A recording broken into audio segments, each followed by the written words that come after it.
set up, guys. Thank you so much for being patient with us.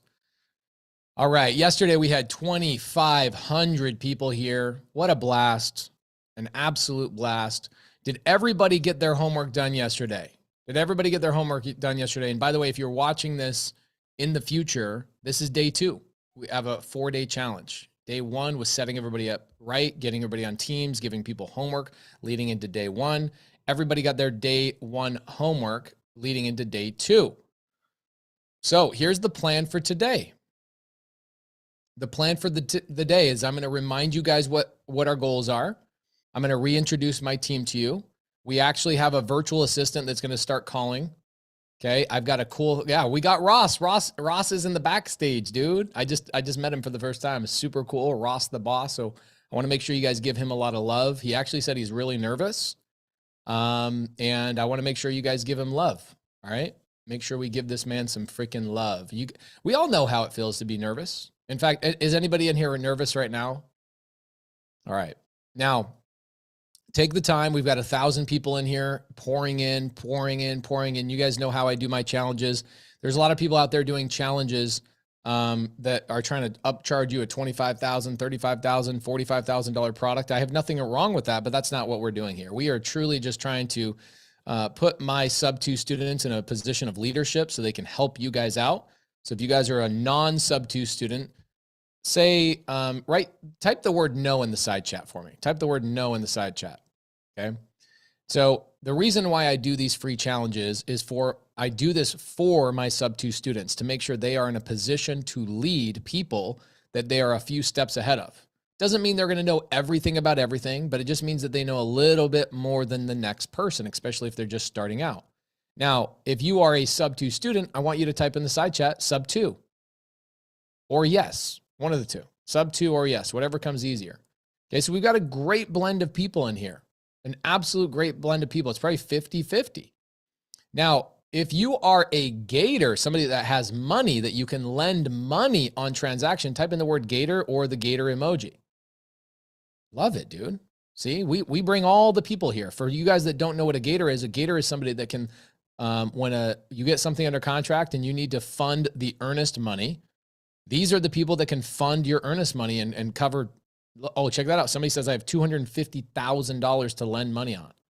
So we got the people. We got people that are educated in creative finance. We got people that are completely equipped with all the contracts. We've got people that in here saying, I'm willing to put in the work. I just need to be on a team. We've got people that have the money. Now, how many of you guys are licensed agents in here? Type in agent. Give me an agent in the side chat. Wow. You think we got the right blend of people or what, dude? This is freaking cool. Sub-2 students, newbies are in here. How many people in here would consider themselves a newbie? Type in newbie. Somebody also said Triple Crown. All right, newbies. So we do these challenges, even though it's multifamily. I'm going to tell you guys something I want you to write down. When you think about, write this down. This will serve you for the rest of your life. People go, should I jump into multifamily, single family? Should I do this, or this?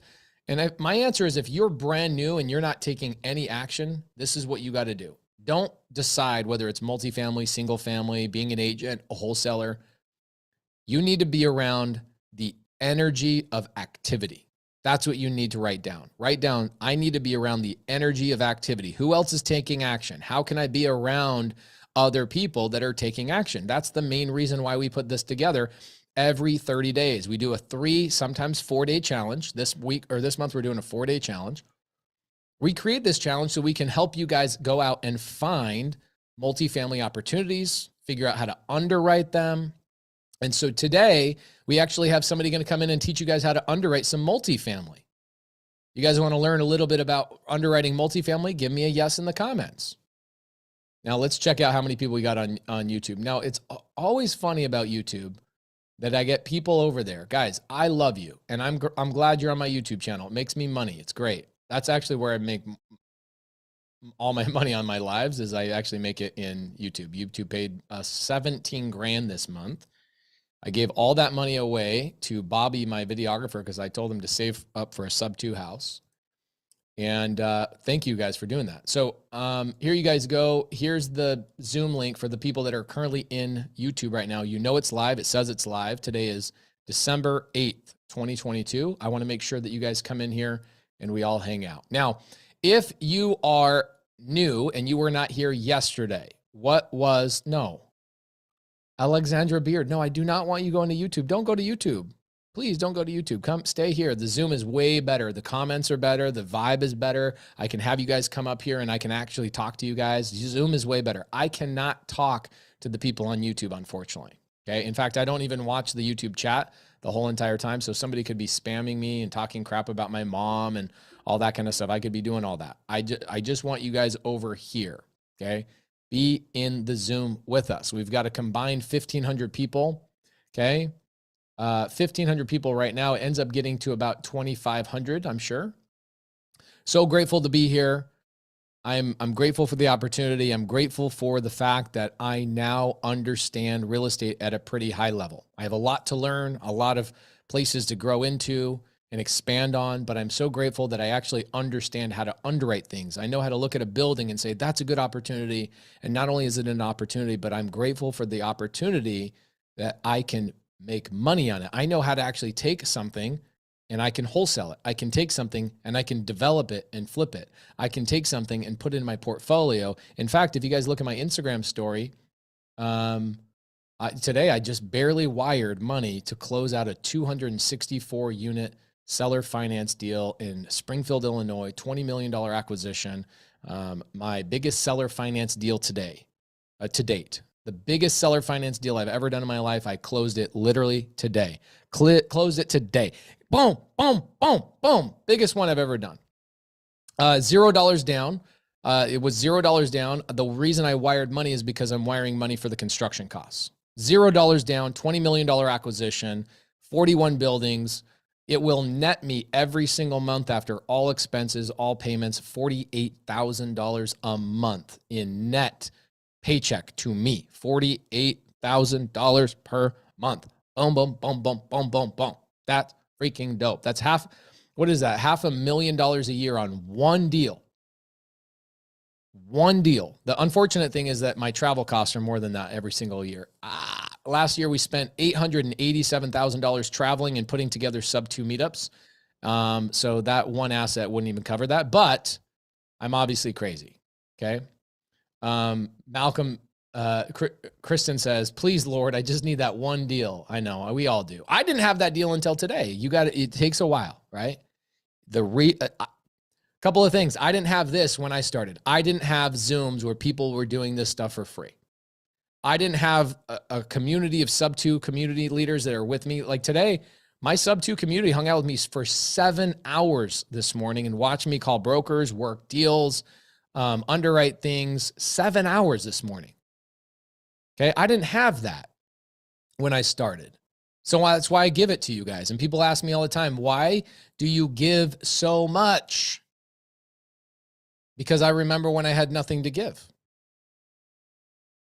I remember exactly how I felt when I had nothing to give. And why am I always trying to help people? Because I remember what it was like when nobody would help me. And so for you guys in here, please, the biggest superpower that I have is a good memory. I remember how I felt when I had nothing to give. I had nobody willing to help me. And that's why I created this environment. So here we are. So if you are a non-subto student, please, please, please, please give gratitude, give thanks to my subto community, give them some love in the side chat because they show up and they help you guys out. We've created the biggest go-giver community on the planet, especially in real estate, changing the game. So grateful for you guys. Thank you, thank you, thank you, thank you. So for today, let's talk about what we're going to do today. Help me out, by the way, for those of you that do not have a group of people or at least linked in with somebody, okay? Take a moment, okay? Take a moment for me.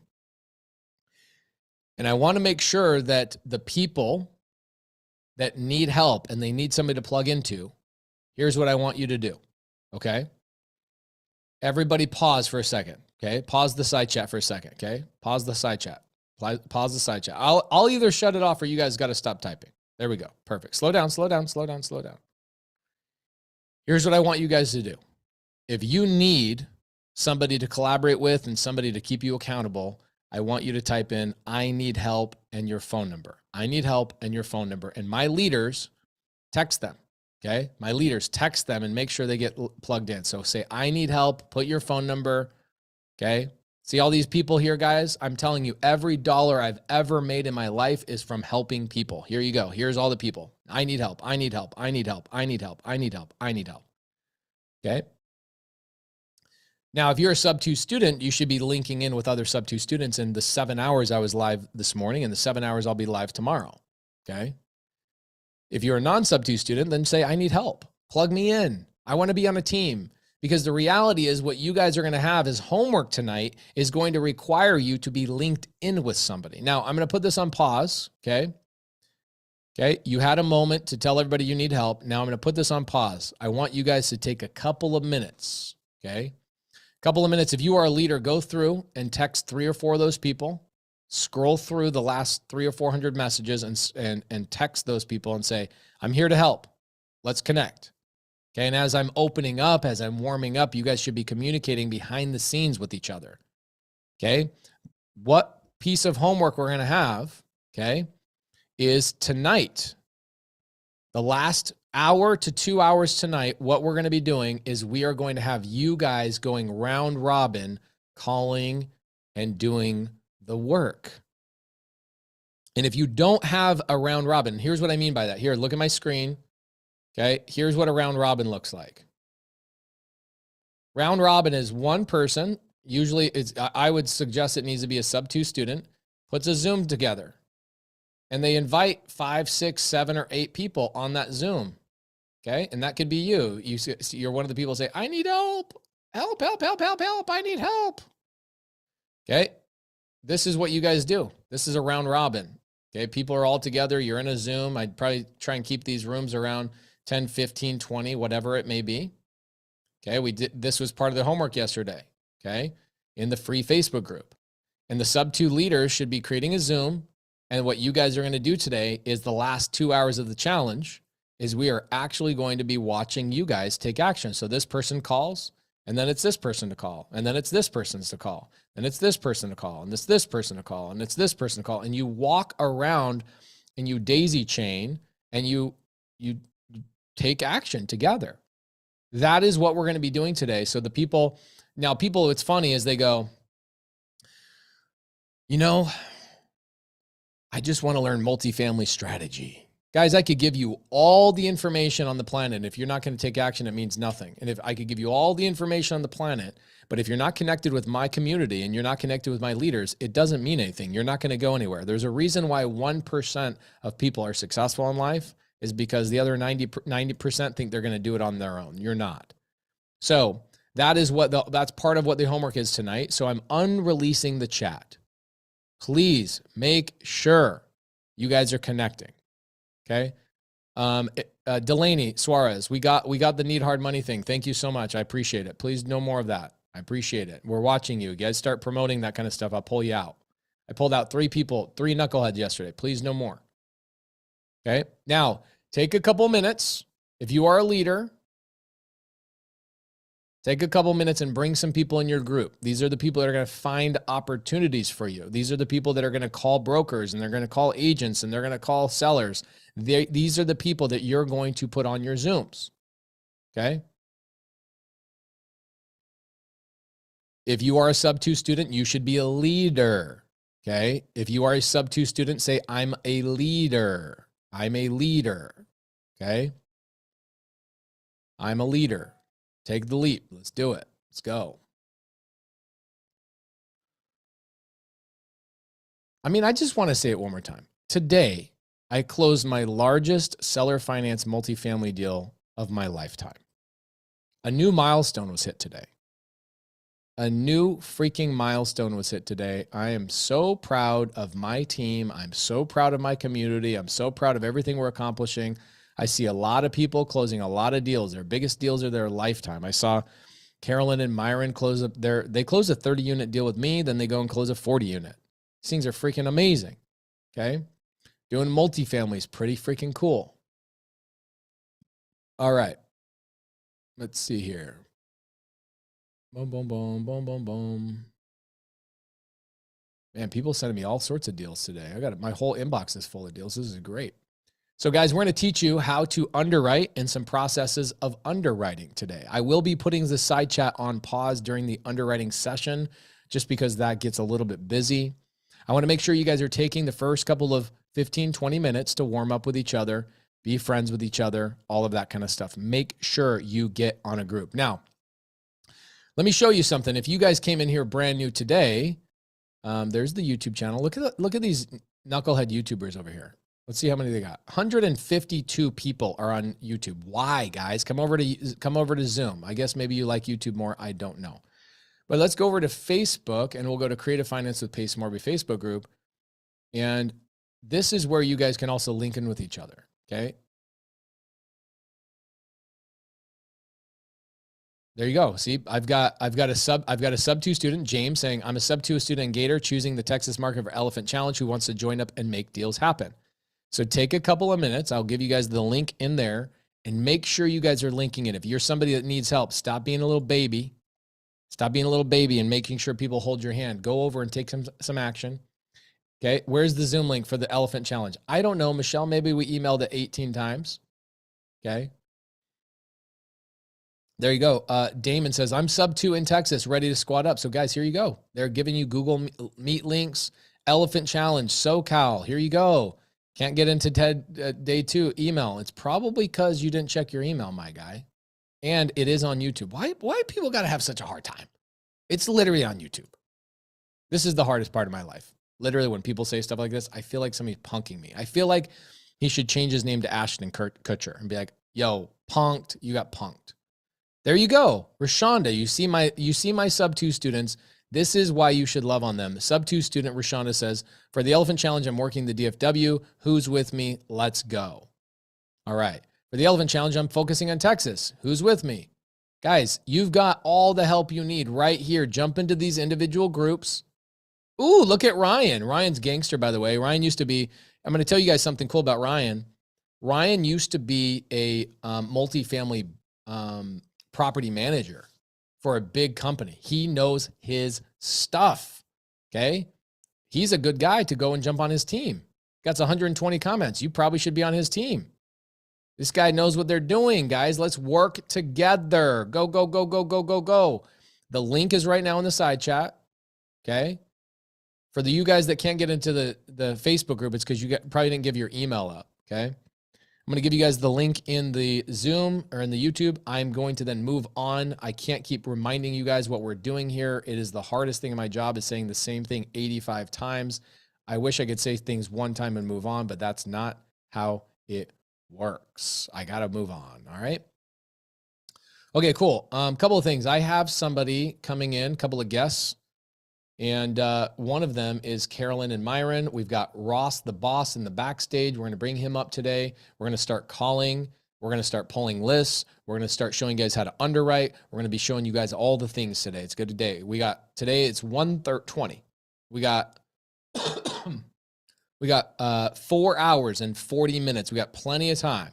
So those of you guys that are like, move forward, please be patient.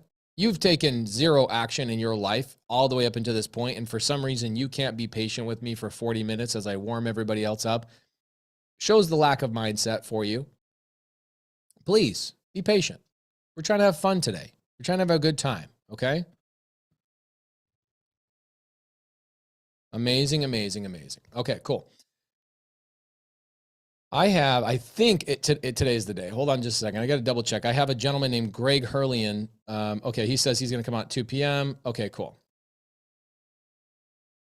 Hey, Carly, I've got my guy that does my self-directed IRA, like 401k stuff. I'm going to send you his number. Can you get him in here as a moderator so he wants to interview and I have this really cool challenge I'm going to do with myself. And he keeps asking me, hey, let's do a live. And I'm like, bro, I don't have time to do a live. So if you want to come in and hang out with me, you got to do it during like one of my challenges. So he's going to come in for a little bit today. And we're going to chat about that. Give you everybody a little break. Carly Grunman. Okay, cool. All right, here we go. Pulling up. Carolyn, come up here. Come hang out with me.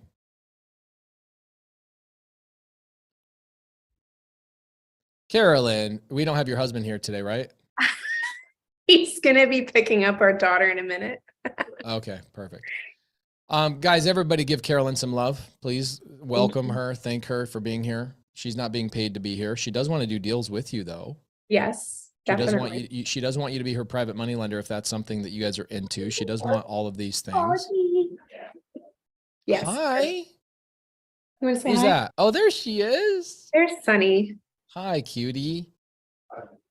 All right, so here's what we're gonna do, Carolyn. I've got so here's what I've done. I'm a pretty busy guy.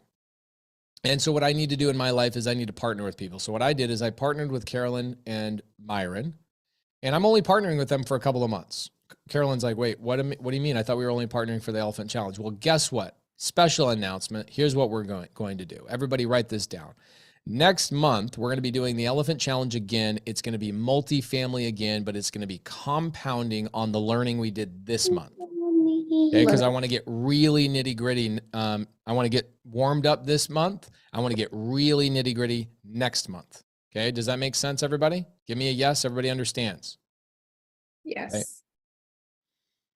So what I'm going to be doing is I hired Ross from startvirtual.com.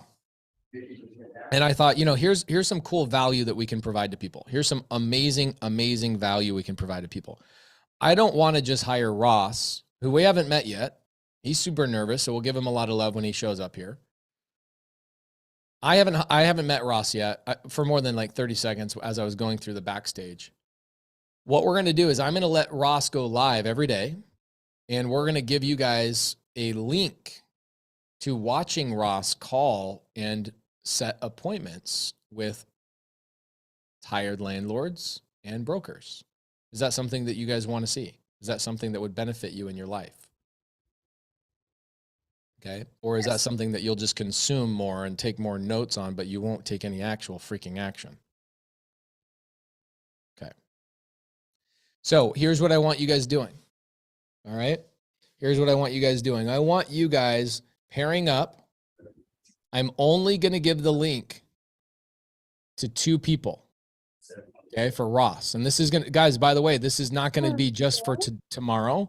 This is not going to be just for this challenge. I'm actually going to let you guys watch Ross work for the next 30 days. That's incredible. Who gets this? Here's who's going to get this. My sub-2 leaders are going to get this link. And the only way you're going to get that link is by making sure you are on a team with a sub-2 student. That's it. So if you're sitting here taking notes and you're not a sub-2 student, I don't want you to become a student. I don't want you to become a student. I want you to link in with my students. I want you to get a damn friend in your life. I want you to get somebody that's 3 or 4 steps ahead of you. Was there anybody in here that was sitting here thinking, I'm just going to do this challenge myself, I don't need friends up until this point? Carrie Spears, are you one of them? Oh, that's so funny. Somebody just said that was me. Timothy.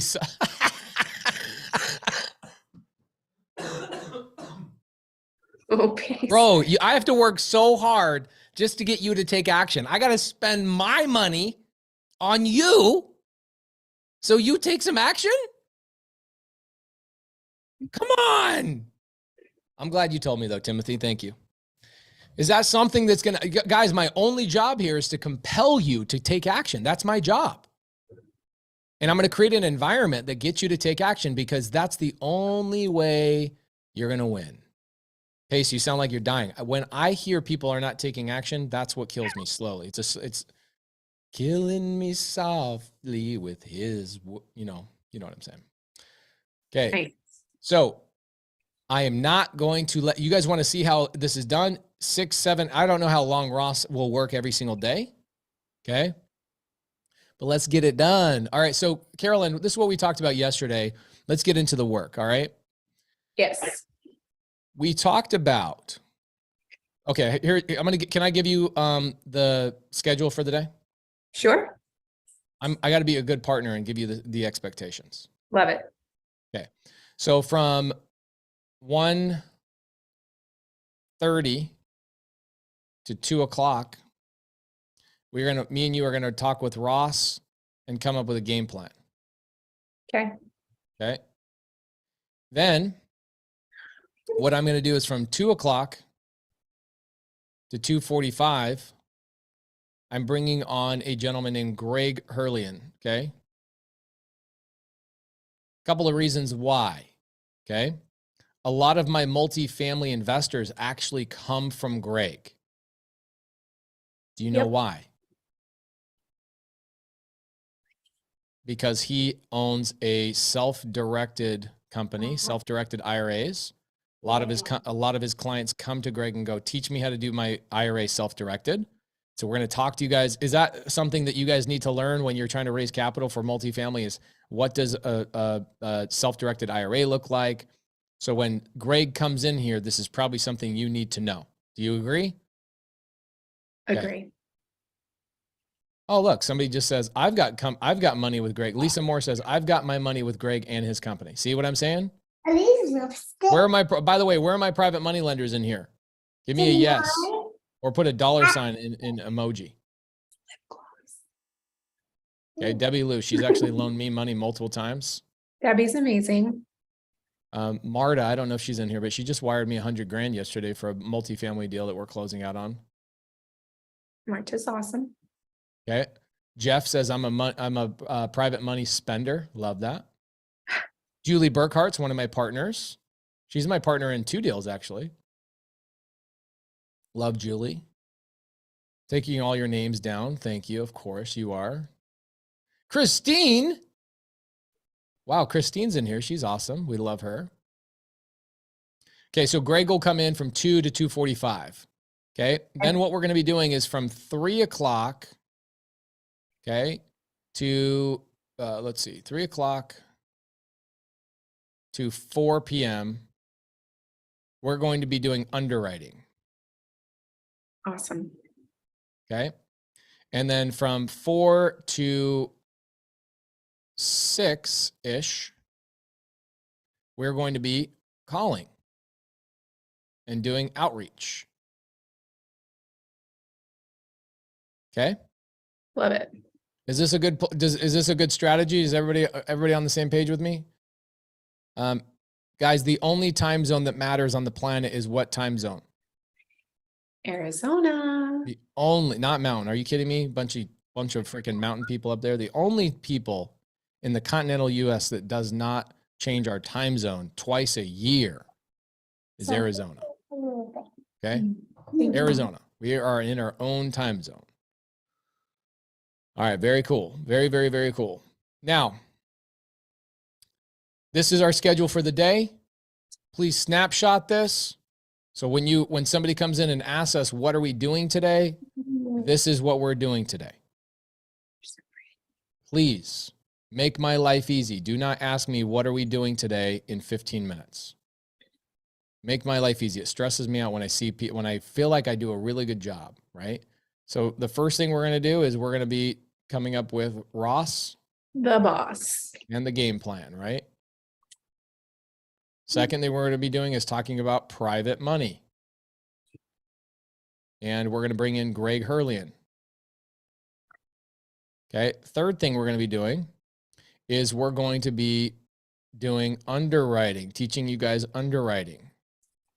We'll do a little bit more underwriting tomorrow, and we'll do some more underwriting on Saturday as well. Okay. And then the fourth thing that we're going to be doing is we're going to be taking action. We're going to be making calls and doing outreach or prospect. Okay. Now, here's what I want. Please pay attention to me. The goal for the night. Okay. The goal for the night and tomorrow's homework is your guys' individual groups need to be doing your own outreach, and you need to be finding an opportunity that tomorrow we can all collectively underwrite together, because we're going to be doing probably 2-3 hours of underwriting tomorrow before we do our outreach. Does that make sense, everybody? Give me a yes if that makes sense. And some of you guys in here don't even know what underwriting means. It means just look at a deal and determine whether it's a good deal or not. That's what underwriting means. Okay.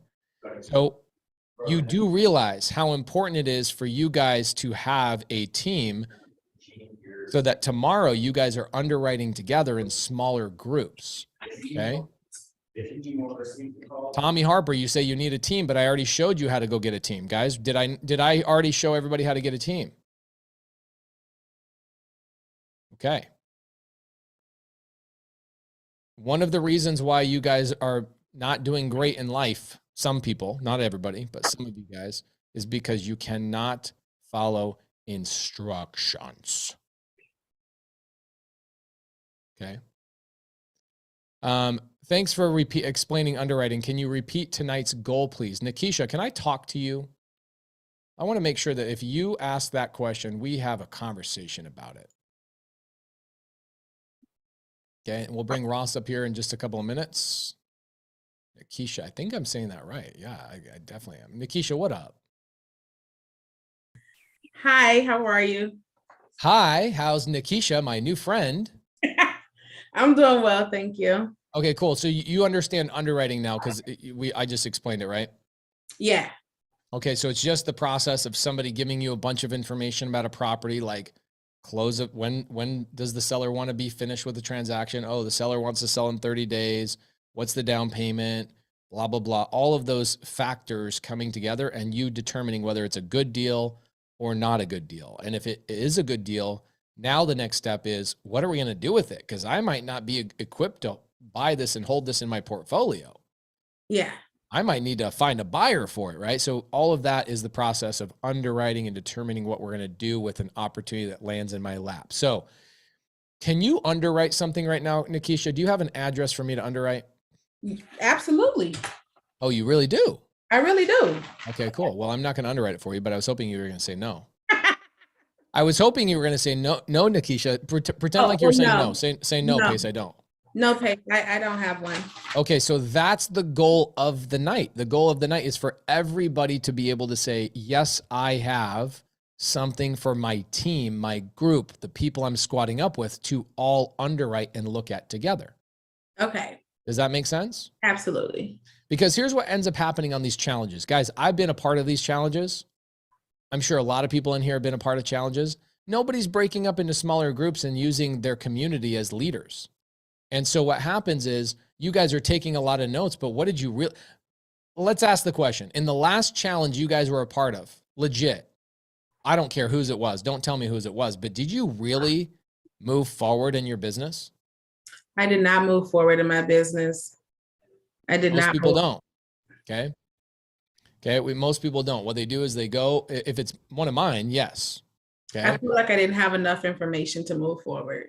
Right. It was always another obstacle, one obstacle or another that was kind of like in the way. I didn't have anybody to. And what you need, Nikisha, is you need 5, 6 to 10 new friends in this challenge so that when this challenge is over, your connection to this challenge going into the next one is compounded. Yeah. Does that make sense? Yes. I did get into a group last night. Dope. Who's your leader? His name is, I'm going to tell you right now. It is, I just texted him, Matthias. Oh yeah. Matthias is gangster. He's a awesome student of mine and he's a mastermind student of mine. He's a great closer. He's a good person to be on his team. Yeah. So I text before, I think I'm kind of like the group's, cheerleader, you know. Oh, dope. Okay, I like that. I can tell in your voice you're a good cheerleader for sure. Yeah, I was searching for people all night last night. Hey, everybody, where'd you guys go? Did everybody fall asleep? So we all started talking after a while. And then, like 40 minutes before the gate, I text everybody good morning. Then, this afternoon, told them, what progress I made. And then, 40 minutes, I'm like, hey, we got 40 minutes to go. It's almost go time. Let's go. So then when you mentioned the round robin tonight, I said, so we round robin tonight? Like, what we doing? So. And the answer is yes, right? Hopefully, I'm sure he's. Say Matthias, Matthias Pace says you better be round robbing or he's gonna round robin your ass. Uh-oh. I will definitely put that in. Or I meant roundhouse kick. That's what I meant. I would roundhouse kick him. Yeah. So He's awesome. I said, this makes me so nervous. I mean, literally my shoulders tightened up when you said that. Yeah, but that's what we got to do, right? We got to fight through that pain. And the good thing is you got these friends that are going to do it with you. Yeah, absolutely. I'm ready. Tamisha says she wants to be in her group. Put your number, Nikisha, put your number in the side chat so people can get in your group. Okay. Cool. Have I answered your question properly? Yes. Thank you. Okay. Was that helpful for other people as well to hear that? That's what the goal for tonight is. Everybody's going to be doing round robin. Very, very cool. All right. Let's bring up Ross the boss himself. Ross the boss. Come on up here, brother. Let's give Ross, show me your guns, Ross, just real quick, bro. Come on. Hello, everyone. Oh, my freaking How are you guy. guys? I call these my elephant trunks, bro. That's why we call it the elephant challenge. Boom, boom, boom, boom, boom, boom, boom, boom, boom, boom, boom, boom, boom, boom, boom, boom. Ross the boss. Ross, how many times have you and I spoken in our life? No, this is the first time. I just met you backstage. Amazing. And Ross, how on a scale of 1 to 10, how nervous are you right now? Well, like what I said, I don't know what to say. I'm kind of speechless, kind of just feeling the nerves every time you mention my name. And in front of this thousands of people, this is the first time. Never happened to me. Guys, think about being on a live with 2,000 people, and plus you got YouTube, a couple hundred. Give this man some freaking love. Do we already not love this guy? Let's go, Ross. Let's go. Thank you, Ross. everyone. Let's go. Ross, think about this, okay? I'm going to tell you something that's amazing. God put you on this earth. The universe brought you here to this moment to help all these people get over their fears. So here's what's cool. You getting over your fear is going to compound and help 2,000 plus people get over their fear as well. Right. You're not doing this for yourself, my brother. You're doing this for 2,000 plus people. My freaking guy, Russ. Ross. I mean, you ever listen to Rick Ross? I'm sorry? You ever listen to Rick Ross? Nope. Shit. Hold on a second. Let's play it right now. Well, let's see. What do we got? What do we got? So, Ross, tell us a little bit about yourself. You married? What are you into? Well, yeah. Once again, everyone, this is Ross. I'm from the Philippines, and I'm 23 years old. I'm single. I don't have, I have my family. I'm a breadwinner. This is what I do, and I do all this stuff. I had the confidence to work with Pace, go on live, just for my family to, have something for a living. This is what I do. And I've been a virtual assistant for almost a year now with Start Virtual, and so far everything's really good. Okay, so Ross, I don't know much about you other than that. That's a lot. I like that. So you're 23 years old. You're a single guy. You've been working at startvirtual.com for a year, and it sounds like what Rayana was telling me yesterday is you have experience calling real estate agents and setting appointments for another team. Is that correct? Yeah, I've been cold calling, lead managing with different type of people, sellers, leads. I love it. Okay, cool. Anybody in here that was worried about, so Ross, can I talk about the Filipino accent for a little bit without you being mad at me? Yeah, for sure. Sorry. You have a great, you are amazing. What I think a lot of people don't realize is they think Filipinos are going to have a really bad accent. Okay. And then what they do is they hear somebody like Ross, and I'm going to tell you guys right now, Ross's English is better than 95% of your guys' English. I've seen the way you spell. You guys DM me and ask me questions. I'm like, yo, what is going on with your spelling? Okay. So Ross, you had no problem with your accent. You had no problem with the fact that you're in the Philippines to cold call agents and work lead management and stuff like that? Not at all. I mean, I've been in this industry for 7 years. It's working out. Damn, bro. Damn. Yes, sir. All right. Ross, what's the biggest bonus you ever got? Bonus? Bonus, yeah. Really do not count my bonus because I'm just doing my job. I mean, interesting. Like, I can't remember the last time I received a high amount, I just do what I do. It's so Okay, long I so have something to here's put what on we're the gonna table. do. Here's what we're gonna do, Ross. Here's what we're gonna do for you. Okay, between this month and next month, I just want to get one multifamily deal with my partner, Carolyn.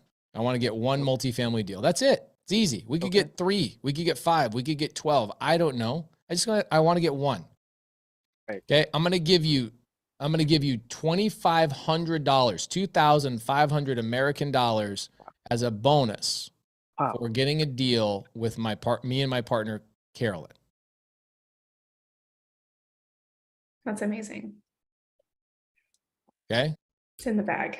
You think you got this or what? Now, I don't even need you to negotiate. I just need you setting up appointments. Yeah, for sure. I mean, I'm up for the challenge, and this is what I do. So I'm just gonna do my best.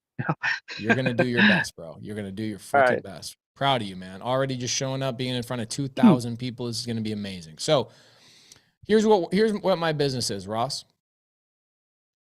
This is my partner, Carolyn. For the next 45 days or so, her and I are going to be in a 45-day partnership. Okay. Okay. What I'm going to be doing is I hired you because I want you to set appointments for us from 2 types of people. Okay. The first type of person I want to set appointments with are tired landlords. Do you know what tired landlords are? Yeah. Those people who no longer wants to manage their properties. Amazing. I don't Isn't know. that funny? Ross knows more about tired landlords than most of you guys in the side chat. Don't lie. Okay. So we've got tired landlords. We're going to pull a list, have you called tired landlords, people who have owned the properties for 15, 20, 30 years, and see if we can strike conversations with them. And all I want you to do is set up appointments for them to talk to me, Carolyn, or one of our other partners. That's it. Okay. Got it. Then we're going to be calling brokers. Okay. Carolyn, what's been your guys' strategy on calling brokers? Do you guys, do we have a list? Do we have a website we're going to go to? And do we just set Ross loose on that said website? Yeah. So basically what we've been doing is going to loopnet.com. That's been our main site that we go to. Okay. We go to Texas market, where whichever city we want to focus on, let's say Dallas. And then we look for multifamily brokers and just basically cold call them to see if they actually are doing active business in multifamily in that area. Because a lot of them say that they do, but when you get on the phone, it's a different story. So we kind of vet them and do the cold call process through there. Okay. So maybe what we do today, and I don't know how you feel about this, Carolyn, but should we create a script for him? Do you and your partner, KJ, have a script for your outreach? Should we create that today for everybody else so they can go and do the same thing? Yeah, absolutely. Yeah, we have like a very general basic script and like kind of a PDF of basic terminology that we put together a few months ago. It probably needs a little bit of updating since then, but it will pull it up and clean it up. We'll share it with the people. Okay, cool. You okay with that? Yeah. Okay. All right. So Ross, that's it. We just need you to set appointments so we can have more quality conversations. Okay. Got it. Well, That's it. Here's what I realize is that there's so many people that have these 9-to-5 jobs, and they go to their 9-to-5 job, they come home, and the last thing they want to do is they don't want to cold call because they already worked their 9-to-5 job. How many people in here are that fit? 9-to-5, you come home, and motivating yourself to cold call, to drum up business is incredibly daunting. Okay. Some people say 3 to 11, whatever it may be. Okay. So here's the thing, guys. What happens when this challenge ends? This is why I'm bringing in Ross. I'm going to show you guys that having a virtual assistant, okay, a virtual assistant averages about $1,000 a month. Okay. You can have a full-time employee at about $1,000 a month. I don't know the exact dollar, but $1,000 a month, you can have somebody calling 8 hours a day, somebody that is experienced, trained, all that kind of stuff, so that when you guys actually show up from your 9-to-5 job, you have real people to talk to. Wendy Clark says, I want Ross. Well, Start Virtual has a lot more Rosses. I just told you. Matt Friedfeld. What did I just say? I just told you. I gave you the price. Told you. Okay. Yeah. So Sarah says, so that you do more calls, make easier life. So instead, Oh, they go, no, we like Ross. I haven't even started bro. yet. People love you already, which is great. No So pressure. guys, people are asking up in the side chat, how do I get a Ross? We did this yesterday, startvirtual.com. That's where I found Ross. I set up a call with Start Virtual, booked a call, got a Ross. Okay. So for me, we're going to be doing this challenge. Ross, you're going to work with me and my partner, Carolyn, for the next, it's join Start Virtual. I'm sorry. Carly knows the right link. I don't even know the link. Okay. So Carolyn and I are going to be partners for the next 45 days from this elephant challenge all the way through the next elephant challenge. Ross, you're going to be working for our team. All right. Okay. I'm going to pay your payroll and I'm going to pay for your bonus. You've never even gotten a bonus for anything you've ever done? I mean, I received something, but I just kind of don't remember how much that They're is. like $25, $50 bonuses, stuff like that. Well, yeah, if you kind of convert that on the Philippine peso, that's really that's It's it. pretty significant. $50 is like pretty significant, right? Yes, sir. All right. Well, what would you do if I gave you $2,500? Would you buy like a castle? What would you do? To be honest with you, $2,500, that's equivalent to like 145,000 pesos here in the Philippines. What would you So do? that's a lot of money. Well, what I will do is that, build a business. I have a business. I sell mountain bikes and all. That's what I do. So I'm just gonna go ahead and continue doing that. Love that. Yes, sir. Freaking love it. We're gonna get a deal. 100%. We're gonna get a deal. We're starting from scratch. We're gonna get a deal. It's gonna be great. So, Carolyn sent me the PDF. Thank you, Carolyn. Let me look at that. She sent it to me privately because she's like, I don't know. Oh, this is cute. It needs a little sprucing up, I'd say, but yeah. Do you want to spruce it up before I share it, or do you want to say screw it? Okay. Part of me wants to say, should we spruce it up or not spruce it up? I'll spruce it up a little bit. Are you sure? Yeah.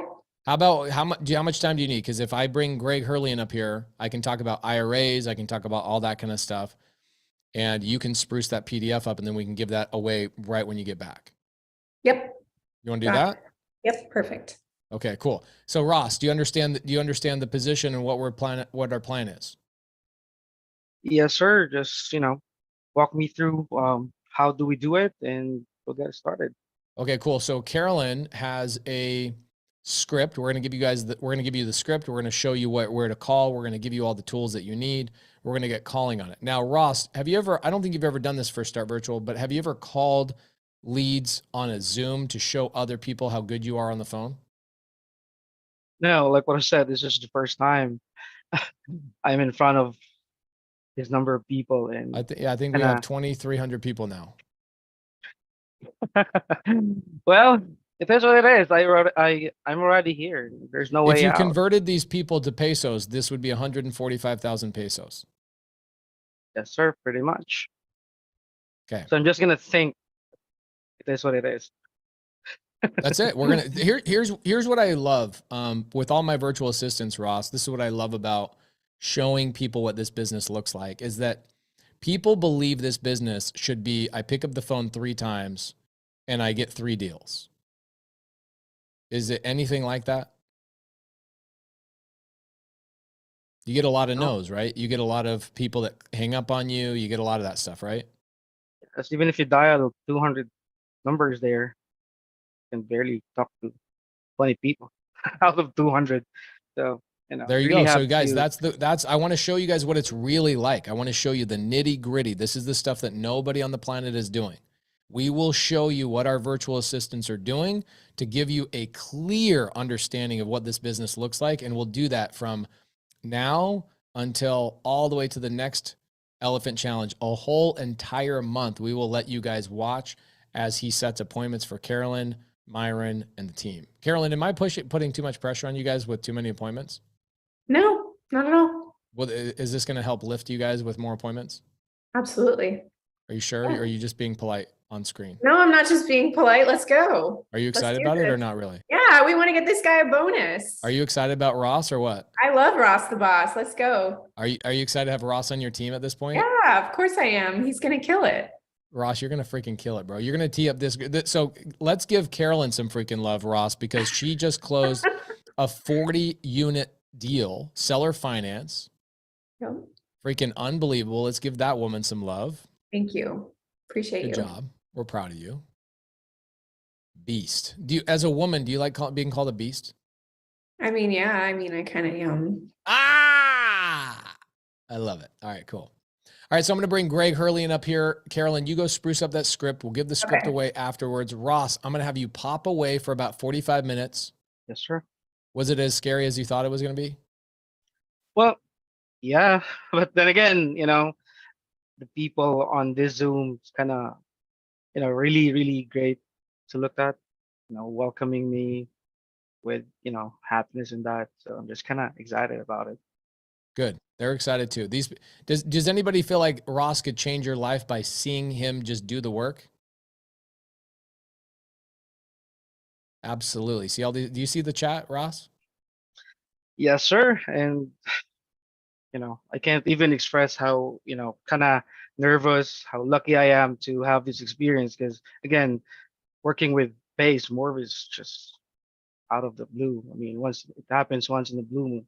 And there's a lot of pressure, but it is what it is. You gotta, step up your game just for you to get something. Right? You know what? I feel the same way about you, bro. Literally, I feel the same way about you. Thank you, man. Thank you, sir. You're going to change lives. You're going to change lives. You're going to help us make some money. You're going to be part of our company. We're going to give you the biggest bonus you've ever received. Let's try and get a deal before Christmas. Okay. I would love that. Here's the challenge, guys. Can we all agree that multifamily is not like single family? You guys asked, okay? You guys asked about multifamily, so I brought multifamily to you. Do you guys know that multifamily actually has some challenges associated with it? The multifamily takes longer to make money. Okay, it takes longer to make money, but you make bigger chunks. Okay, we'll jump into that. Susan says she's in tears. Ross, you go, guys. She's so excited about you. She's crying, brother. Thank you. Okay. Well, All right. I'm just cool. as surprised as anybody would react to if they hear that you gotta experience this kind of thing. I mean, we're proud of you, brother. We'll see you in 45 minutes. Okay, Carolyn, go clean up your really cute PDF. I don't know why you want to clean up, but it's isn't super it cute? I love it. So Thank cute. you. Thank you. Okay. Go clean it up. Bye. Thank you. All right, guys. So here's what we're going to do. We're going to talk about raising capital a little bit, utilizing other people's self-directed capital, right? You get a lot of people that don't know that they can invest. I actually had a couple of people go through Greg Herlean's company and invested in my deals because his clients will ask, hey, where can I put money? And he goes, I can't advise you where to put your money, but here's some people you can go talk to. And Greg's been awesome. He's taught a lot of us a lot of things. Anybody in here already know who Greg Herlean is? Look, Trevor Powell says, I'm using self-directed IRA money. Amazing. Let me see if my boy Greg is here. Greg, are you in the backstage?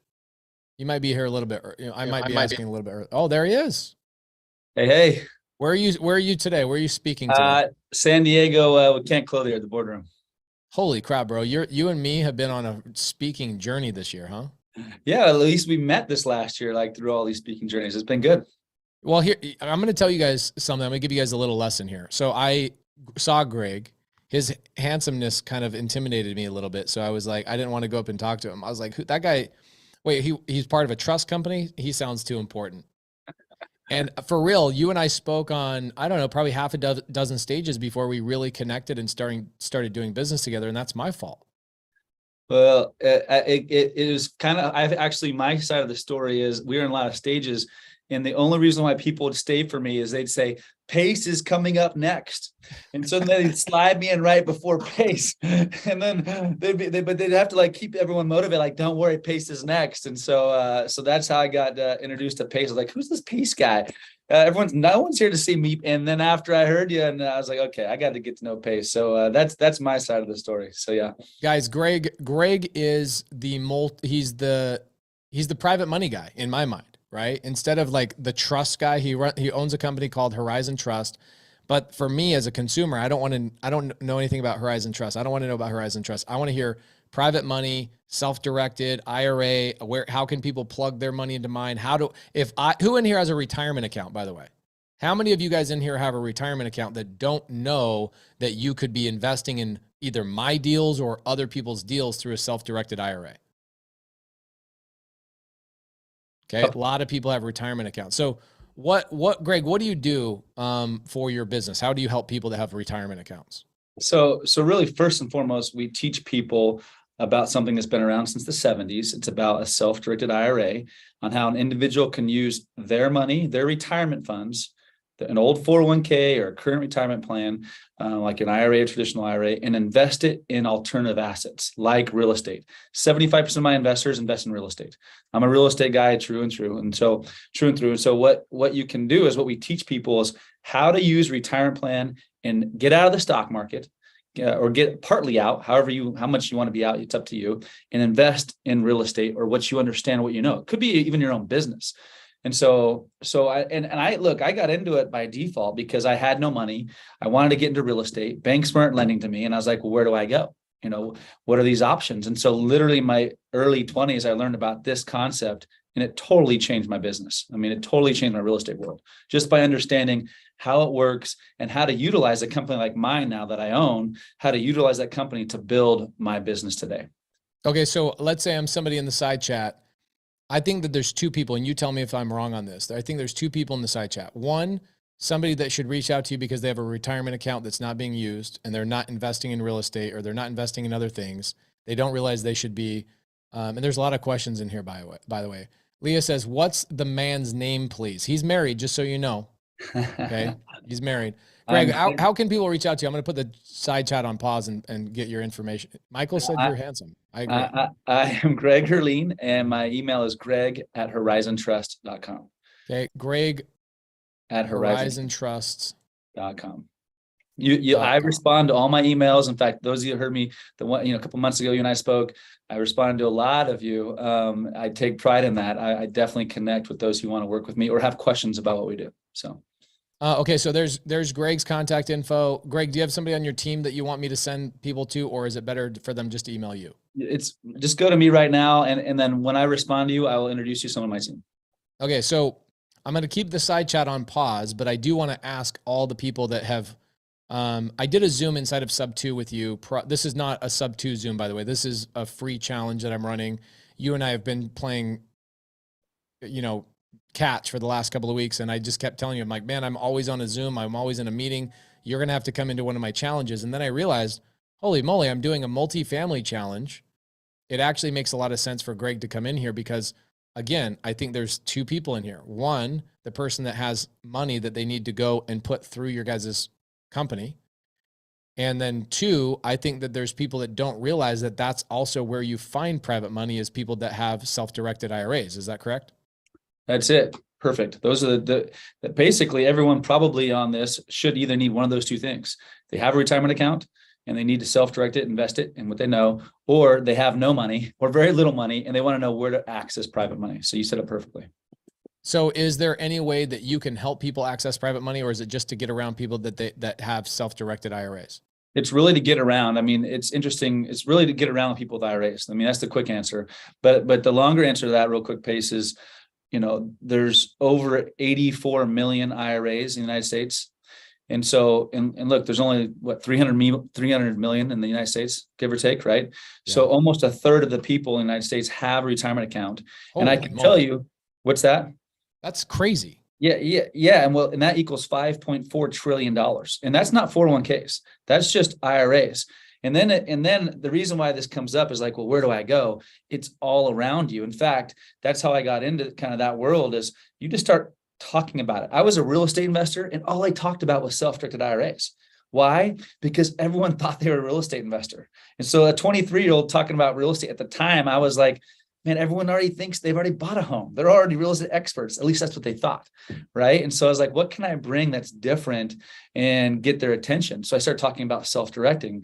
And now is like the perfect time. Like right now, every single person is sick about talking about the stock market. right? They're sick of the market, their financial advisor, even if they're related to them, which a lot of you are, it's my cousin's brother, whatever the case may be. It's time for you to take control back of your retirement accounts. And so it's perfect timing. Most people, invest in, I like to say the stock HAP, they all invest in HAP. What is that? Hope and pray. Put your money in and you just hope and pray that stock goes up, right?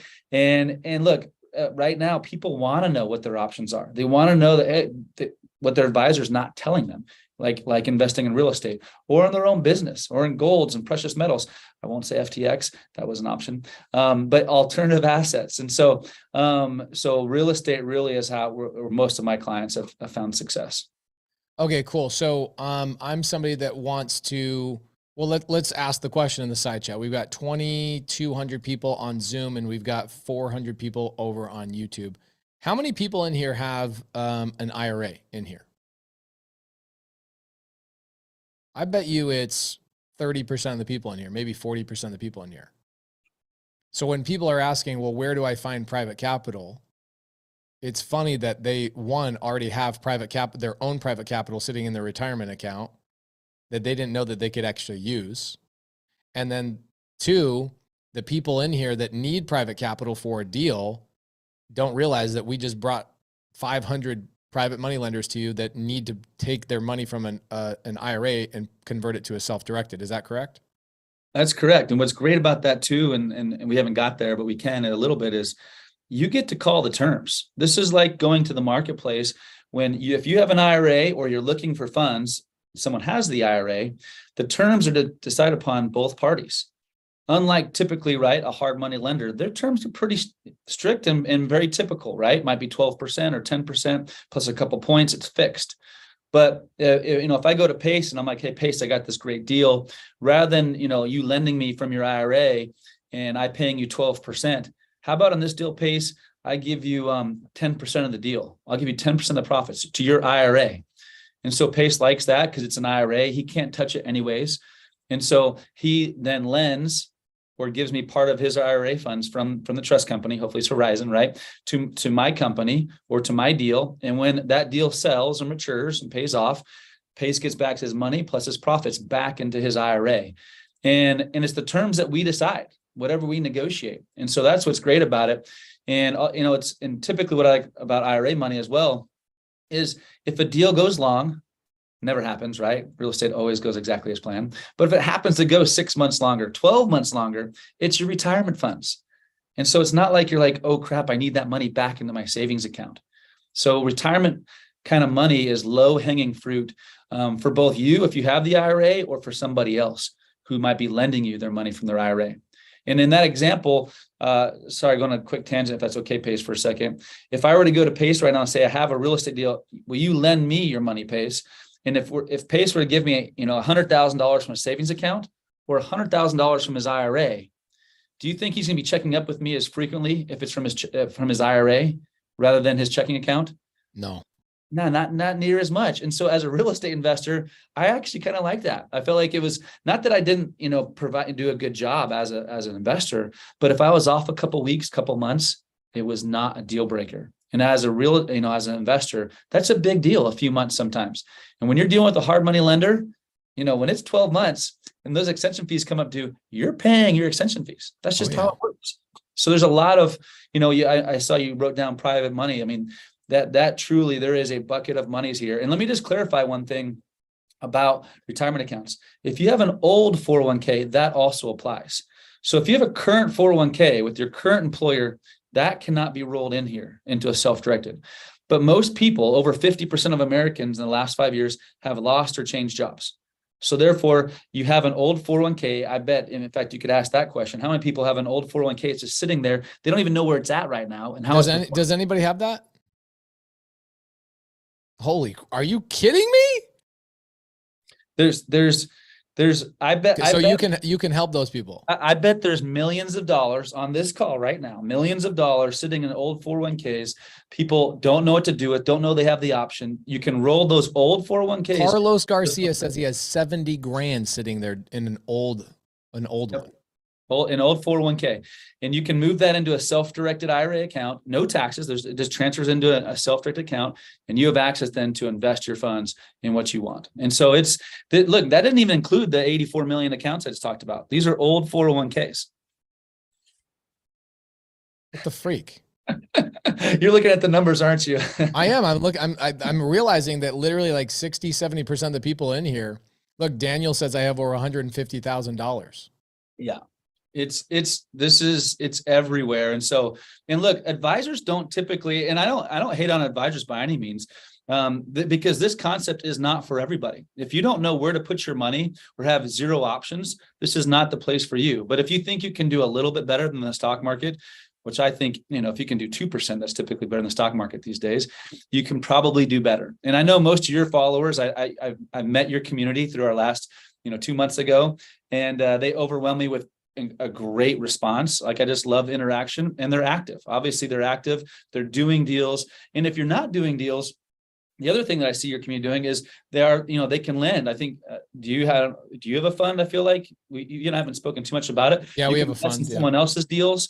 And that's what I see a lot of investors doing too. They have their full-time jobs, and then they'll self-direct their funds, and they'll partner with someone else who's doing it all day, every day. Or they'll put some of their funds into someone's, part of their retirement funds into a fund, and if you're earning 8-10% on your money, that's all you got to do. If you get 10% consistently compounded, you will crush the stock market. Crush them. Crazy. So you still reading the numbers? You still reading the numbers? I'm blown away. No, Eric Clinton says, is this an IUL? No, this is not a indexed universal life insurance policy. No. So how does your team, so who's one of my people that have actually gone over with Greg? Is everybody that's gone over with Greg happy? By the way, Alexis says they're happy. Eric says happy. Okay, Julie, I'm going to bring Julie up. Julie, do you mind if I bring you up? I love Julie. She's one of my partners. She's a lender of mine on a big deal, and she's a partner of mine on a really big deal. Real quick, an old 403B you can move over to, an old one with her previous employer. I wonder if Julie can turn her video on. Julie, does it allow you to turn video on or no? Hang on a second. Let me I can hear you now, Julie. Okay. My video for some reason isn't showing. I think it's because I'm on a webinar rather than probably our normal Zoom. Yeah. That's a shame. You always dress incredibly well. Yes, I do. Love this one. So, was it easy working with Greg? Because I haven't checked in with everybody to see how it went. I loved working with Greg's people. Let me say, I saw Greg at Clever Summit, and it was like, it was this epiphany. I'm like, what? I can self-direct what? So yeah, that enabled me to get into your deal place. So I jumped on right away. Greg's people were super easy to work with. They helped me get everything set up and transferred from my other IRA, and yeah, it was easy. And I've sent some other people to Horizon Trust as well, some other subto people. I'm like, hey, these are the people you got to go set up. This is interesting, Julie. I didn't realize this. So because of my intro, guys, pay attention to this, because listen to how this benefited me, right? Julie had her money. Where was your money sitting before, Julie? I had a Roth and a regular IRA with Charles Schwab. Okay, got it. So you go over to Greg, you convert to a self-directed. Here's what was cool. I referred Greg to you. I had no idea that you were going to go to Greg, get converted over, and then you came over and invested in 2 deals with me. You're in my Springfield deal, and you're in my North Carolina. You're my partner in my North Carolina deal. You're a part owner of 408 units over there. Correct. And that was because I introduced you to Greg? Yeah, Greg was there. He spoke at Clever, and was like, I think out of a lot of the speakers that stood out most, almost one of the best things I heard the whole 3 days. I was like, I couldn't wait for Monday so I could call him up and go, hey, I got an open account. How does that make you feel amidst all the bottle girls and all the dancing that Cody Sperber had at Clever Summit? You were the most exciting speaker. I really appreciate that, because I was really discouraged when I got off that stage. I actually called my better half, and I was like, babe, I don't know if I did that well. Like there was no bottle service girls that came up. No one was chanting my name. But Julie, you just made my day. So thank you. Thanks a lot. And all it takes is really one. That makes me happy. So thanks. Are you speaking today at Kent's event, or was that already done? I spoke this morning at Kent's event. Yeah. How'd you do? Really well. Yeah, it was good. It was good. Freaking love it. All right. So how people can work with you just by sending an email to you? Yeah, I wish. Yeah, I will respond to everybody in within a day or two. We can handle it. We've got a good team, and really, there's a couple things I wanted to add. And thanks, Julie. By the way, there's. Thank you, Julie. We adore you. Thanks a lot, Julie. Any kind of retirement plan is what we hold, and the rules don't change. So if you have a simple, a SEP, a traditional, any kind of retirement plan can be transferred over and self-directed. It's not a different kind of retirement account. And so the same rules apply. If you have a simple or SEP right now, you'll have a self-directed simple with us. In the same rules, we don't have any different IRS rules than you do at Charles Schwab, meaning any contributions or distributions that you make. The only difference that we provide is it's now self-directed. So you get to invest, you make the decisions. We don't make them for you. We don't tell you where to invest them. You get to make them for you on your behalf. And so I saw a couple of questions like, can you do a 457? These are a lot of these different plans are either teachers or government kind of plans.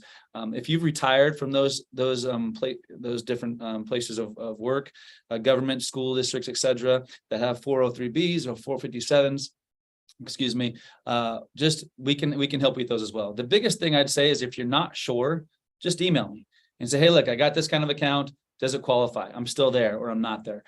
Don't let yourself, if you're not sure, make that decision. We'll at least give you guidance on that. The other thing that's really cool is you don't have to move your whole account over. Julie, she could have left half her money there at Charles Schwab and move over half. And that's totally acceptable as well. It's a nice way of kind of getting into this and seeing how it goes. So I had this plan, and you and I've been traveling. We counted up, I went to 71 cities this year. It's too much. It's too much. Next year I'm doing 12. I'm only going to travel once a month. It was just too much, but I traveled a lot. We have a lot of challenges going on. I spend 20, 30 hours a week with my subto community. I'm constantly hanging out with them, doing deals with them, all of that. And so you and I had a hard time connecting, but my plan last time we connected was I wanted to put money into a what do you, cause I don't have any retirement accounts. The only retirement accounts are, by the way, I don't know if you heard, I closed my largest seller finance deal today, 264 units, Holy cow. $20 million. So that's really my retirement account. So more bottle service girls bringing you up on stage. Exactly. More Diet Coke service girls. So for me, what would you suggest somebody like me that doesn't necessarily work in that regular world? You suggested something like a 401k that I put 60 grand into or something like that. Yeah, that's right. And so we've got to schedule this, by the way, and just do this before the end of the year. I know you keep that. So we do this for you and all your clients, by the way. We do most of the work for you. You just got to sign a few things, but we'll set up a 401k for your business, for you in particular. And that 401k, it's a plan for your business. We will set up a Roth account in that 401k plan. So you can now contribute up to 60,000. That is with your employee contributions per year.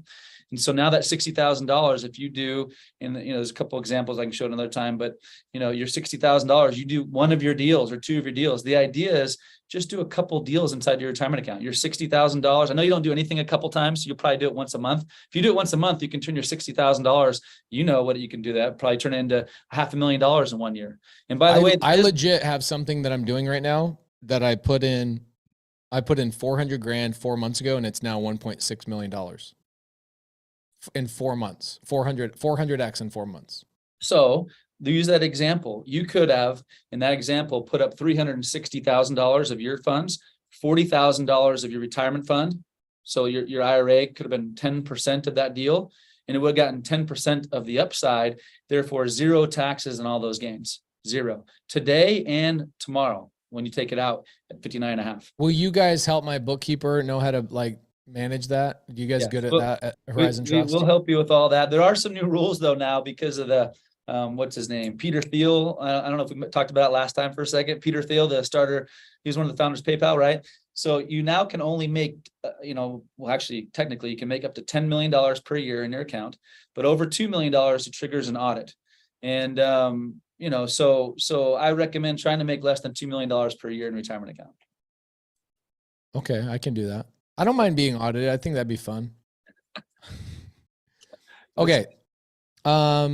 Harrison says, Greg, how does this work if you're not an accredited investor? Harrison, this has nothing to do with accredited or non-accredited investor. I can break that down in a little bit. And if you guys want me to do multifamily education and jump into that kind of stuff, I'd be happy to talk to you guys about that. But the thing about a challenge is you guys really want to take action, right? Do you want education or do you want action? I find that action is really sometimes the best education. Okay. Liz Meek says, Greg's contact information. Please, I'm going to give it to you guys again. We had it paused on the chat for a long time. Greg at horizontrust.com. Okay. Always trust a man with a gold watch. That's what I always say. Shoot. What do you got? Tell me what you got. Just a Rolex. Oh, just a Rolex. See, you guys want to hang out with people like that. I tell you all the time, hang out with people that make money. Okay. Don't hang out with them broke jamokes that you guys hang out with, all them people that you guys hang out with at the corner. All right. So Greg at horizontrust.com. Here's what we're going to do. Do you ever do Zooms with your clients? Like, Steve Harwood at PCS, right? Right. For sure. So I got so many people to go over to PCS that I was like, if I get people to come over here, I don't want to get paid for this, but what I want is I want you to provide value back to my community by doing like a monthly Zoom. And so Steve and Tommy from PCS do Zooms with my community all the time about LLCs and trusts and all the kind of things, estate planning, corporate structure, whatnot, taxes. That we brought in their CPAs last week. It was fun. For you, if you have clients at Horizon, do you guys have any like quarterly Zooms where you go through and do Q&A or anything like that? We do a quarterly kind of education that we send out, but we don't do live Zooms. But you've changed my whole idea about these live Zooms after seeing your how you do things. So I'm definitely not against that. That could be a good 2000. I would love to do a live Zoom. If I come over as a client and I put 60 grand in a 401k and I show people what I'm doing to like double, triple, quadruple, or something like that. I don't know who to show that to that even cares, because I don't think like my YouTube audience would care. I don't know that just random people would care, but I wonder if like, I don't know who would care about that. I don't know who I would show that to. I think all of our audience would care about it because they like seeing people that are having success in what they're doing. Because that's one of the issues I do find is people will invest in something and then it will pay out maybe a year or two later. Then their money sits with us and they're not sure what to do next. Like what is, the real estate market's changed. So what do I do now? Right. Or, some people were investing in Bitcoin for a hot second. And so now they're like, okay, now they froze and they're done. And now they're looking to invest and they don't know what people are investing in today. So it'd be great to actually have you come on with our audience for our trust, for all of our clients. Yeah, I'd love to just challenge people and like maybe do a quarterly Zoom with you guys and go, hey, this is what I'm doing. I invested in this project. Here's where I found it. Here's this. I wouldn't even solicit. I just provide value and talk about what I'm learning, because I've learned that if I'm teaching somebody else, that's where I'm really retaining my information. Let's start doing it as long as we get your account set up before the end of the year. We'll do it. I got to get you and Molly together. Otherwise I'll never do it. All right. Claudia's listening to this. Claudia, can you reach out to Molly at pacemorby.com and we'll get set up. We'll wire 60 grand wherever I got to wire 60 grand and we'll get it going. She's listening. If I put 60 grand in a 401k, is that a deduction for me? If it is a traditional account and we're going to put it in a Roth, because I don't want the reason, because you get the difference, right? The Roth. No, I don't. Okay. So real quick. I don't have a gold watch. I don't have, these things are not known to me. All right. So there's two, I like it. All right. There's typically two types of contributions you can make. You can make after tax dollar contribution, which would be a Roth, or before tax dollars, meaning a traditional, which is if you were to put $60,000 and you had a traditional, it means that you get to write off the $60,000 as a deduction. That being said, it will grow then. Your $60,000, let's say, grows up to $1 million someday and you pull out. Once you pull it out, you pay taxes on the full $1 million. Ooh, I don't like that. So if you pay on the seed up front, it's a Roth account. Therefore, you get no tax deduction today, but then everything it does when it goes to the $1 million and you pull it out, you pay nothing on the way out. So Oh my gosh, that's 100% the route I would go. it's the route almost everybody should go. There's very few exceptions. And that, so like Peter Thiel, if you Google his name in, his Roth IRA, the PayPal guy that started at $5,000 is now worth over $5 billion and he won't pay any taxes on it. Yeah. Yeah. Are you kidding me? I heard you say that, but I guess I didn't understand like why that was so significant besides the fact that it grew that big. But now I realize because he paid the tax on the $5,000 going in, Yep. that seed was a pre-taxed seed. Yep. It grew into a big tree that produces after tax fruits. It's Correct. already like you can't re-tax it again. That's freaking crazy. And so that's why they created a law, of course, the government did last fall that says you can now only make up to $10 million per year. Do they call that the PayPal rule? I think that's what the Google calls it. I don't think that's what the government calls it. Bro, this is amazing. Yeah. Yeah. It's I honestly, here's the thing that I'm always blown away by is I'm blown away by how much money there is in my side chats all the time. What was cool is we took a survey about a year ago, and then also my average sub-2 student that is on my waiting list for investing in deals with me. Our average sub-2 student used to have $60,000. It's now bumped up. We're a little over $75,000 as the average sub-2 community member has $75,000 in liquid cash somewhere, somehow to invest, whether it's in their self-directed, where it is, whatever, right? I'm blown away by that. I think when I was just starting out in real estate, I thought because I didn't have money, nobody else had money. And it is not the case. Like if I reopen up this chat, which I will, you guys all got Greg's information. Who, by the way, who has emailed Greg? You guys need to email Greg your questions. Everybody email Greg. I emailed him already. Yep. Yes. Already did. Already sent. Okay. Already done. No. What would it be smart pulling out a HELOC and getting with Greg? I don't think so. I don't think so either. Let me tell you one other thing. Just we didn't talk about it, but it's loan related.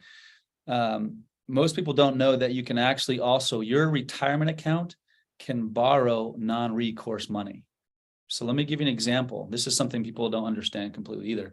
Let's say that same example, your 401k pays, let's say there's a property you want to buy for $120,000 and you only have 60. Your 401k puts up 60. A non-recourse bank, by the way, we have the relationships with the banks that want to lend on this, puts up 60. Now your $60,000 goes much further. Because there's a lot of people I think that are listening to this too that they might only have $30,000, $40,000, but they're looking at a $60,000, $70,000, $100,000 property. And you can actually leverage and borrow money using a retirement account. It's got to be non-recourse. A retirement account can't guarantee a loan. Only a person can. And so therefore, we already have those institutions, several banks that already work with our clients that want to lend on these assets that you buy. Holy crap, dude.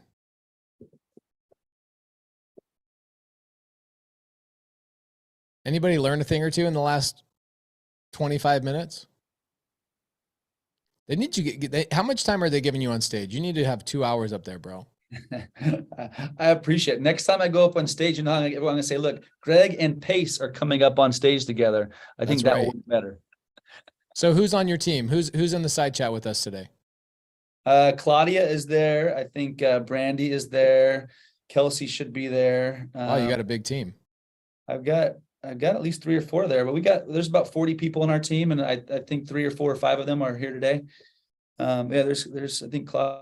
Has your team ever seen such a cool live challenge? Are we the coolest people that you guys do stuff with, or what? I'm not just saying that. It's funny because, the reason I never reach out like I do, like I've done with you. My team has have you talked to Pace yet? Can you please, right, Claudia? Claudia, she's on here. She would say, can you see if you can talk to Pace again? Because their people are the best people. They respond so quickly. In fact, you guys, You're just action takers, and that's and good people. Like there's a couple. In fact, right when you said something about me, I think 20 minutes before I got on, like I was going to get on, and I forgot. Sorry, I forgot his name. I think it's Eric. He sent me a text because I am very active, and he's like, hey, because I live in San Clemente as well in Orange County. And he's like, hey, set up my account with you last week. Heard you're coming on. Can we meet in San Clemente? Like they're just, you guys are a great group to work with. And so it's refreshing, to be honest. Yeah. So just FYI, your team might get some knuckleheads that email you. Okay. Cause the only group I've ever let you have access to is the subto community. And that my community is so unbelievable. And then this is a free challenge. And so sometimes I get some of the free knuckleheads. Not every person that's free is a knucklehead, right? They're just maybe coming up in the world. But just so you know, don't let your team be mad at me if some of the people that are not my sub-2 students get, they come in there with entitlement or anger or anything like that. It's all good. When you guys reach out to Greg's team, if you're not a sub-2 student, do you promise to act like a sub-2 student and be respectful and awesome and be an action taker? Okay. I have your commitment. All right. Girl Scouts honor. Bro, that's amazing. So I come in, I imagine I'm probably not going to talk to Greg. I know you and I collab and we talk, but who are the people that I would end up talking to if I had a question? You'll start with, we've got a really good team. And so there's a couple different divisions, but you'll end up starting to talk with Claudia and Brandy and Kelsey. There's a couple others on our team, Alicia, that you might work with, or Ben. There's 4 or 5 people that help you with the account. The best part about this, look, let me just back up. I opened up a trust company because I was a real estate investor looking for money, and all the trust companies sucked. And so I was out there, and I was referring, like Julie said, I was wanting money for my deals. And so I'd refer them to trust companies, say, open up your account, then lend it to me. So when I'd say that, the clients would do that, but the process was terrible.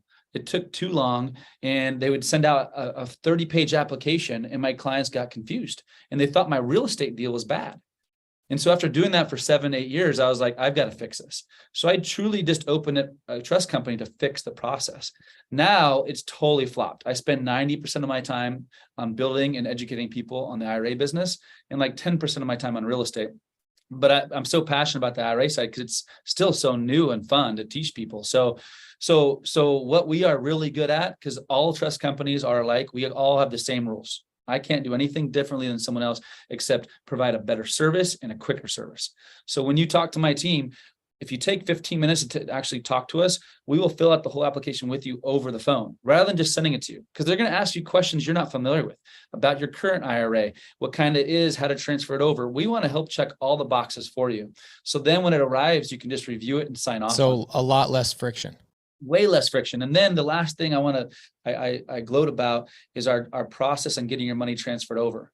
We'll get your money over. If you have an old 401k, like most of you said you have with some previous employer, we'll get it transferred over to our company in 2 to 3 weeks at the most, but probably 2 weeks.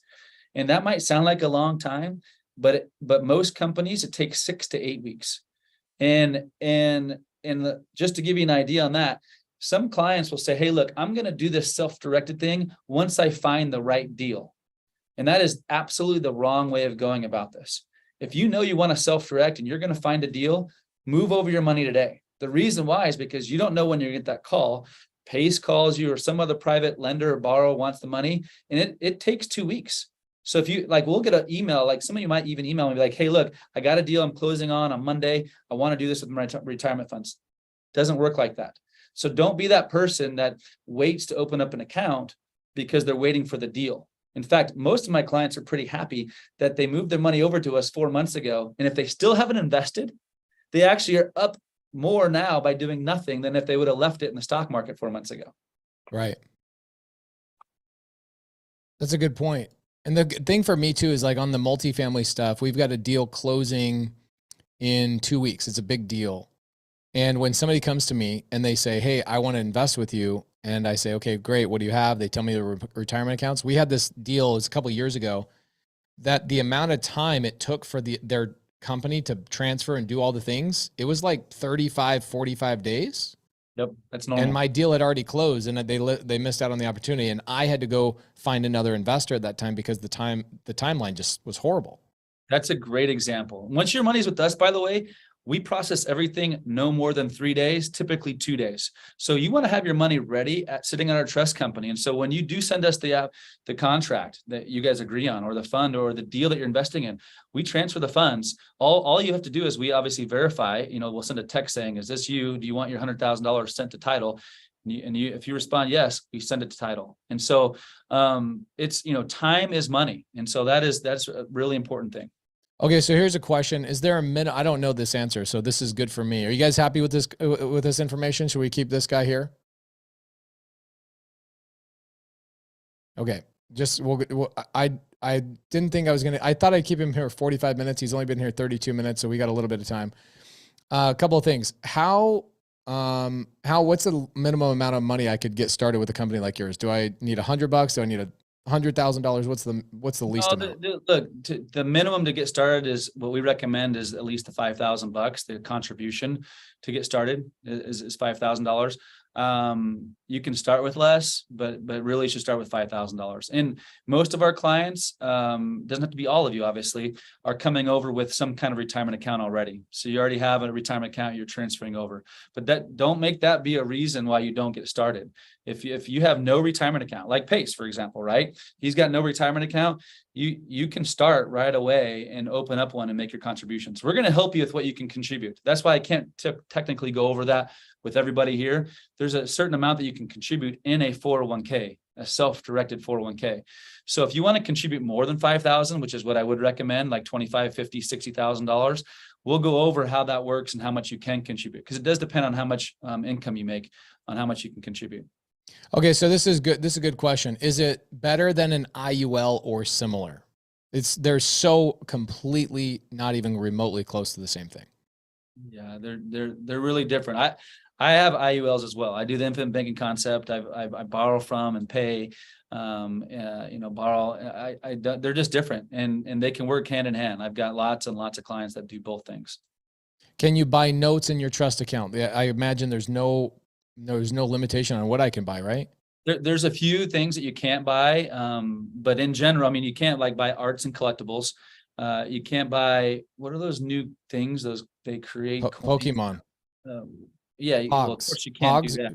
You can't. Pogs. You can't. Who remembers Pogs? I remember Pogs. NFTs. You can't do NFTs. Sorry, someone put it there. And you can't invest in your own property that you live in, vacation home or what you live in. So you can't. But if you want to buy an Airbnb or a rental property, you just can't use the property. But almost everything else is fair game. You can lend to your business partner, things like that. What about Forex? What about gold? What about something like that? Yeah, you can invest in gold, silvers, Bitcoin, etc. Yeah, all of that you can invest in. So not NFTs, but you can invest in Bitcoin. If I invest in currency trading like Forex, that's okay. Yeah. Yes. Okay, cool. Can you build it to build an investment home on a piece of land? The answer has to be yes. Yep. You can, any kind of investment you can do for the most part. Yeah. And so what Greg was saying earlier, Ronald, that's a great question. He said, you don't even need all the money to do the investment. He will refer you to lenders that will pay for the remaining balance through a loan, as long as you contribute from your investment account, and you can go and buy that big deal. Can you buy land? Yeah, you'd have to be able to buy land, you can right? buy land. That's the other thing. If you're just getting started too, you might think, I only have $50,000. Like you might be one of 3 investors, like you and 2 or 3 other members. You guys might all come in and buy a property. Just the important part that we'll teach you is how you title it. It'll have to be titled in the name of your IRA, or and I don't want to go too deep in this, but you can actually create an LLC, which we will help you do with Prime, and your LLC would be owned by your retirement account. So Pace, the example, your Roth account that we're going to set up can then fund an LLC that's owned by your retirement account. And then that LLC can buy and sell different notes. For example, if you're buying and selling, like in wholesaling, you can do that through your LLC. I don't want to get too technical, but this depends on what you're trying to accomplish. And that's why the one-on-one session that we give you, we're going to help answer any questions and get you the right account. Can you guys do a one-on Molly session so I don't have to be involved? Claudia, you're on here. Make sure you get with Molly after this. We're going to get his account set up. I had to physically go to the bank today to do a wire transfer. It was a big one. And I was like, why am I doing this? Somebody else needs to do this for me. And so it's not like with everything I've been hearing from everybody else that's gone over to you guys, they've been super happy with that. People want to know how they make money. Do you guys walk in the grocery store and say, how does this grocery store make money? I don't know where that comes from. That must be coming from your parents or somebody from your church or somebody with a broken mindset. When you ask how other human beings make money, this is the question I ask. I ask, you're making money, right? Because I don't want to do business with you unless you're making money. I'm making money, but let me explain. I'll answer that. No, question. I don't want you. No, I don't walk into the grocery store. I don't want to be around people with broken mindsets. I don't walk into a grocery store and say, how do you guys make money? I appreciate the transparency, but kiss my ass. No, absolutely not. Did people walk into your job and stand over your desk and go, how do you make money? No, that's not people I want to hang out with. That's negative energy. I don't want that. Okay. So, and guys, if you want him to explain that to you, email him and he'll explain it to you. A couple of people said, how do I get started? Email is greg@horizontrust.com. Here's what I think I'm going to do, Greg. Can I do 2 accounts? Well, you can only contribute up to $62,000. Okay. So could I do 2 separate accounts, one with 31 and one with 31, and do one strategy with one and one with strategy with the other, and like compare them and show people how I make money on stuff? Yes. Okay. That's what I'm going to do. I think I'm going to do something like that, where I set up 2 different accounts. One will be all real estate related, and I'll show people how to use that 31,000, leverage, buy deals, whatever. I could even do Gator method with that 31,000.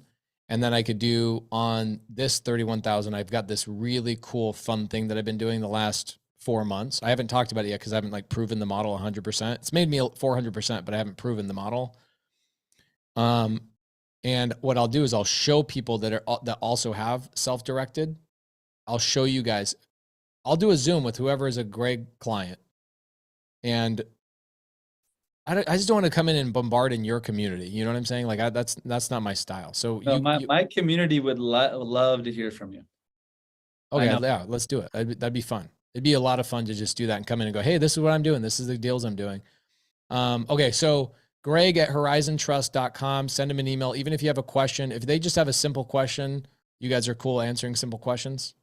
Yep. Okay, and for you guys that I made feel really bad about asking how Greg makes money, he will tell you how he makes money. Just email him. But I don't, that's not how I roll. I assume if you're hanging out with me, you're making money. I want to make sure you're making money. I don't care.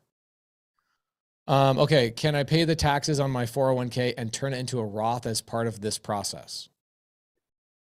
You can convert. Yes, you can. The answer is yes. The quick answer is yes. A little bit longer answer is once you transfer over your 401k with us, we can convert it into a Roth and you'll pay the taxes on it now, which is a smart move if you plan on making some big gains over the next 5 or 10 years in your account, because then obviously it grows tax-free and comes out tax-free. But you'll take that hit. Maybe your $100,000 goes down to 70 today, but now you're turning your 70 into that $500,000 to $1 million, and it all comes out tax-free.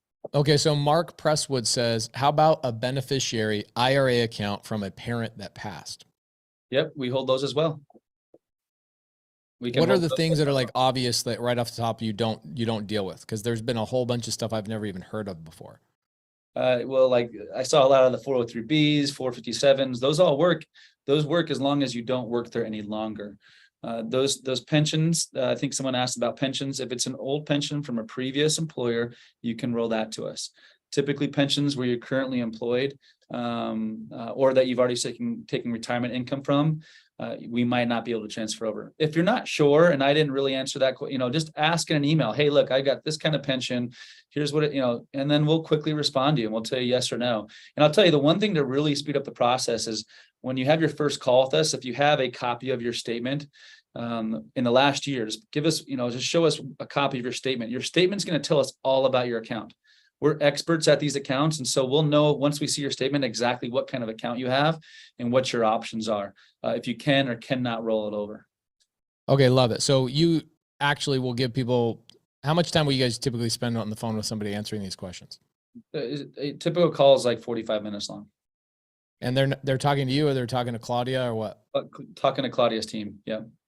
Okay, love it. And Claudia's dope. Why haven't I never talked to Claudia? Can I talk to Claudia? Can we see her? Absolutely. Claudia, are you here? Oh, Claudia, sure. where are you at, That'll Claudia? make Let's her, find that'll her. make her nervous for sure. Come on, Claudia. Good. Good. Everybody else is in here. Claudia Guzman, right? Yep. The problem is she's not, I haven't, let's see if I can do promote to a panelist. Okay. All right, cool. I'm going to start you in the backstage, Claudia. So you got to come into the backstage and like come in. There's this little button back there in the backstage that you click on and you can come into the front. You like making people feel uncomfortable. This is good. I like it. Yeah. People need to know who they're doing business with. Absolutely. And the thing is, like, I show Molly on my team a lot. Like if people are going to invest in my deals, they should know Molly. They should know Tony. They should know Heidi. They should know my team, because a lot of times I'm just not in the trenches. I'm out of the front. Right. I agree. I love it. You think she's going, oh my gosh, hold on. I'll be right back. I love it. Well, that's a terrible background I have here.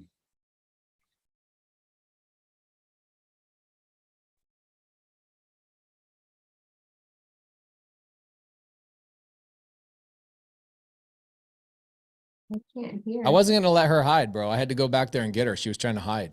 I like it. There she is. Hi. Claudia, tell us a little bit about you. Are you married? You got kids? Where did you grow up? Tell me a little bit about you. I am not married, no kids. I was raised in El Paso, Texas, and I've lived in Las Vegas for about 15 years now. And I've been Thank goodness. Thank goodness you got out of El Paso. El Paso, I mean, those Chico tacos are bomb, but outside of that, like, what else is there? You know Chico's Tacos. Oh my God. Of course I know Chico's Tacos. That's where the freaking mayor hangs out. Like that, the whole entire city hangs out at Chico's Tacos.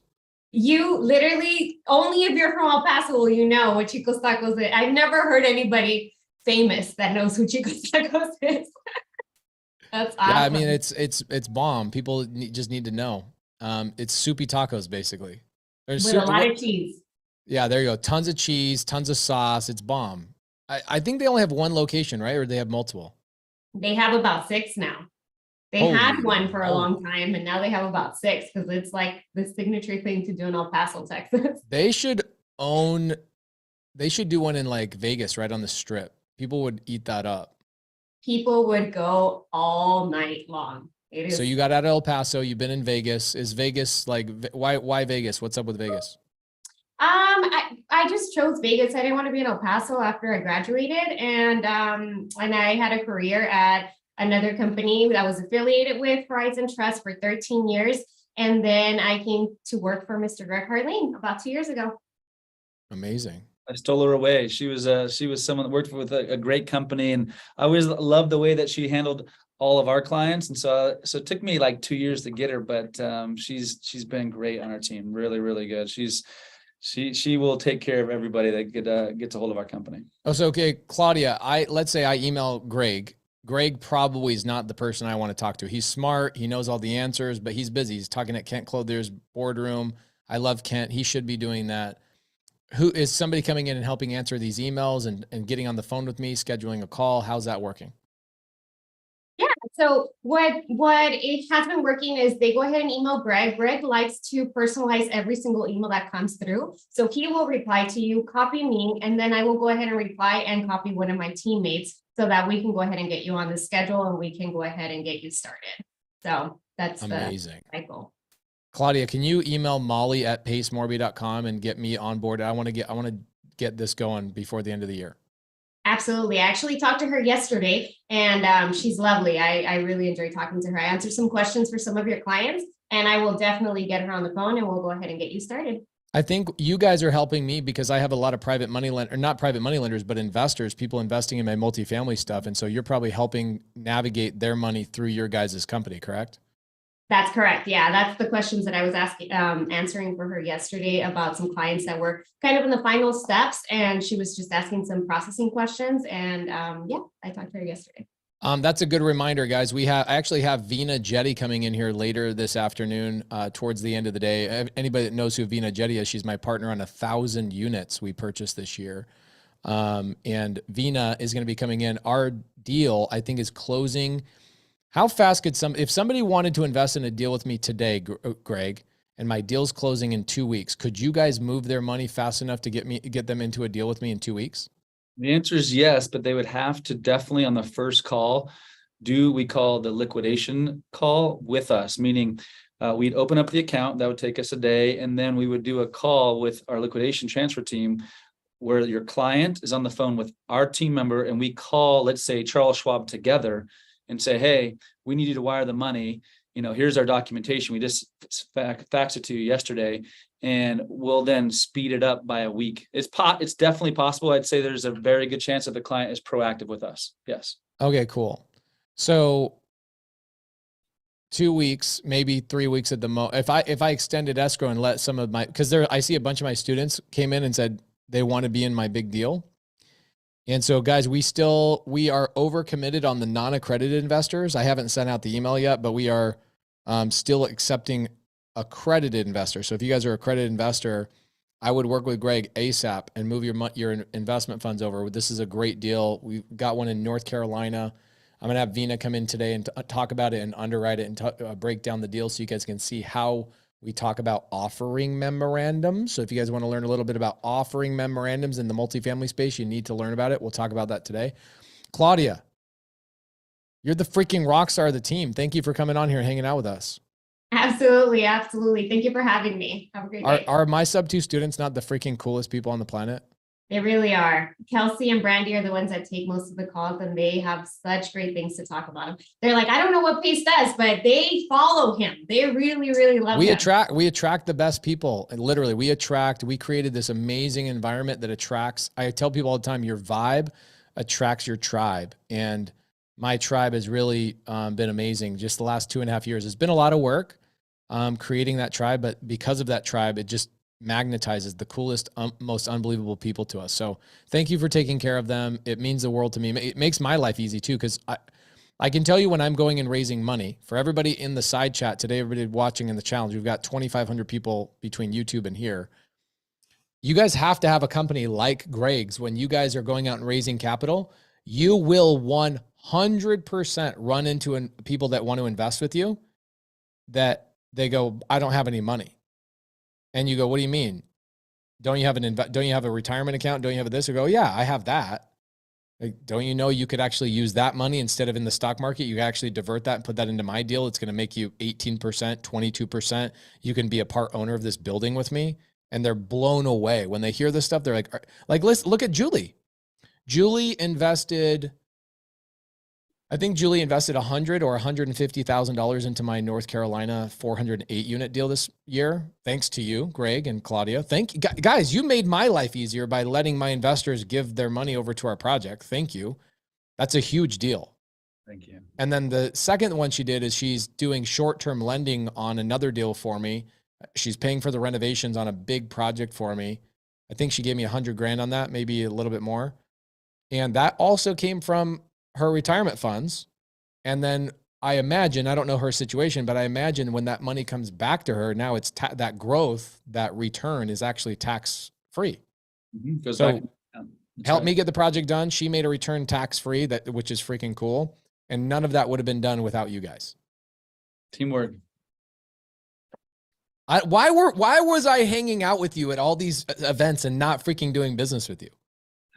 Hey, it was the right time. We're good now. I really needed to be humbled by that stage presence when I was.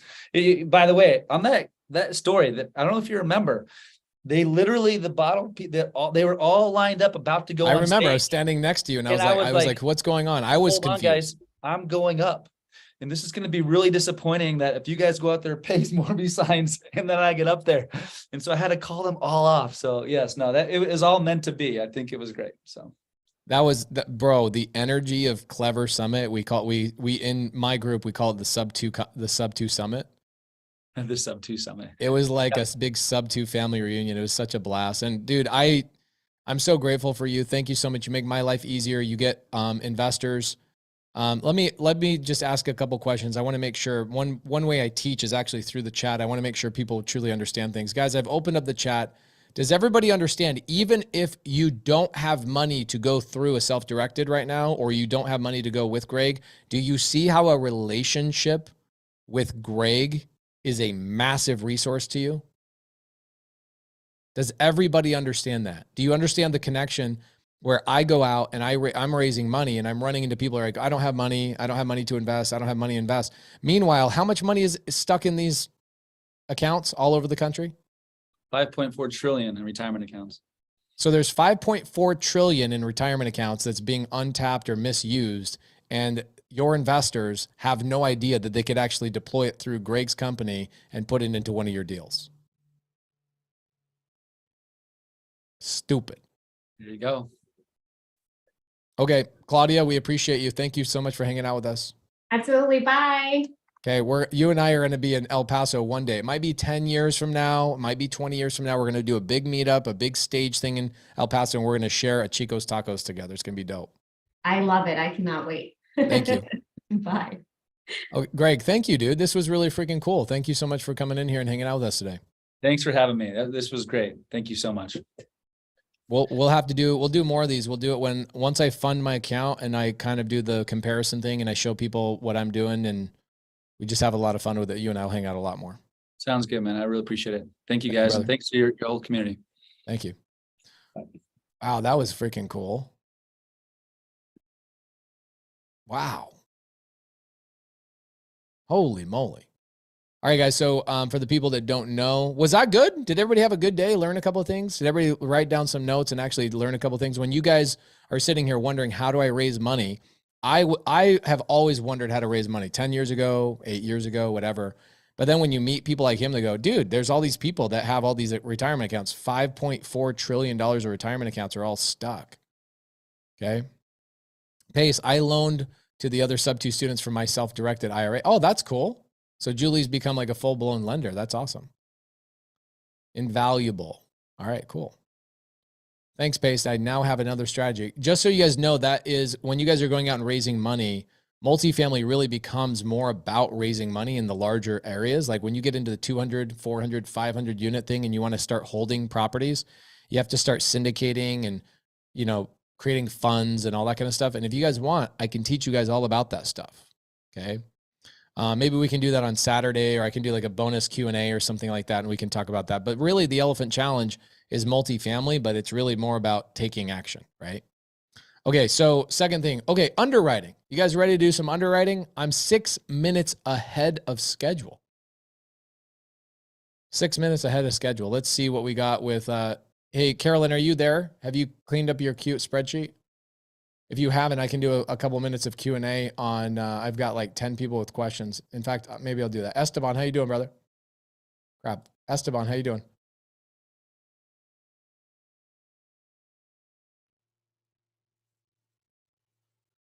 I'm going to ask to unmute you. Where you at? 5, 4, 3, 2, 1. Goodbye. Mike Masinko. Mr. Pace. How you doing, brother? I'm good. How can I help you today? What do you got for me?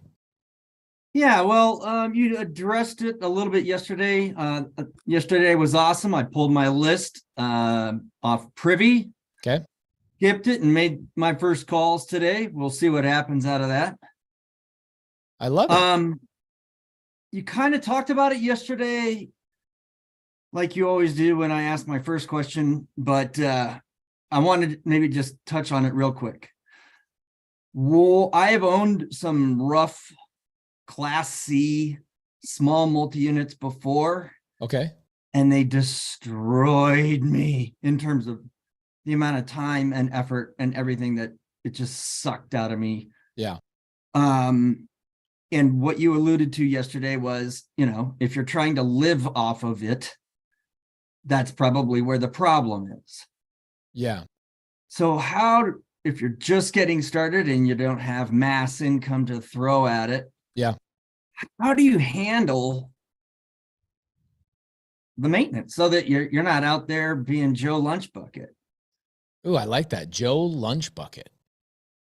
That's a good one. Okay, so let's talk about this. You guys okay with me answering this question for a little bit? Let's say it's a 10 or 20 unit building, nothing ridiculous. Okay, so here's what I think everybody should be doing. Okay. In this challenge, I think and I'm going to get to your question. I'm going to answer it. I have to unfortunately answer the question so other people can hear the answer before I get to your actual answer. Okay. Dude, you have the most thorough indirect answers of anyone on the planet. Thank you. I appreciate that. I know what your answer is, but if I jump right to it, then a lot of people get confused. I'm all ears. Cool. So what I would say when I look at an elephant challenge like this, there's multiple reasons why I do elephant challenges. Okay. Number one, I want to create leaders in my subto community. I really want my people to be highlighted. I want them to be loved on. I want them to be adored for them going and helping a lot of people. I realize that the best income I get on a yearly basis is my emotional income, and I want them to feel that same thing. I think we all know that, right, Mike? Like every time you do a favor for somebody and you feel that emotional income, it's great. So I want them to get that. Mm-hmm. Number two, goodwill for me. Me putting goodwill out into the community brings me a lot of money. And this is not me trying to be cold-hearted, but I buy a lot of deals from people that I teach.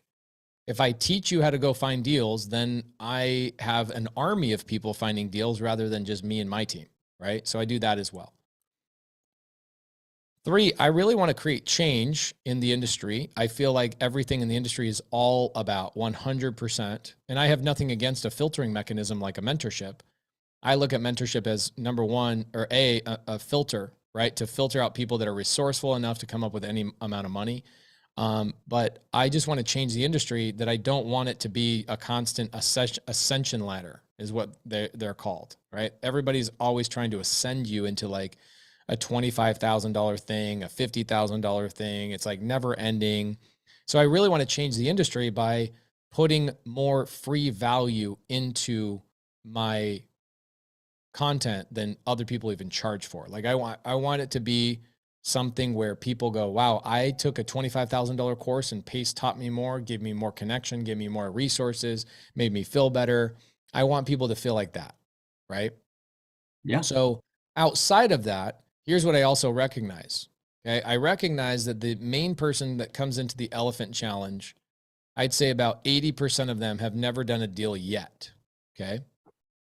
And so elephant challenge is fun for me because it keeps me connected and all of these types of things.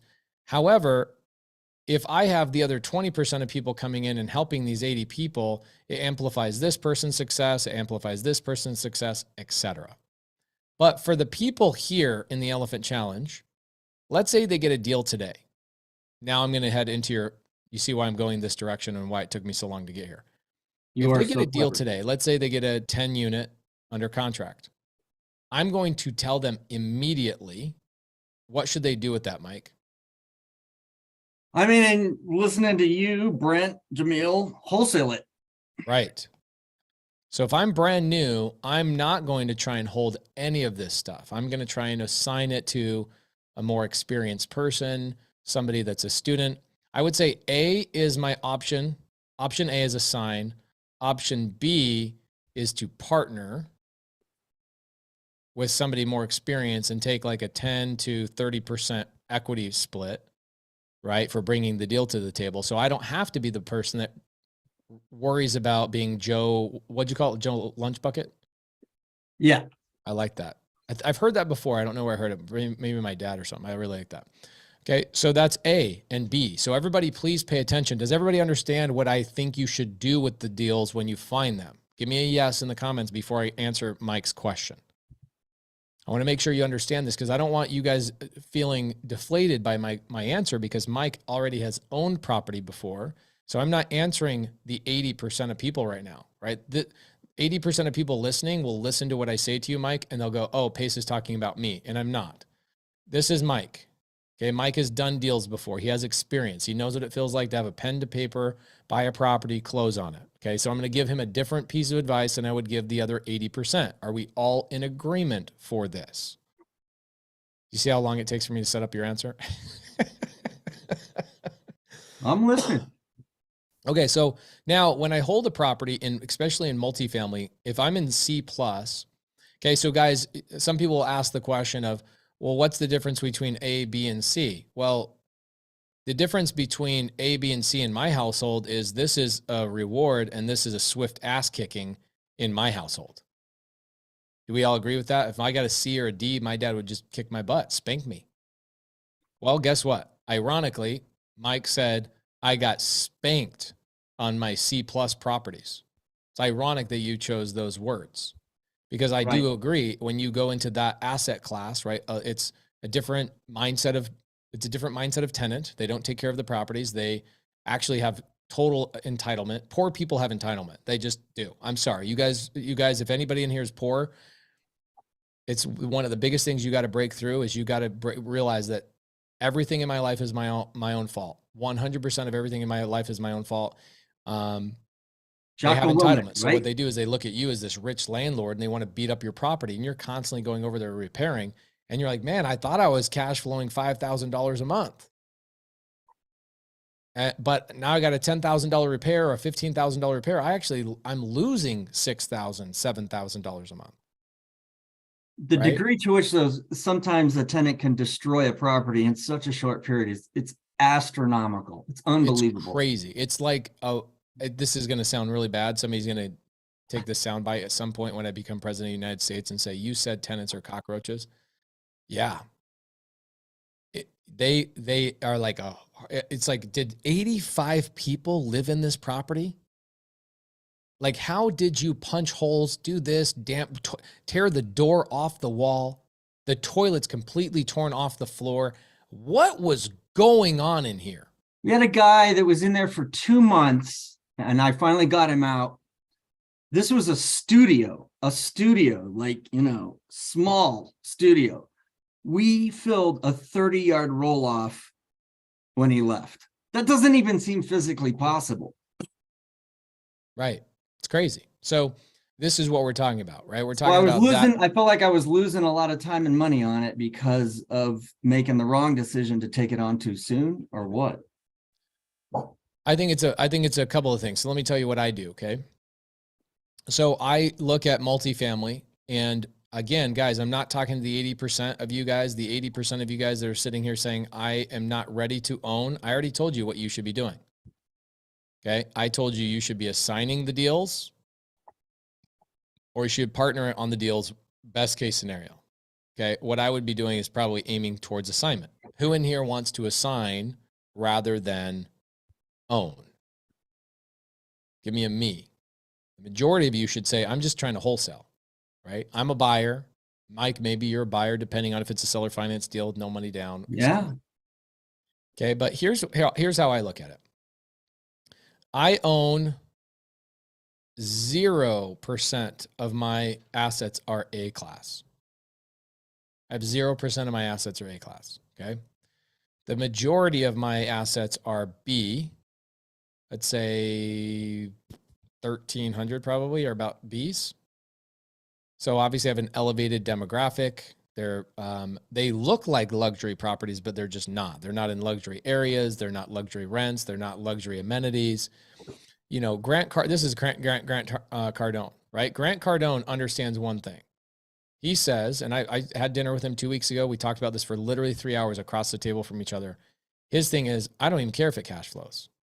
What I do know about multifamily, especially in A-class areas, is that this is going to double every 5 to 10 years. So where else can I go and buy a property that I'm not really going to have to maintain? They do all cash flow, but he says, I don't care about the cash flow. I care about the appreciation. The challenge is in this C class, or even in worse, let's say C minus. I don't think anybody's ever going to call their assets a D. There are D assets out there. They're really bad. I try and stay around this area. Why? I stay around this area because typically this area has some value add component to it, which means I can get a discount on it. I can add value to it, right? I can tar the blacktop. I can add washer dryer. I can add a barber on site. I can add a sauna. I can renovate the property, whatever the value add component is. I can buy this property, add to it, and then I can bump the rents significantly within my first 1 to 3 years. Okay.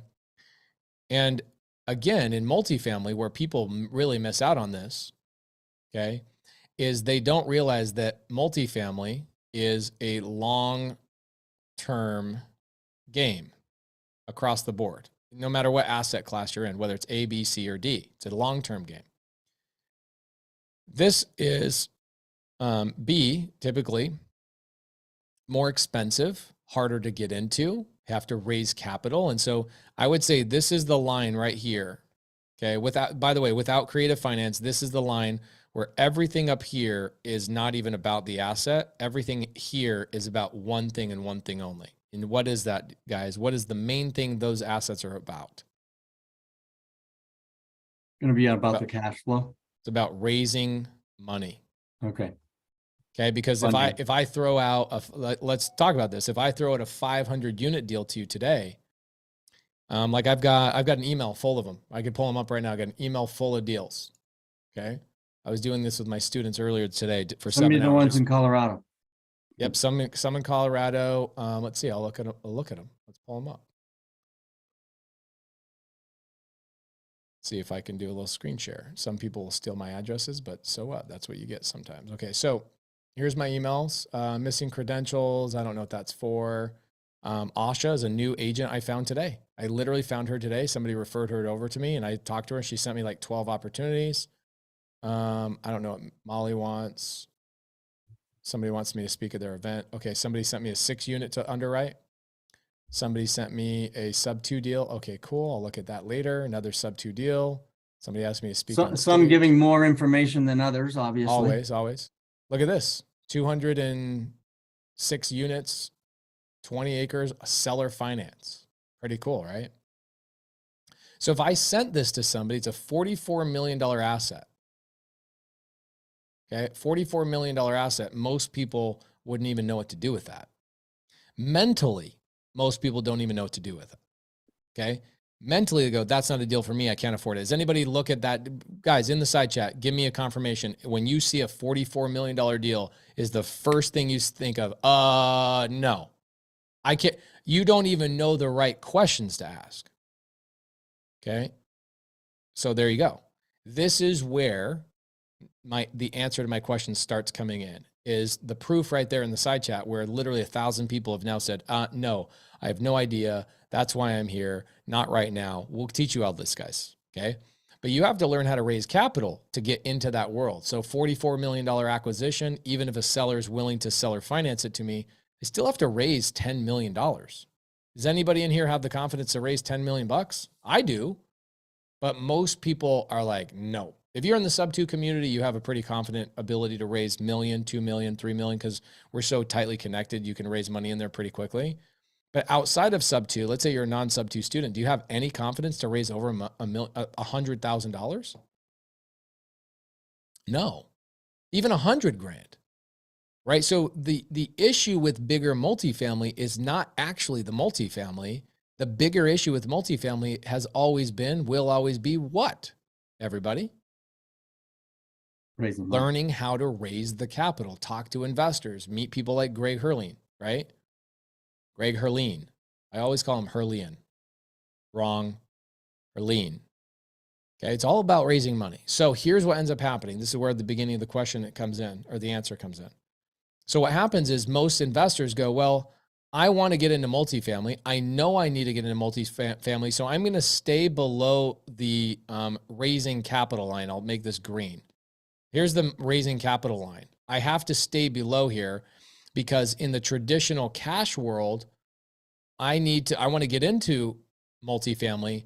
And I know that raising capital is not an opportunity for me because I don't know how to do that yet. So what most investors do is they play right here and they play right here. Right. Okay. It's like the lowest barrier to entry and like the lowest reward after 5 years. That is correct. This is why, now I still own properties in C class. So I'm going to give you an answer of what I do with my C class. Okay. So I have a 30 unit actually with Carolyn. You saw her on the screen, right? Yes. Okay. So Carolyn and I own a 30 unit in Corpus Christi. And we're putting Excellent. I bought it on seller finance, 50-year mortgage. Nice. That's pretty good, right? Especially even for the, for the owner of that property, that's ridiculous return for them too.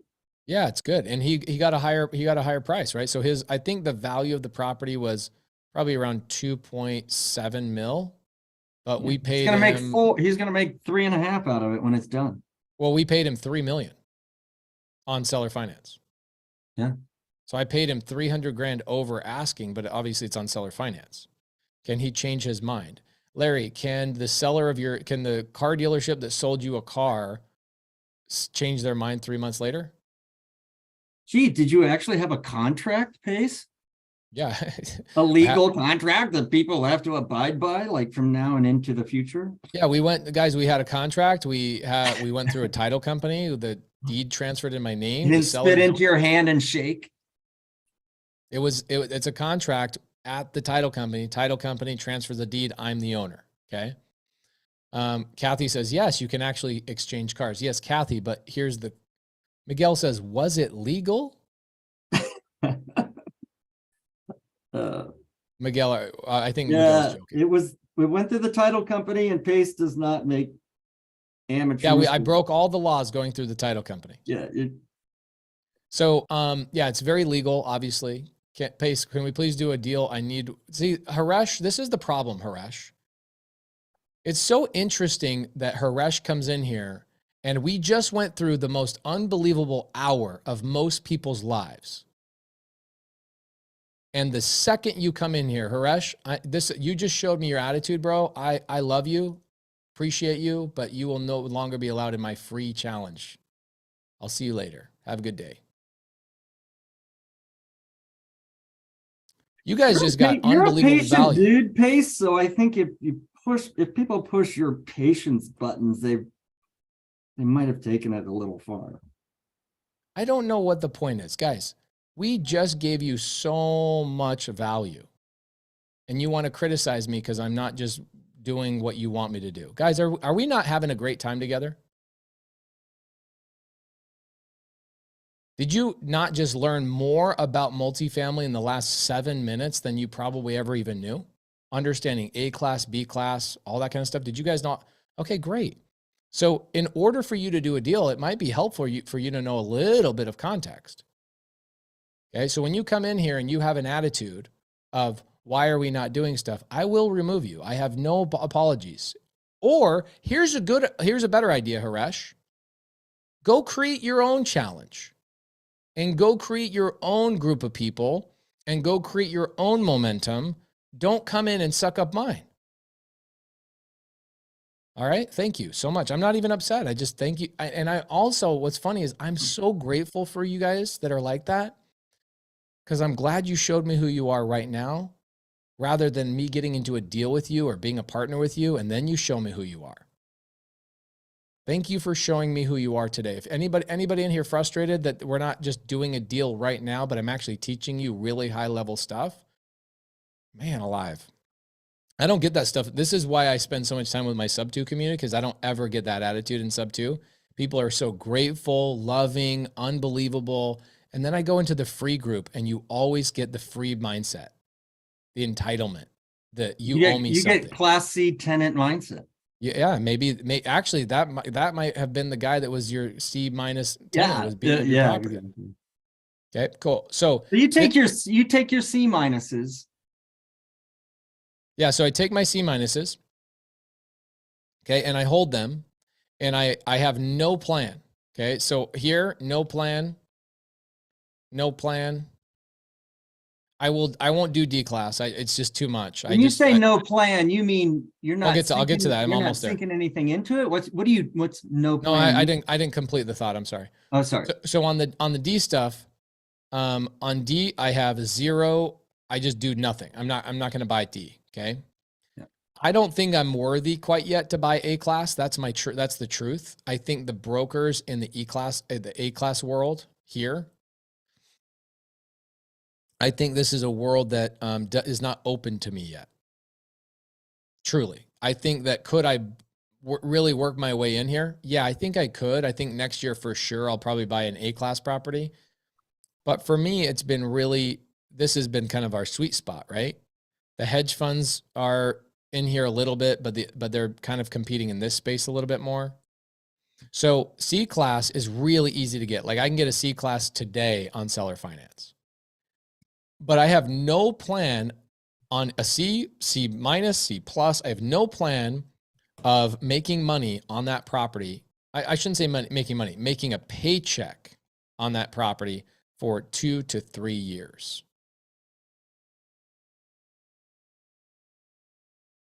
Okay. And why is that? The reason why is because I realize that the majority of the people that are selling C class are dumping something that has something called deferred maintenance. Okay. They're dumping something because they say, well, my sewer, you know, the property is 50 years old and the roof is going to be, we replaced the roof when we bought it 50 years ago. And now the roof, it's going to cost $200,000. And now we got sewer issues. The galvanized metal is starting to decay. We're getting calls all the time from the tenants talking about how the roots of the trees have gotten into the sewer. And now we got major sewer problems. Like I was on a call today. Here, I'll show you guys real quick. Hold on. Let's see. Camera 2. No, not camera 2. Camera. And they were usually older properties to begin with. Yeah, they were older properties. So you guys can see the notes of an earlier deal today that I was sitting here talking to a broker. And that was the bigger thing is the lady, she owned a big C-class, 300 unit C-class property. And she spent $5 million just doing the sewer system. Oh. So what happens is these sellers in the C-class, what they do is they go, it's time to offload this asset. They probably should have offloaded it after 10, 15 years. So really the game plan with a C-class asset is that I'm not planning on making, a paycheck from it. It's not that I'm not making money. Remember, I'm not trying to make a paycheck from my C-class for 2 to 3 years. Now, if I do, gold stars for me. But what I take, like, I'll give you a good example. I've got this is great. Here, I'll show this one. This is a really good one. I got a C-class mobile home park in Yuma, Arizona. Let me pull this up for you. Seller finance, bought it with a student of mine a couple years ago. I'll give you guys the actual. Crop duster guy. What's that? Your crop duster guy. Yeah, Steve. Yeah, Steve. Yeah, Steve's awesome. Yeah, he's awesome. Here, let me give you guys a little story. What was a good story? Yeah, check this out. This is our property manager. He sends me a video every single month. Okay. And you'll see he only has 10 subscribers, poor guy. But he sends these videos because he's just awesome. There's Steve right there 3 months ago. And let's watch this for just a second. Hello, this is Jimmy at Gilmore Real Estate, property manager here for 1 Acre Trailer Park. And it is another beautiful day down here at the trailer park. Only about 110 degrees outside and 60% humidity, but we've got crews working today. And I wanted to get down here and shoot some video of it so that way you guys can get an update. I'm just fresh back from maternity leave, although it's not really my maternity leave, my wife's. And I'm getting up here to unit number. So does this look like an A-class property, guys? Or does this look like a C-class property? Okay. So we can kind of tell the difference. This is actually, I would even say this is C-class. This is that particular unit's like a D. Yeah, that's a pre-1978 unit right there. Yeah. Okay. Now, not all my units are like this. Okay. We've got crews out here. They're in the process of raising the pole back up, possibly replacing the pole, and then we'll get the trash truck back down here in a few minutes. I want to take you into this unit. We're in the process of rehabbing it now. This is unit number 5. This was a very interesting unit, and there's a lot more progress that has to happen and a lot more cleanup, but I want to at least walk you through it and show you what the guys are doing in here. So I'll go ahead and switch cameras over here. All right, so this is unit number 5, and we're in the process of putting new floors in. They're not quite done with it, obviously. Should be done sometime next week. But this unit was one big bedroom, so I think big room. Enough. I'm sorry, this unit. So this is a good property manager. We have a great property manager on this property. So let's talk about that for a second. So I bought that 2 years ago, Mike. Yeah. That property cash flows. Noon came out on it. Yeah. that property cash flow is about $7,500 net. Okay. However, I've never paid myself one time.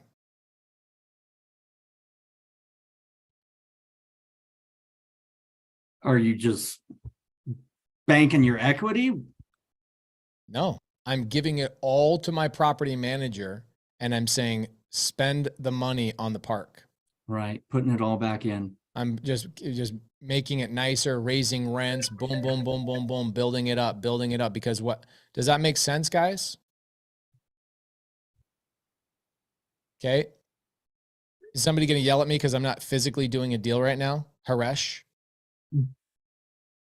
Don't be a Haresh. It's a form of like delayed gratification on it because you know how it has to work mathematically. It's an investment, right? Yeah, an investment. And Okay. All right. so B class, I take a paycheck, right? So like the 264 unit deal that I did in Springfield, I'll have a paycheck next month for 48 grand.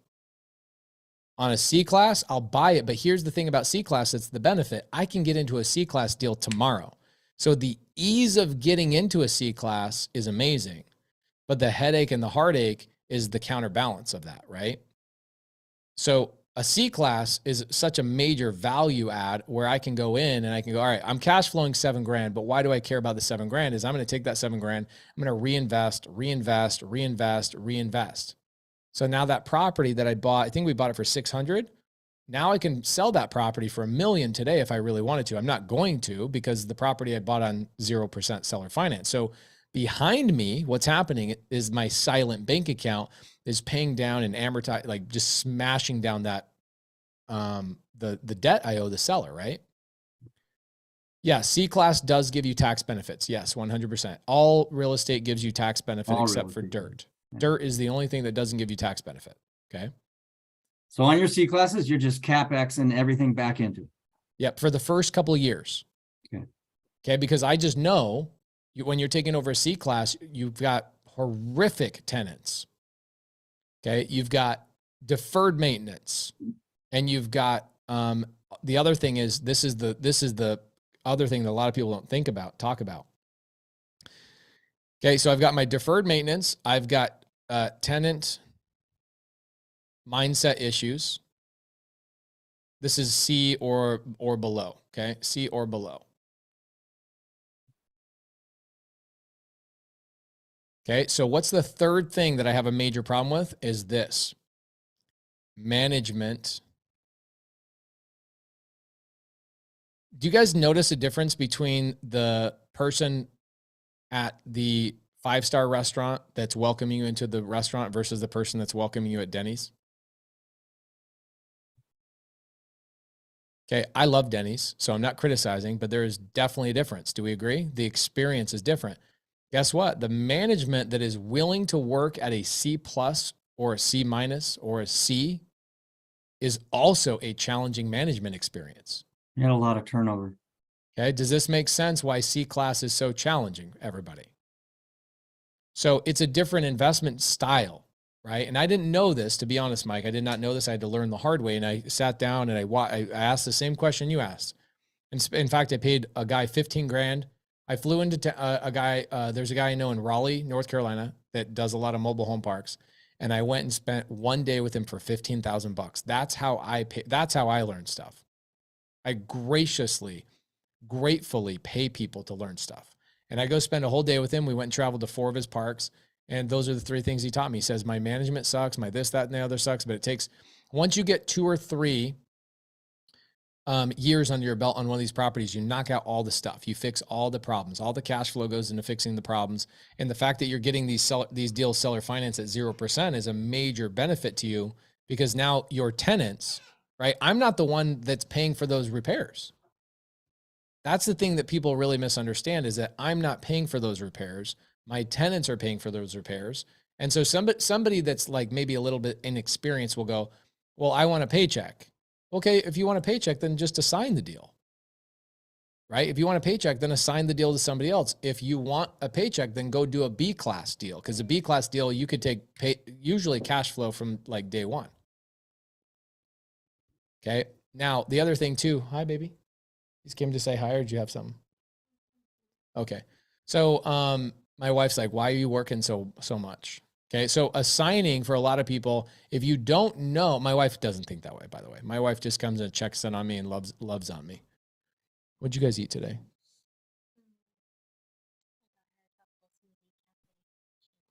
Oh, really? Corbin, you didn't like your tropical smoothie? Oh, I love chocolate chips. Yeah, we haven't had that in a long time. The Zooms where you guys do a deal in an hour is awesome too. Thanks for doing those. Of course, Mike. Yeah, absolutely. Thank you. So the so for C class, anytime I'm buying a C class, I have to make a decision of, am I okay not taking a paycheck on this for 2 to 3 years? And then here's what's funny. Okay. Here's the last part I'll say about this to answer your question. You know that $7,000 that I'm making per month on that mobile home park? You would think, okay, you would think that that $7,000 now could go into my pocket. Pay attention to this. This was eye-opening to me. You think that $7,000, once I'm done renovating and investing, you think that $7,000 a month could come into my pocket. The reality is I keep that $7,000 now, I start building additional units, or I start now expanding, and I still don't take the paycheck. Where does the That's paycheck where you come get it from. You switch from maintenance to value add. Yep. Okay. Now, where does my paycheck come from? Guess what? I now, because if you watch those videos, go watch all his videos that he's done. Well, they're all unlisted, I think, on his channel. He goes through all these units, and as we go through the units, we raise the rents 30%. That 30% is now my paycheck. Okay. So we go from $350, $450, all the way up to $600, and that $150 is now finally my paycheck. Does that make sense, everybody, on a C class? I'm going to tell you guys, nowhere on the internet will you find what I just told you. Nobody ever taught me that except for a guy I paid $15,000 to. He sat down, showed me his books, walked me through his entire process. I spent a whole day with him in Raleigh, and I was like, I get it. And as deflating as it might sound, I go, look, man, if I'm just trying to learn the game. I'm trying to see what successful people are actually doing with this. Okay. No, you can't. Typically, you can't upgrade a C class to a B class. That's not how it works. Usually it's the type of unit, year built. The physical structure almost doesn't allow it. Yeah, exactly. Especially a mobile home park. Like I'm never getting that to a B class. You know what I'm saying? So did everybody just learn a whole bunch of crap on that? Okay. Good stuff. Really good stuff. So when I'm looking at C class, just understand that you're going to be looking at a property that your seller is going to lie to you. And this is where I came up with my phrase. My sub-2 students wear this on their t-shirts. I don't know if it's on this t-shirt, but my sub-2 students wear this on our hoodies and our t-shirts, and it's buyers are liars, sellers are worse. And that's exactly what I meant. I meant by I'd get sellers to go, the property's already renovated. Okay. Every time that I trusted a seller on a renovated property, I got burned, right? What I assume in a C class is that the seller is basically the property is an atomic bomb waiting to explode. And it's my job to defuse that bomb by utilizing the cash flow for the first 2 to 3 months or 2 to 3 years. So that mobile home park, while it's a really good, the story is cool, I can't sit there and condense the true full unfolded story in a 4-minute excerpt. This is why I spend so much time with my students is I'll literally go 2 hours on one topic, because for you guys to understand the story and all of the things that go behind it is really where the context and the breadth comes from. It's like, wow, this really makes sense. I just had an epiphany.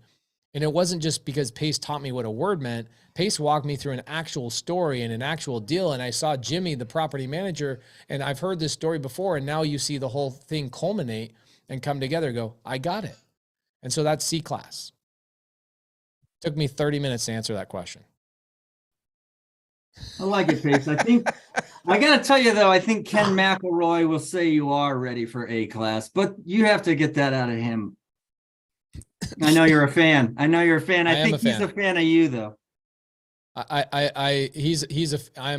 He's a legend, dude. He's unbelievable. So, Pace, can you speak on due on sale clauses? No, bro, I'll answer questions when it has to do with anything. 8,000 videos on that already. Yeah, I've put the time and energy in that. My students know the answer to that. Go to my students for that. Okay. Thanks for the question answer there, buddy. No problem, Mike. Thank you so much. All right. We got Carolyn on here. Let's get moving on some action. Claudia. I don't know that Claudia is being rude, but I really want to talk to Claudia. I kind of feel like Claudia maybe showed up late. Claudia, how you doing?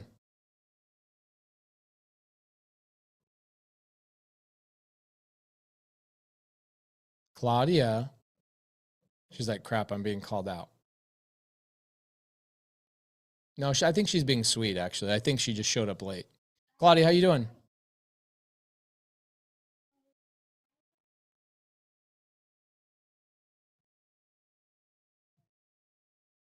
Has anybody feel like you've actually been trained today? Has anybody felt like you've actually been trained today?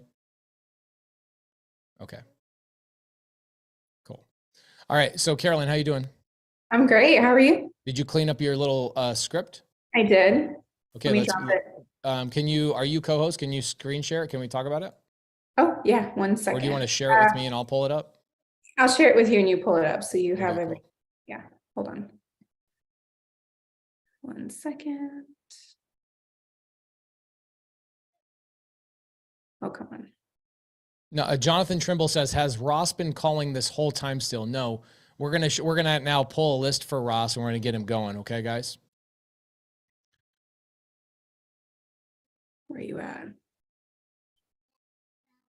Brittany Wells says, my notebook is full. I have to get a new one. Meanwhile, other people are like, can you please start the training?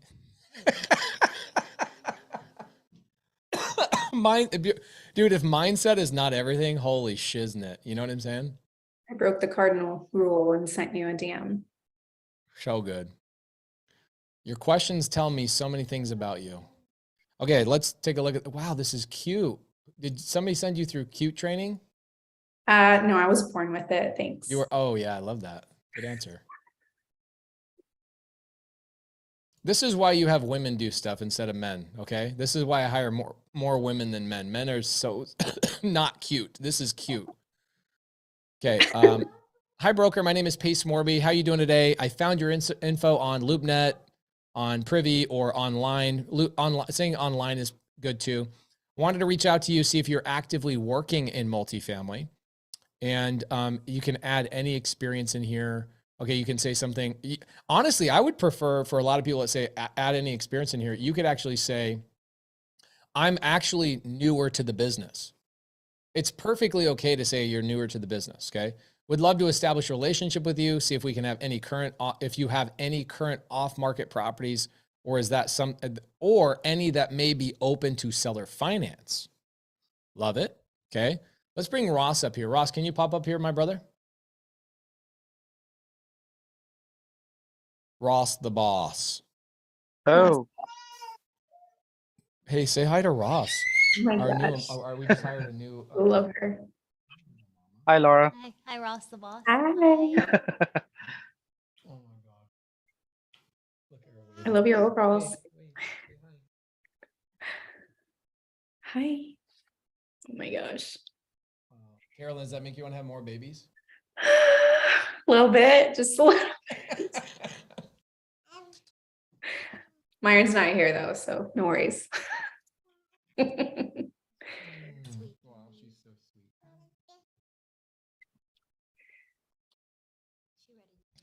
So cute. Okay, so Ross, we're going to go through a script. Okay, so what we're going to do is I'm going to have, I'm going to share this script in the side chat for everybody.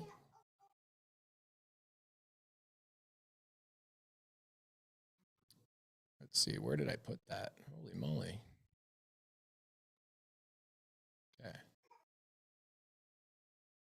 Okay. Please let Carolyn know that you're happy she created this for you, this script. Okay. Yeah, we put that together a few months back when we first started our little journey, and yeah, it's good bones. Thank you guys. I hope it serves you all well. I know it will.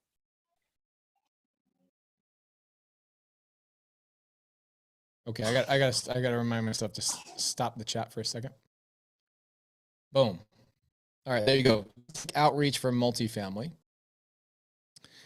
Now, Ross, here's a question for you. If I had you calling for me eight hours a day, how many appointments do you think you could set for me do you think you could set 8 appointments for me on a daily basis with brokers? Yeah, Or for sure. with sellers? Well, based on what I've been trained of, when calling brokers, it's not gonna be the same with regular sellers. It's gonna be fast. So I guess I can 8 to 10 or more than that, Okay, here's what I think we do. probably. It depends. Okay, this is my goal. This is what I want. Okay, I want 4. Because I think you're going to find brokers faster. Mm-hmm. But for me and my strategy, I prefer to actually work with sellers directly. I just prefer that. It doesn't mean that I don't do deals with brokers. It doesn't mean that I'm telling you don't do deals with brokers. It just means I prefer to go seller direct. That's just what I prefer. Okay. I think what we should do is, Ross, I want to set a very specific criteria. Okay, let me pull up my calendar. Let's pull up what I think our goal should be as a team. All right.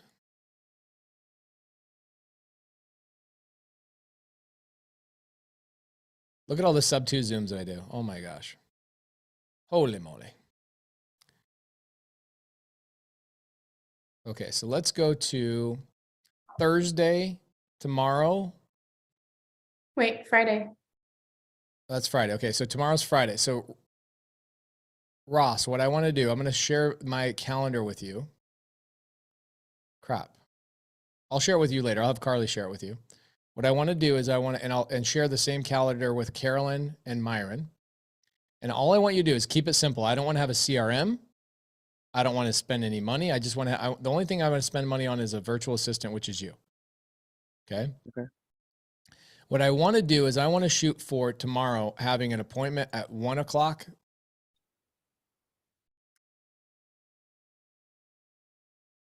I want to have it. Oops, my bad. That's not what I wanted.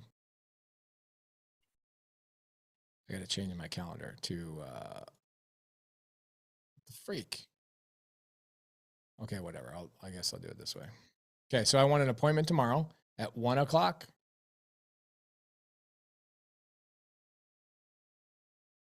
At 1:30, 2 o'clock. Now, if this doesn't work out, it doesn't work out. This is just the goal, okay? And we have multiple people that can answer these. And also if we're just getting started and we need to start filling in the pipeline, I totally get it. Okay.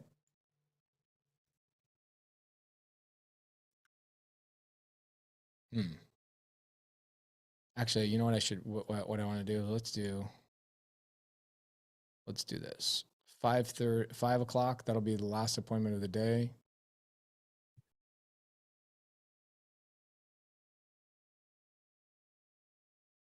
Oh, cute. I didn't know you could do that. I'm all about that cute life, Carolyn. Mm-hmm. Me too. Get used to it. I'm used to my own cute life. Yeah, mine's not. I don't have like the right colors and stuff. Mine's just like boring blue, but you know, whatever. Okay, so tomorrow we're going to do underwriting right in the very beginning of the Elephant Challenge. Okay, so we're going to be looking at the deals that everybody else is doing. Okay, we are going to look at people's deals in underwriting here, and then we're going to have 6 appointments tomorrow that we are going to hope that Ross can set for us between brokers and tired landlords. That's the goal for tomorrow. You think we can do that, Ross? Yes, sir. If you end up doing 4, great. If you end up doing 2, great. If you end up doing 8, stack them in there and we'll have multiple people handle them. Okay? But this little time slot right here, the 2:30 to 5:30 time zone, that's when we want to be making calls, and we're going to do this.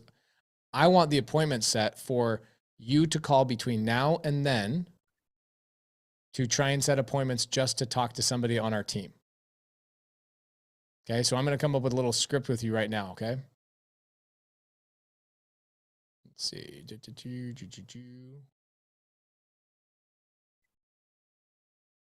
Somebody's like, when are we going to start the training? Gosh, dude.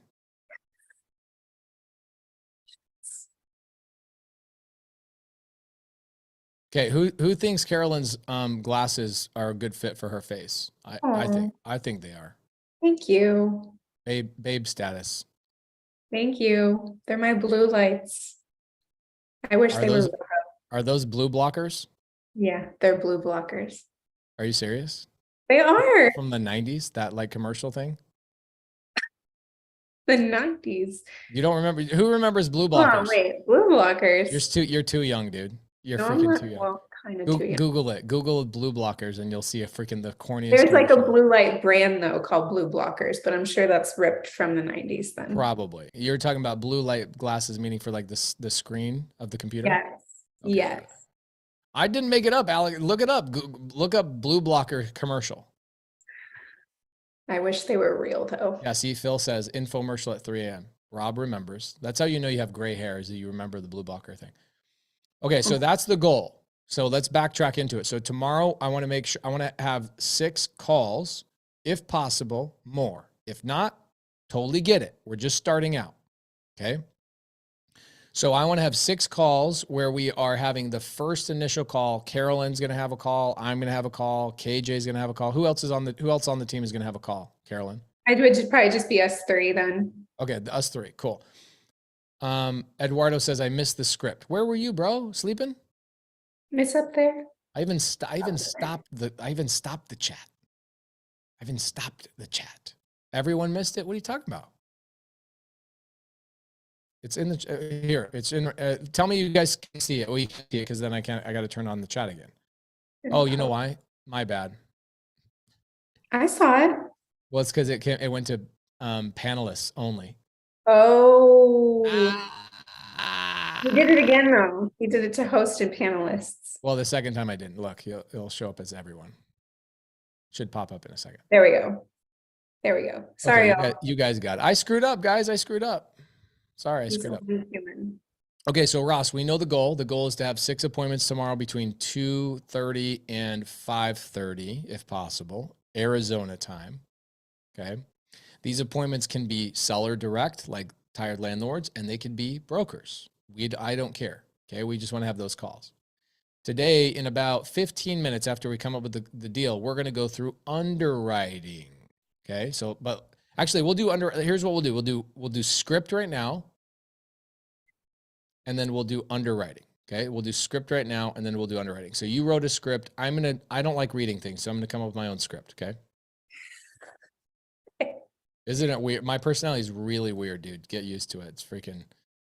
Okay. So yours is cute. And I looked at it and I was like, oh, I don't like reading. Hold on. We're going to come up with a script for also Tired Landlords. And I think yours is for brokers. So I'm going to do Tired Landlords. Okay.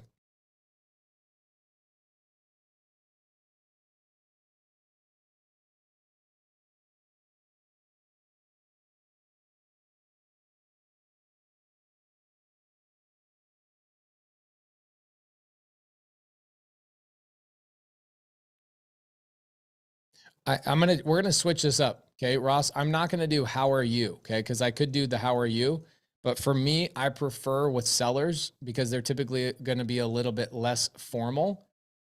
Okay, they want to get straight to the point. Brokers, I like the how are you? How are you doing? Right? They want to be addressed professionally. But with a seller, I'm just gonna say, hey, my name's Pace. I'm looking to buy an apartment building before the end of the year. Except I'm not going to say, here, I'll say our company is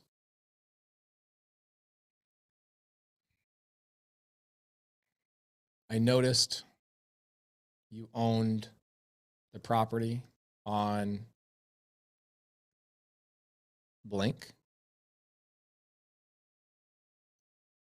Do you have any interest in selling that property if we could get you top dollar?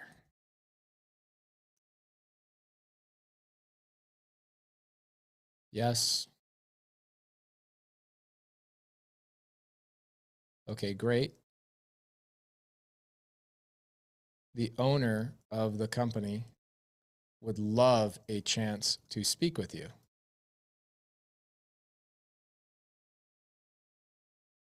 Tomorrow. They have time between 2:30 and 5:30.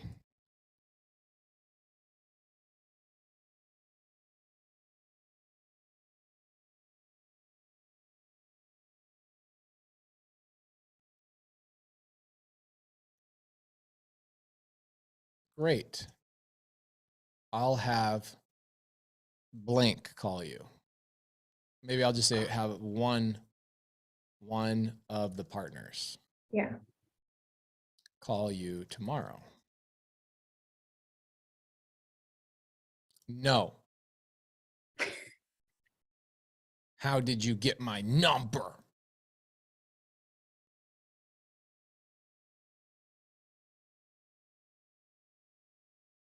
No problem. I received your number from public record as a property owner. I totally understand you're not interested in selling. Interesting. 2 quick questions. 1, do you have any other properties or friends that would be interested in selling? And then 2, if you are not selling, are you buying? As you can imagine, our team runs into opportunities all the time, and some of them are not a perfect fit.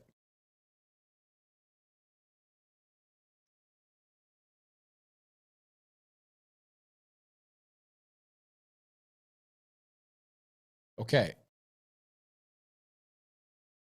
Is that helpful for you guys to get a little framework? Short and sweet. That's how it always is. Okay, because sellers, I'm going to give you guys the script. You guys don't need okay. Here's what we'll do. Let's do a little, you guys can screenshot this. Let's pop it up. Screenshot this, guys, for me, please. You guys can screenshot this. Okay, cool. Thank you, Rob. Jay Charles says the first script is not downloading. Okay, no problem. I'll leave that one up there. And what we're going to do, by the way, subto students, I'm going to be sending out an email with the new $5,100 database. Let me switch this up just a second. Yesterday, I talked about how I was going to give you guys the $5,100 database for real estate agents. I just skip traced it. This database right here. I'm gonna email that out to everybody tonight. Okay, just FYI. You guys will get that. All right, so let's go to Creative Finance with Pace. I'm going to take both of these scripts. Ooh, 69,900. See, is this pay? Okay, cool. Let's see here. I don't want that. I want a photo or video. I want to.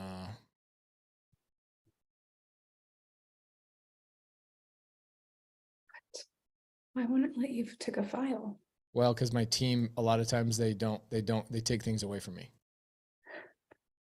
So I have to jump over to paste J Morby.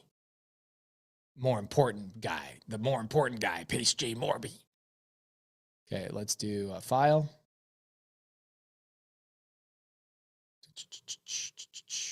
What is that? Basic. There it is. Boom.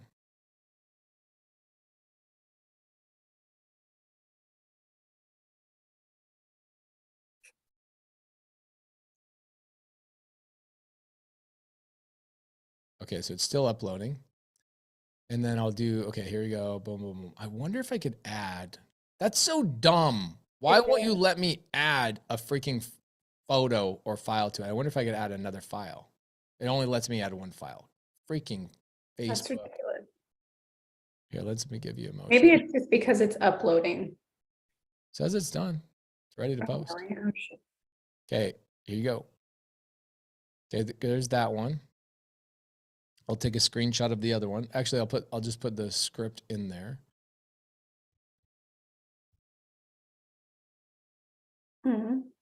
They featured my post.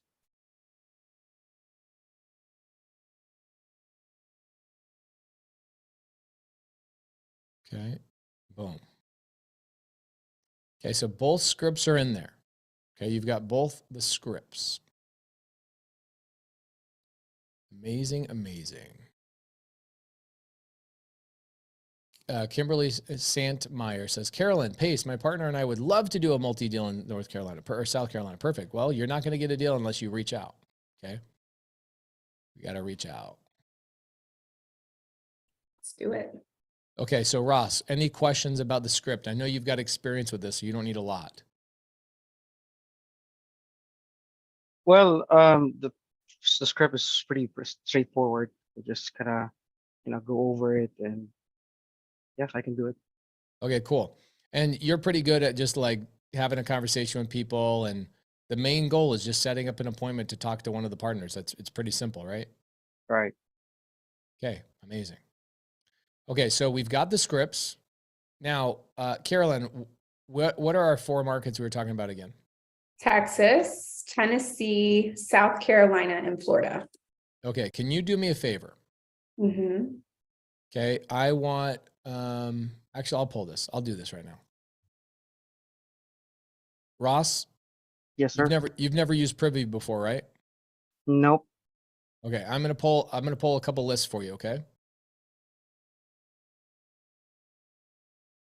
Let's do that right now.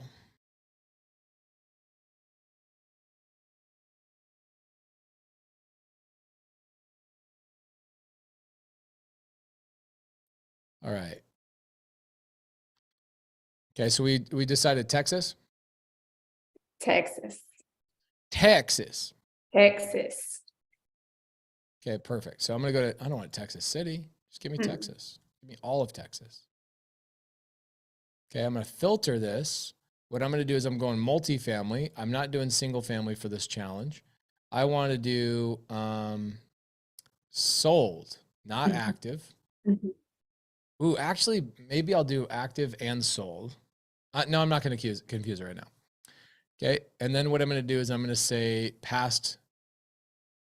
Ooh, this is good. Okay, I'm going to go date range. Okay, I don't want them to have owned this for a long time, or I want them to have owned it for a really long time.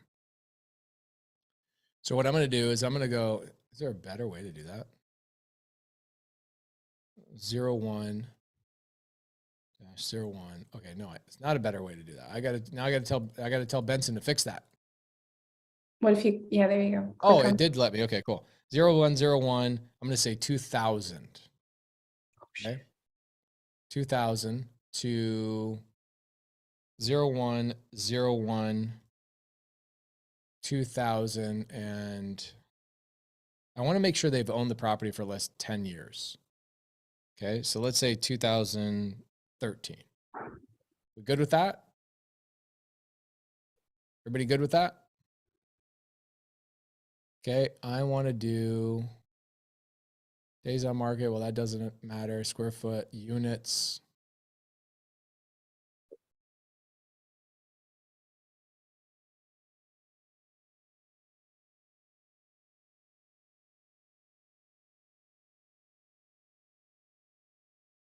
Wow, Texas is so freaking big. Mhm. Jonathan Trimble says, why not more than 10? Oh my gosh, look at all these properties. Oh yeah. Okay, so I really don't want to be messing around with deals. I don't mind being over here a little bit. I actually own property. Where do I own property? San Angelo. Oh, right here. I own property down here. And Corpus. Okay, so I don't mind buying there. I don't mind buying in Corpus right down here. Let's see what Corpus has got. Corpus has got to have stuff, right? Oh, yeah. Ooh. Oh, yeah. Hey, guys, I'm going to pause for a second, okay? You guys are asking a lot of questions about my unit count and all that kind of stuff, okay? You guys are overthinking when you ask these questions, okay? What I would do is I would get with your leaders, okay? Where are my leaders? Who are the leaders in here? Type in the leader. Okay. I would get with my leaders and I would ask them, what are we pulling? For me, I want a tired landlord. Do you think somebody bought a multifamily property 4 years ago is going to be tired of that property yet? Or do I want a property that has been owned for 10 years or more? Right? There you go. Now, Sylvia, just so you know, leaders did provide their contact about 2 hours ago, an hour and a half ago, multiple times. So you guys really need to go into the Facebook group where we put the script, and you guys need to get on some teams, okay? So the older they've owned the property tells me that it's not going to be a 20-year-old I'm talking to, a 30-year-old I'm talking to, a 40-year-old. I'm really wanting to talk to people that are 50, 60, 70 years old, somebody that is a tired landlord. Does that make sense why I'm trying to get a little bit older owner of a property? Okay. So when you guys start asking questions of like, why 2013, not 2014? Can we all agree that you're just overthinking?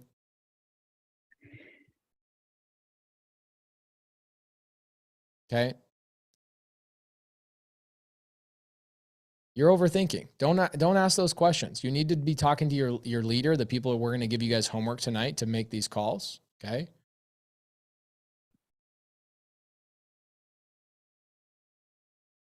Jonathan, let's have a conversation, brother. You seem to be a super smart guy, but sometimes you seem to overthink a little bit. Let's have a conversation. What's up, Jonathan? Yeah, what's up, man? I was just, thinking, I was like, well, if they've owned it a really long time, they, maybe haven't upgraded in a long time, they haven't increased rents in a long time. So, I always thought that maybe that would make for a good candidate, and always trying to pull better data when I'm pulling my list to cold call, because I cold call all the multifamily myself for my group.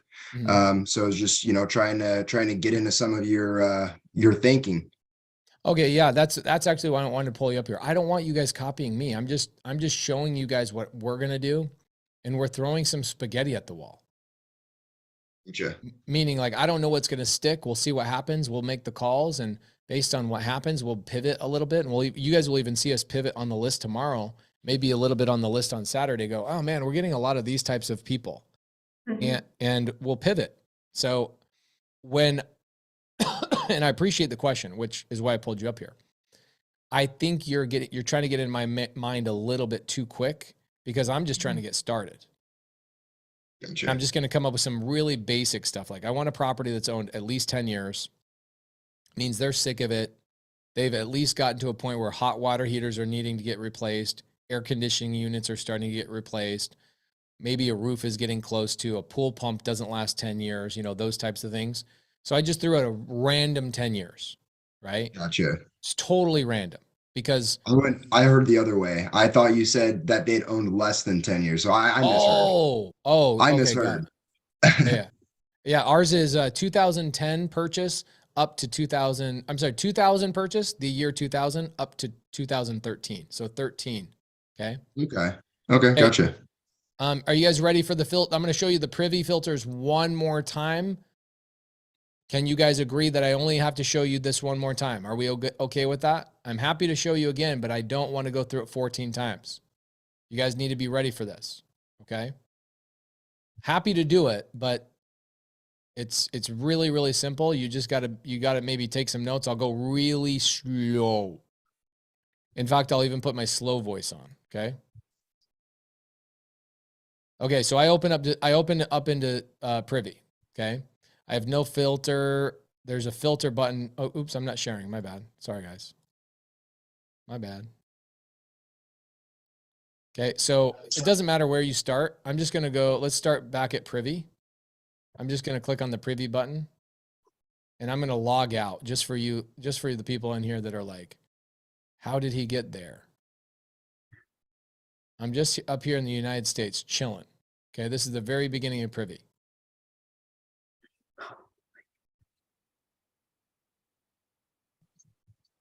Okay. So there's no filter on here. It's just showing me active stuff. I'm not looking for active stuff on this list. Pay attention to me. Write this down. I'm not looking for active stuff. I'm looking for people who bought the properties. Okay.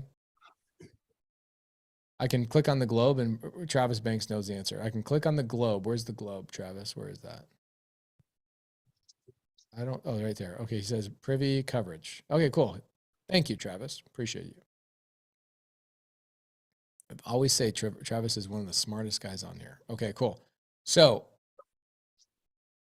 if you when in doubt, go back to privy coverage and it just goes all the way back. Okay, there's the whole United States. Now I'm going to go up here. I'm going to go to the filter. And remember, he's going to say property type. It's going to say location. I'm not going to worry. Actually, yeah, I do. I want to go Texas, right? Do I want to go full state?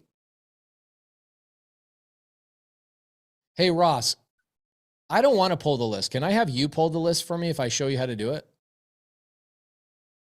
Yeah, for sure. So long as you teach me how to Oh do my it. gosh, you just made, this is why I need a virtual assistant, bro. I'm not going to do this. Okay, here's what I want to do. Ross, you ready for this? I'm going to pull the first list. Okay, I'm going to do, let's do Dallas, Texas. I want to get a multifamily area. I want to get a multifamily deal with Carolyn. I'm going to unselect single family. Let me make it a little bit bigger for you guys. Is that a little bit better? Yes. Okay. So I took off, single family was selected. I unselected single family. I don't want active. I want sold because I'm looking for tired landlords and I'm looking for people who bought these properties. Okay. I am looking for, tired landlord. I could click on that list. I don't want to mess around with that right now. I'm going to get really specific. Okay. I'm going to click on date range down here. I'm going to skip everything else. Okay. I'm going to skip everything else and I'm going to go to date range and I'm going to type in 01-01-2000. Okay. Then I'm going to type in 01-01-2013. So I'm looking for oops, my bad. I'm looking for a 13-year time frame. Okay, where people bought properties in this 13-year time frame and still own them. Okay, and we're going to call these people and ask them if they're open to selling these properties. So let's run the search.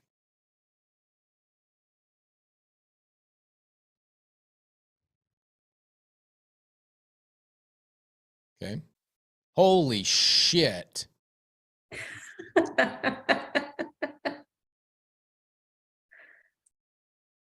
Look at all the activity there is. Look at all these tired landlords. This is insane. Okay, I'm going to change my list. Oh, that's crazy. Okay, so you see guys, it's okay to go back in there and go, that's a lot. That's too many. Okay, so what I'm going to do is I'm going to do built baths. I think there's a unit number. There is. Oh, where'd it go? Oh, it's because there we go. Yeah, I could click Multifamily. that. Okay, so unit number, I'm going to say, I don't want to mess. What do you think, Carolyn? You want to stay away from anything smaller than 20 units? Yeah, I agree. I've been setting it at like 20 to 30 to start. Okay. I'm going to say, because we want to stay in the smaller stuff, let's go to 100 unit. Okay. 20 to 100 units. Actually, I'm going to change this to 16 because there's a lot of 16 plexes out there, a lot of them. Okay, so let's run the search. So I'm going to go through this list one more time. So Dallas, Texas, multifamily, sold properties. I'm looking for units, 16 units to 100 units with a date range of January of 2000 all the way to a date range of January of 2013.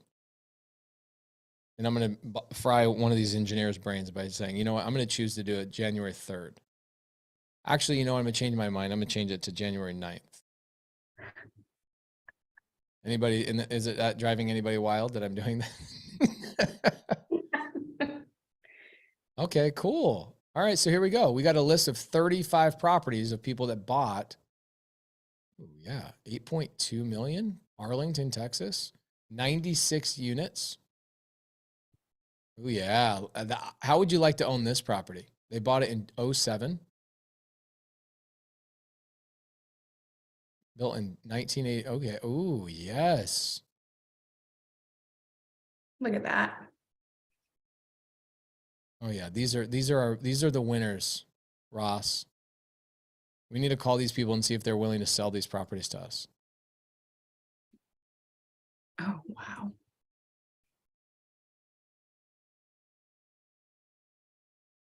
What's that one? 16 units for 13 mil. Somebody got their ass kicked. That's only, okay, that was good. That's got to be wrong. No, I think what it was is a piece of dirt. Okay, got it. And then it turned into 78 units. Okay. Do we get a dog too? That's a good, those are expensive dogs. It's part of the package price. Oh, there we go. There's some tasty boys. 76 units. I like that. Where's Wiley, Texas? Do you know where that is? I do. It's not too far from us. Maybe 30 minutes. Okay, so here's what I want to do. So you see, Ross, do you see this little download button right here?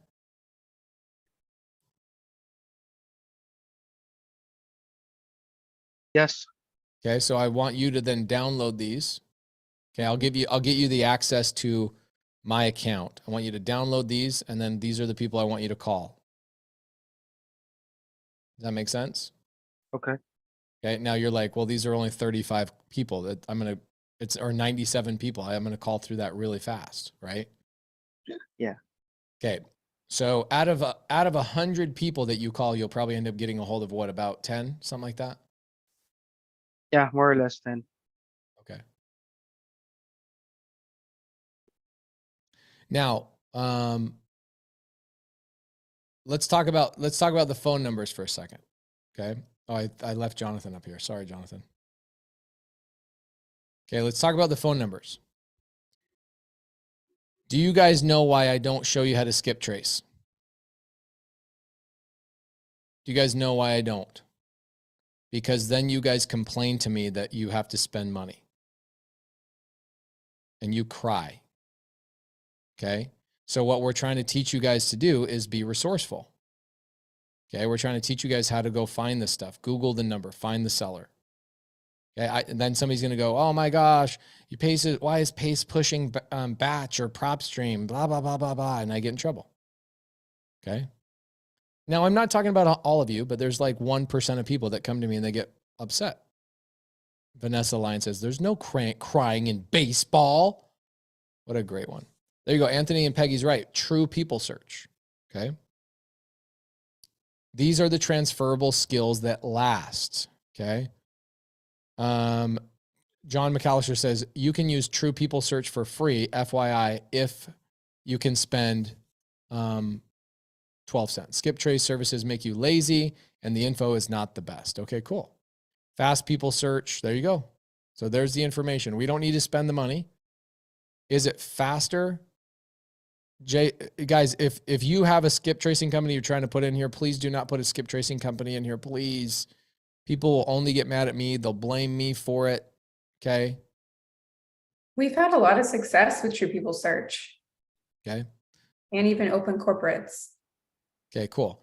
So does everybody feel good with how to pull a filter of tired landlords on Privy in your specific market? Give me a yes.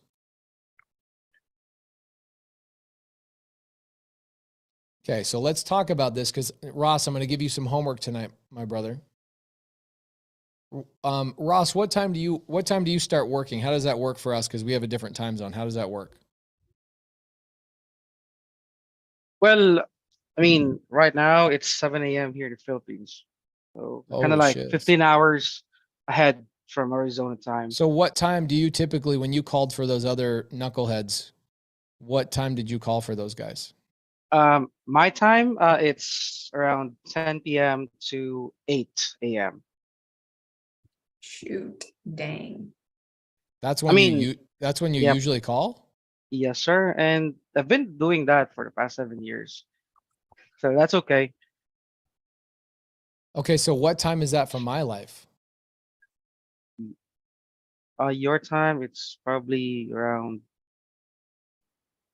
let's see, So that's 9 to 10, 5. yeah, around 7 a.m. or 8 there, 8 a.m.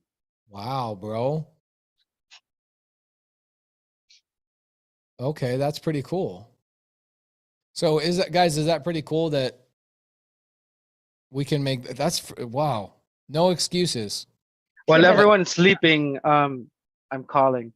Literally, everyone's Yet there's people in here that can't even pick up a phone. amazing, Ross. Thank you for all your hard work. Oh, Ross, you're the thank you. man. Thank you. Okay, cool. So you start calling 8 o'clock my time. So by the time 2:30 rolls around tomorrow. It's gonna be around 2:30. It's 5:30 a.m. here in the Philippines. Okay, cool. So if you started calling 8 o'clock my time tomorrow, and you then 11 p.m. you should be able to have a couple of appointments set for us before we start the Elephant Challenge tomorrow, right? Yeah, for sure. Okay, cool. Guys, is this exciting or what? Is this really hard? Let's go. Wow, man.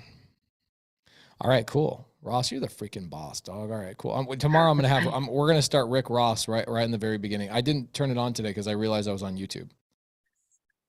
Okay. Okay.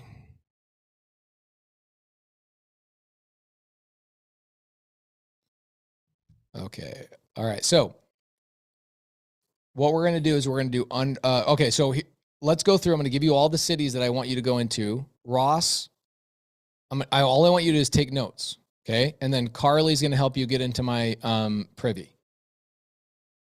Okay. And then Ross will use real people search for phone numbers. Okay, guys? Mm-hmm. We're not going to spend a bunch of money on this. He's going to have to work. He's going to do it the hard way. Okay.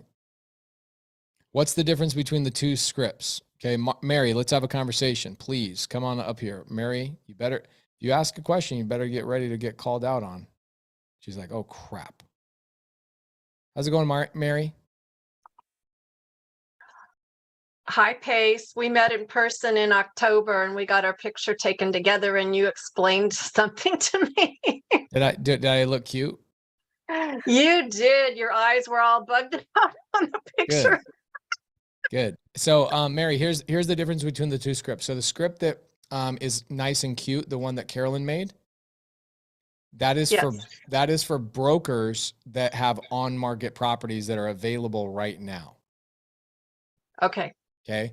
What I just typed out for Ross is a script for owners who what we call are tired landlords that my style, Mary, is I don't like talking to brokers because they convolute, especially when I start talking about creative finance. Brokers don't know how to talk about creative finance. So I like to just bypass the broker. Okay. However, brokers, you're going to see a lot more opportunities faster through brokers because you have the seller has already hired the broker to sell that property. So that script is going to bring in a different type of lead than the script that I'm giving to Ross, which is calling sellers, we don't know if they have motivation or not. Does that make sense? Yes, but in our groups, so Ross is calling just sellers, and in he's our gonna groups, we're calling either or? He's calling both. I just haven't gotten to it yet because I'm moving really slow for you guys. Okay. And for the smart people like you, Mary, that your brain's already 4 steps ahead, I haven't gotten there yet, but I will get there.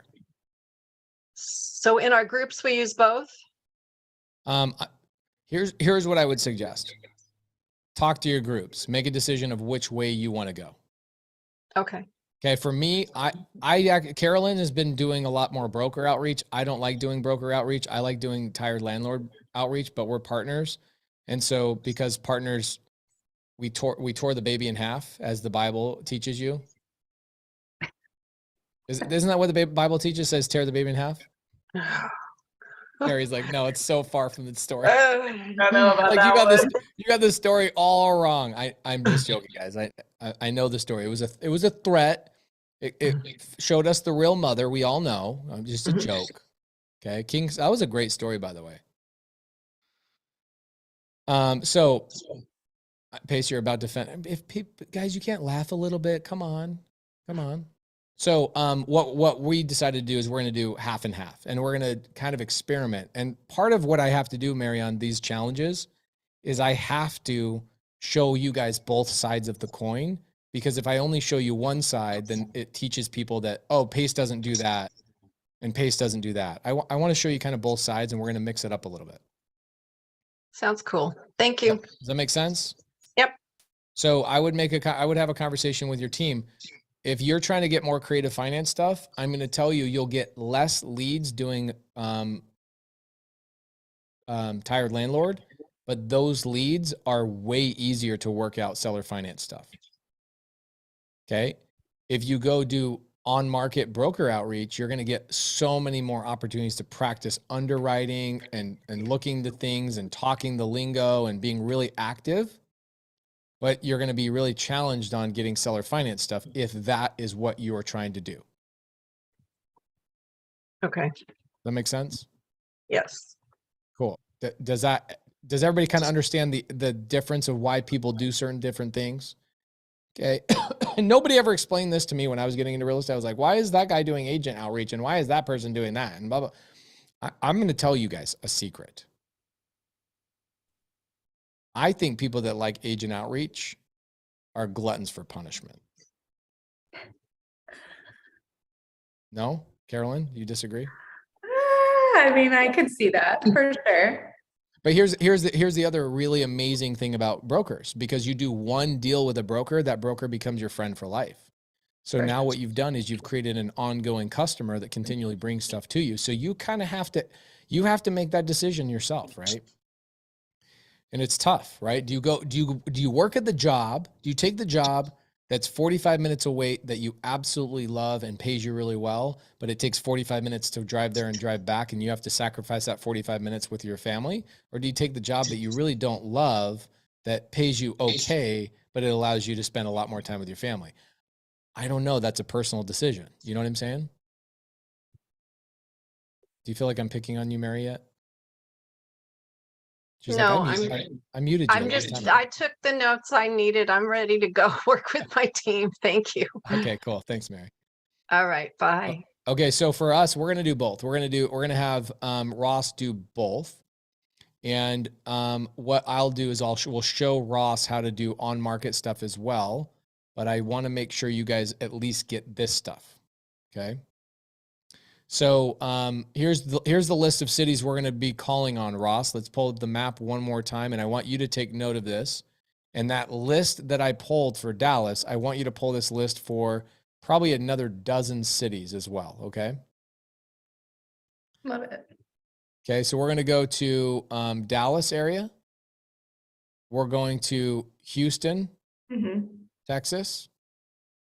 Anywhere else in, let's do Corpus Christi, just because we own stuff in Corpus Christi already. Yeah. Do you want to go to San Angelo again or not? No, I'm okay just owning that one there. I'm okay with that. Okay. Okay, and then let's do, is there anywhere else in Texas? Because Austin's not technically Texas, right? That's California. I knew that was coming. I knew that was coming. San Antonio Okay, San Antonio. All right. or Fort Worth, but I know that's DFW. Yeah, people, you guys over there, just so you guys know, you guys think Plano and Dallas and all this stuff are different. Guys, it's all the same city. This big old thing, this is called, for us, when you go to Phoenix, this is what we call it. We go, okay, this is Phoenix. People are like, no, it's Mesa, Chandler, it's Gilbert. No, it's not. All of this is just Phoenix. Everything is here just Phoenix. Stop thinking you're special with your little town. When people call me or people say, where are you from? I go, Phoenix. I'm in Phoenix. But my house is 30 minutes away from Phoenix. I'm over here. I just tell everybody I'm in Phoenix because people know Phoenix. Not many people know Scottsdale, I would assume.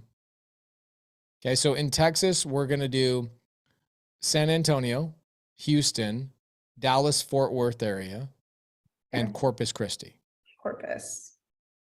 Okay, and then in Tennessee, we really want to focus hard on Nashville and Memphis, right? Mm-hmm. Okay. Cool. Nashville and Memphis. Okay, and then we chose, what did we choose? South Carolina? South Carolina. South Carolina. Okay, so that would be, wow, look how close Atlanta is. We're definitely going to go to Columbia, Okay. Greenville,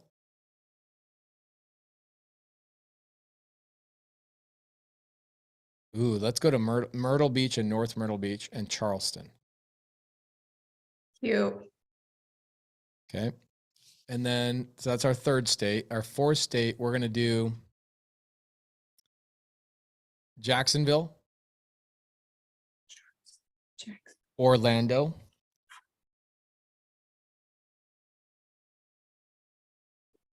Tampa,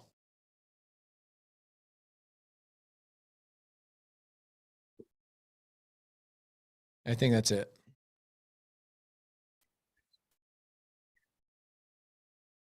Cute. Feel good about it? Yeah, I do. Okay, those are our cities. So Ross, you and Carly, I think you and Carly have already communicated. You and Carly are going to go pull that list, and then we'll start calling the tired landlords. Okay, what I want to do is I want to do 4 hours of tired landlords, and I want to do 4 hours of broker outreach. Okay, 4 hours of broker outreach. And the chat, let's see.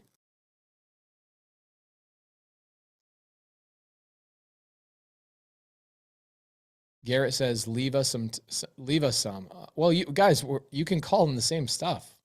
Yeah. Change your filters a little bit, right? Change your filters a little bit. You won't be calling on the same stuff. Make sense? And I'm telling you, there's thousands and thousands of stuff that we won't even touch. Like we're pulling probably a little bit more than we should. It's overwhelming how much there is.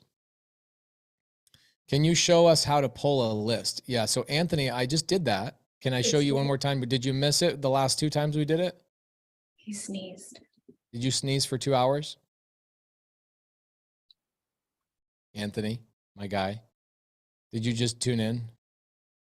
How late, tell me how late you showed up without telling me how late you showed up. Allergies are tough.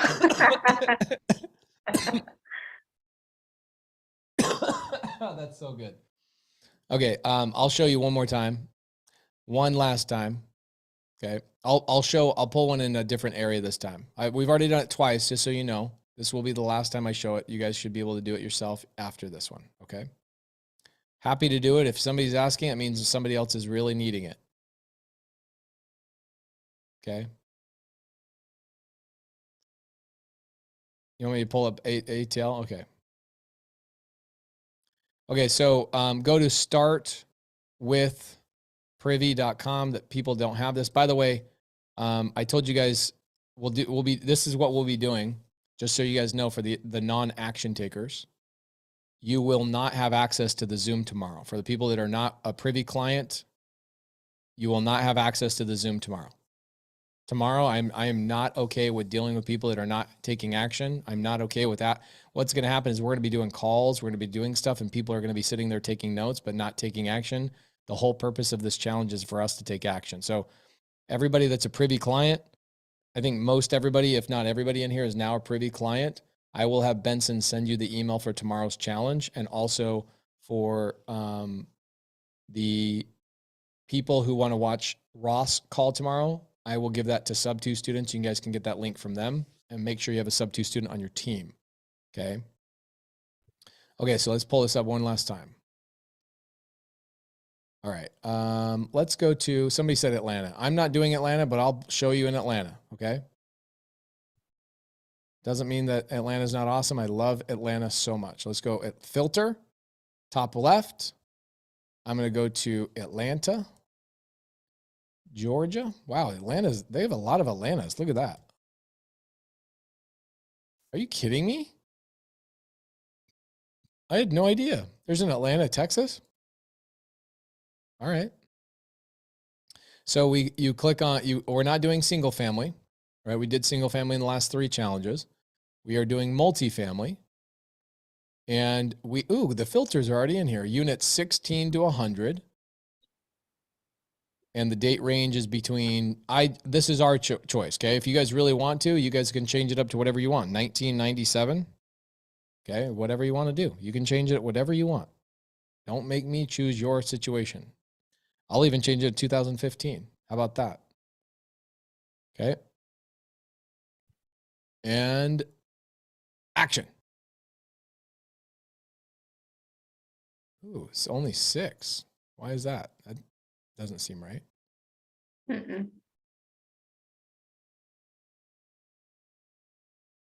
Seems light. Multifamily sold. Wait, it said 14. Maybe it was still populating. Oh, okay, got it. It's still populating. Perfect. Maybe not.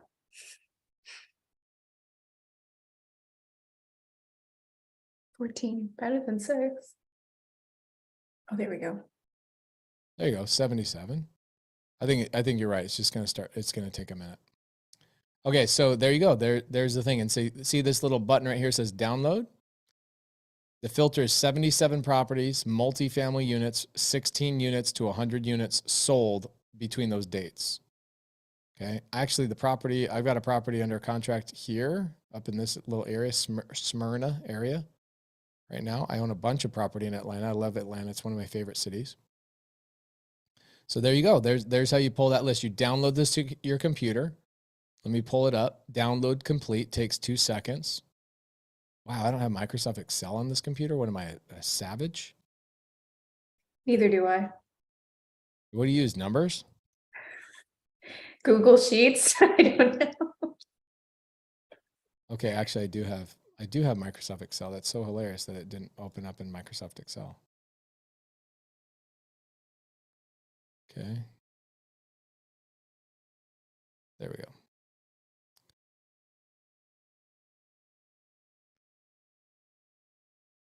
So here's what happens, guys. You end up getting the file, and the file comes in, and you end up getting something that looks a little bit like this. Okay, depending on the computer you have, might a little bit different. So it has street name, has the owner, has all that kind of stuff in it. You have the owner's information, the LLC they own, all of that stuff. Okay, link to the privy address, previous owners, full name. These are buyers. These are private money lenders. These are everybody you guys could even imagine. This is how you get connected to the world. Pretty powerful. Okay, so what we're going to do, Ross, I want you to pull those lists for those cities. Okay, and then what we want to do now is let's pull up those same cities. What I want you to do is I want you to go on.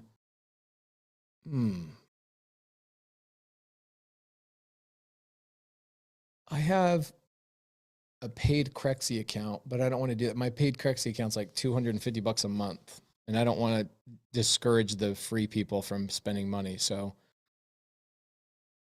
I want to discourage the free people from spending money. So what I'm going to suggest we do is we just go to LoopNet, which is cheap, free, easy. Okay? Mm-hmm. So let's pull up LoopNet. These are for the on-market stuff. So if you guys are going to call the on-market stuff, let's go to loopnet.com. I haven't been using LoopNet as much. I've been obsessed with Crexy the last like 3 or 4 months. Have you guys been messing with it much? Crexy's pretty hot. Yeah. Pretty awesome, dude. It's like, I think it's just easier to find stuff. So like, for example, if I'm like, I just want to buy a Starbucks, right? Literally, this is stupid, Yeah. but it's like, where's my Starbucks?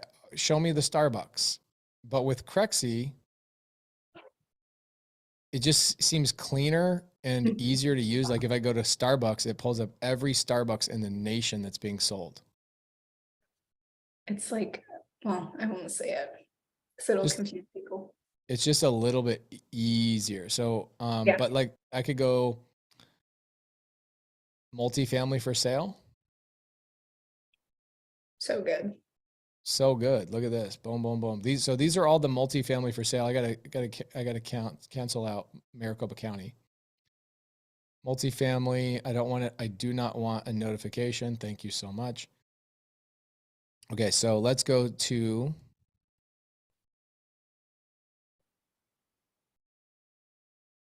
So there you go. Wow, there's not a lot on the market, is there? Is that what LoopNet's saying too? Let's see here. All right. Holy shiznit. Oh, it's because Here I we got go. land. Got a lot of stuff. Oh, you didn't do. I didn't change out the property type. Okay, let's go multifamily. Let's go building size. I don't want that. Here, filter the multifamily down to apartment buildings. Because it's going to pull up trash. Like you don't want student housing and all that or whatever. Like mobile homes and.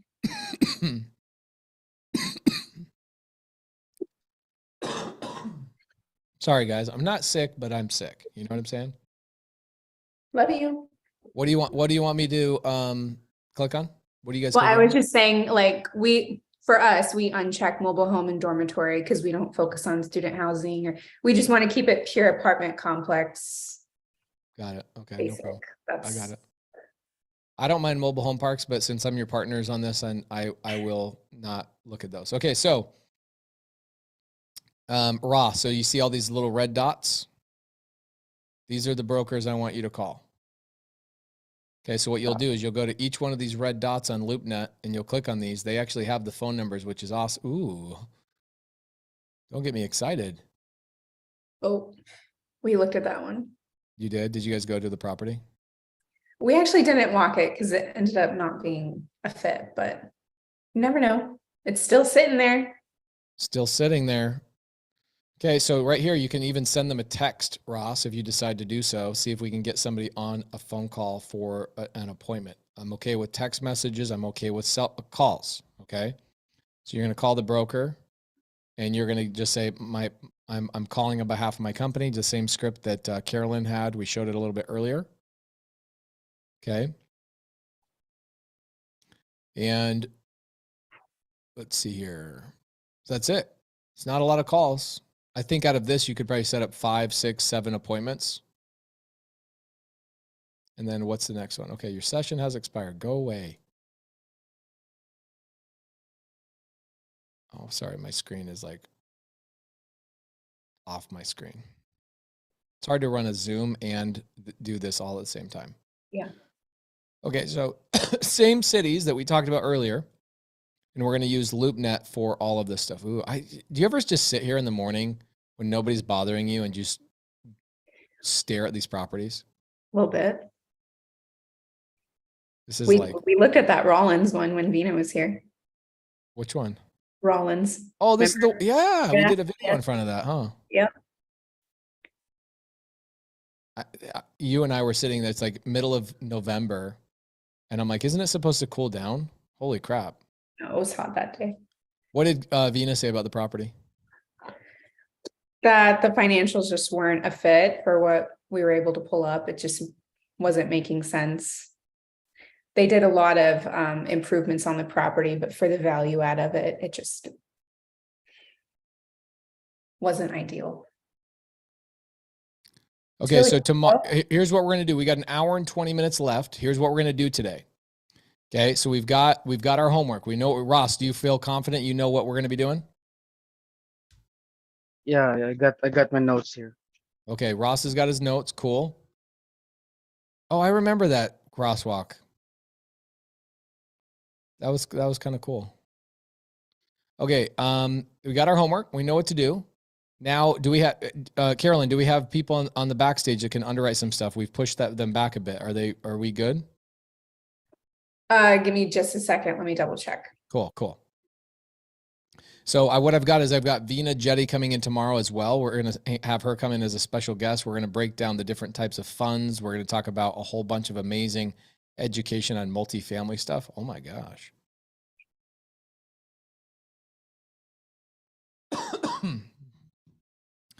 All right. Ross, here's what I want you to do today.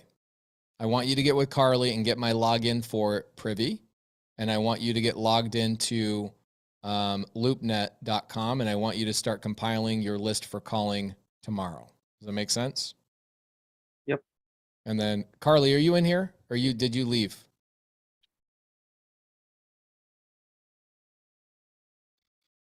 Hold on, I'll be right back.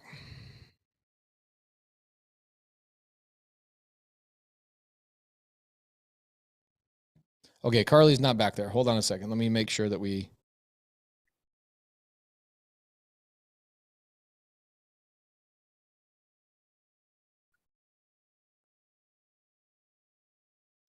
Ross, who did you talk to when you first got hired? Did you talk to Carly? Yeah, I first talked to Cody and Matt. Okay. Hi, I'm listening to you. I've just walked in from picking up my kids from school. Oh, no worries. I just need you. Can you coordinate with Ross and make sure he gets logged into Privy and he gets all the things he needs logged into my Google Calendar account? Yes, I will. I've been listening. I just walked in from picking up my kids, so I'll get with him right now. I'll just log into the backstage and get him all hooked up with everything. You're amazing. Thank you. Okay, you're welcome. Okay, bye. Okay, Ross, you excited, bro? Well, yeah. I have a lot of things to go over with. But yeah. Cool. You got Carly. Carly's gonna get in touch with you and she'll help you out. Okay, brother. Carly's amazing. So are you. Oh, thank you. Thank you, bro. Appreciate you. Thank you. Okay, cool. We got Ross straight up, ready to go. Okay. And so Ross is going to start setting appointments, making calls, what we're going to do with you guys. And Ross, let me turn the chat back on. I think I turned the chat off. Boom. Okay, cool.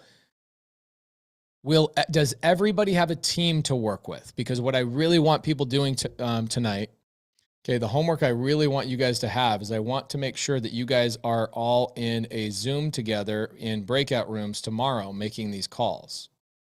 Okay, and everybody should be going around in a breakout session. Okay. This is what a real challenge is. Okay. This is the most important part of this is making sure everybody's tied into something. Okay. You need a team. So where are we going to find a team? How do I find a team? So Rodrigo, did you just show up late? I think we've talked about this a bit. Okay. Oh, I do not have a team, but I joined today. Okay, so you guys missed out yesterday. No problem. Let's get you figured out. So here's what we do. Go to my Facebook group. This is also why we call it the Elephant Challenge, because we move slowly because people show up late, etc. Guys, do you also see why tomorrow I'm going to close out the Elephant Challenge? New people can't join it. We're going to close it out. You have to have a special link. So here you go.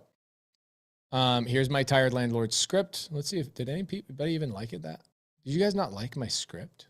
Did you guys not like it? Oh, you did. Okay, cool. Here's her script. Okay, cool.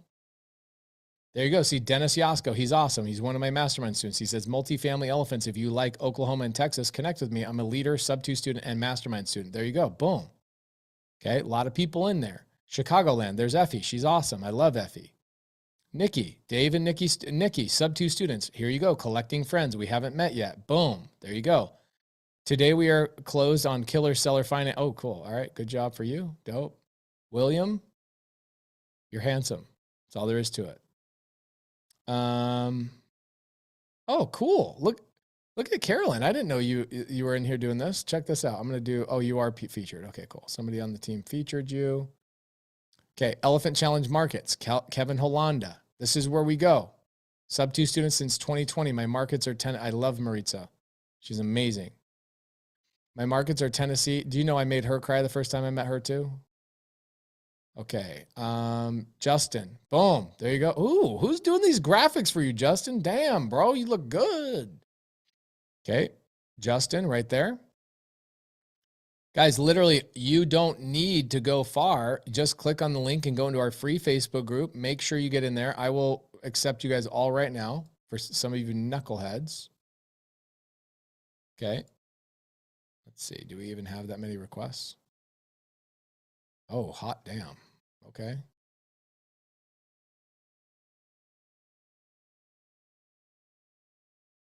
Okay, Carly's getting our underwriter situated with a link.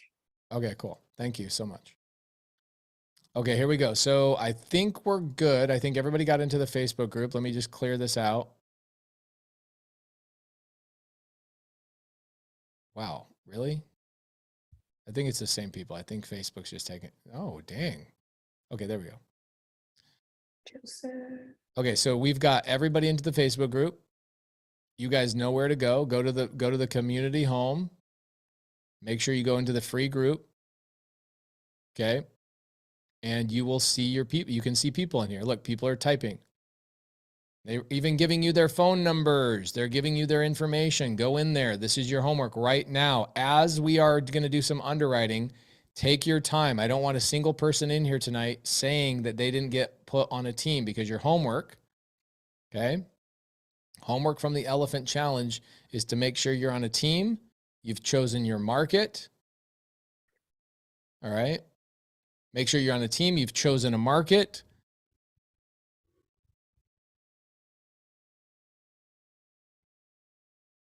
And what we're going to be doing is I want you guys making your calls tomorrow before the Elephant Challenge. I want to make sure everybody makes at least 5 calls on the team. Everybody makes 5 calls on the team each. Kelly Joe Jones says, Pace, please don't kick me out again tomorrow. Did I kick you out, Kelly? I don't think I kicked you out ever. The only people, I think I kicked out 3 people from this challenge, and they were just being knuckleheads. They were talking schmack. Kelly, did I kick you out? Well, someone did. When? Today, like right before class started, about 10 minutes before, I got a thing saying, thank you for, signing up for the Elephant Challenge, but that I was kicked out. And so then I had to sign up again to get in today. In like what words? In what words? Yeah. Did it like use the words kicked out? No, it said I was no longer in the group. Did it mean to like say that you maybe like double registered or something? I don't know, but it wouldn't let me back in. So I had to re-sign up for the Elephant Challenge today. Got it. Okay. I'm sorry. That's definitely not something we would have done intentionally at all. Yeah, no worries. But yeah, I just thought maybe it's because I already had Privy from a while ago. So maybe you couldn't find that I had it or something, but I do. No, I'm telling Benson to send this to like all of his clients. Everybody, all of his clients tomorrow will get the link. Okay, cool. Yeah. So you should be good. Okay. Thank you. You're awesome. Thanks for pointing that out. Appreciate you.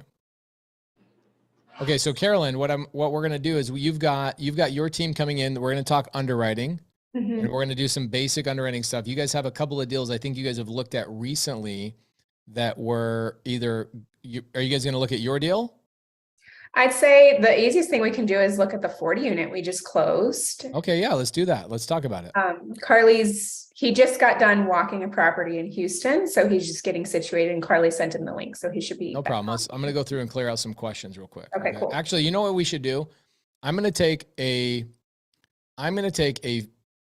5-minute break.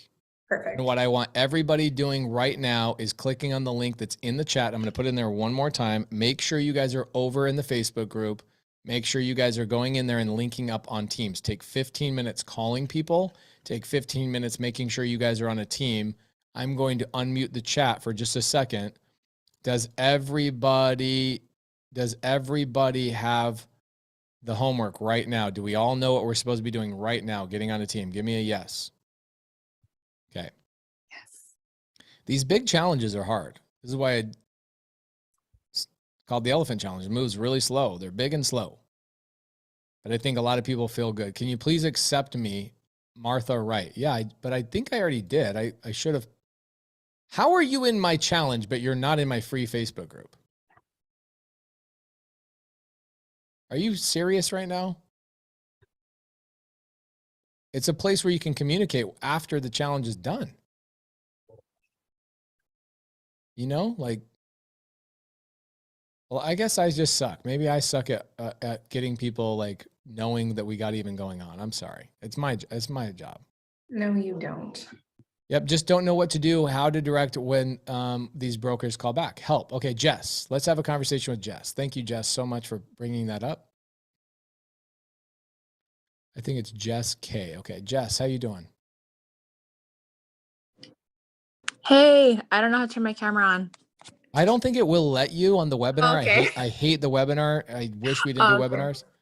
But I was like, where's the video? Okay. I think cool. a regular Zoom account will only let me have like 1,000 people. And so we had to go to a webinar format. I'm so sorry. Gotcha. Okay, cool. Yeah. So reaching out to these brokers, obviously I'm new to real estate, but I'm just doing the things. Yes, So you when are. they call me back, what am I saying? What do I Okay, do? so Jess, whose team are you on? I am on LT. I don't know her first name. Oh my gosh. LT's awesome. She's in Yes. Arizona. Okay. Right? Yes. Okay, so isn't it funny how I know all my students? So the LT is awesome. She's in Arizona. I think LT's actually been a lender of mine. I'm not sure if she has, or she loans to other people. I'm not sure if she's loaned to me, but Jess, she's awesome. She's a private money lender. She's been experienced for a long time. Carolyn and her are like besties. We're best friends. She's amazing. Oh, awesome. I see them on their Instagram stories, like picking each other up from airports and having breakfast together. Like these are the homies, you know? So Jess, one of the most important things of this challenge, if you haven't picked it up yet, is that you need to rely on the people more experienced than you. Mm-hmm. Okay. So when a broker calls you back, the smart thing for you to do is try and get LT on a call with you or on a Zoom with you to help coach you through what to say. Okay. Does that make sense? Okay. So because of that, I'm almost wanting to connect more via, this is weird, like DM or email. Okay. So I can arrange that call. So when they call, Yeah, that's cool. Yeah. it's Yeah. like boom, right? Jess, Okay. you just do whatever is suitable for you to take action. Okay, got it. Make sense? Yeah. After I hear those first couple calls, at least I'll know the dialogue to use and like how to drive the conversation a little bit. Yep. To pass it off. Okay. That makes sense. Love it. Thank you. Good question. Okay. So this is why I keep telling everybody, make sure you're on a team because you're going to run into situations where like LT or other people. Okay. Anyone know how to save the chat? Yes. Here, I'll save the chat for you right here. I just saved the chat. It's in Finder. I will go and take the chat. I'm going to put it in the Facebook group for you knuckleheads that aren't even members of how dare you? Like 500 people were not even members of my Facebook group.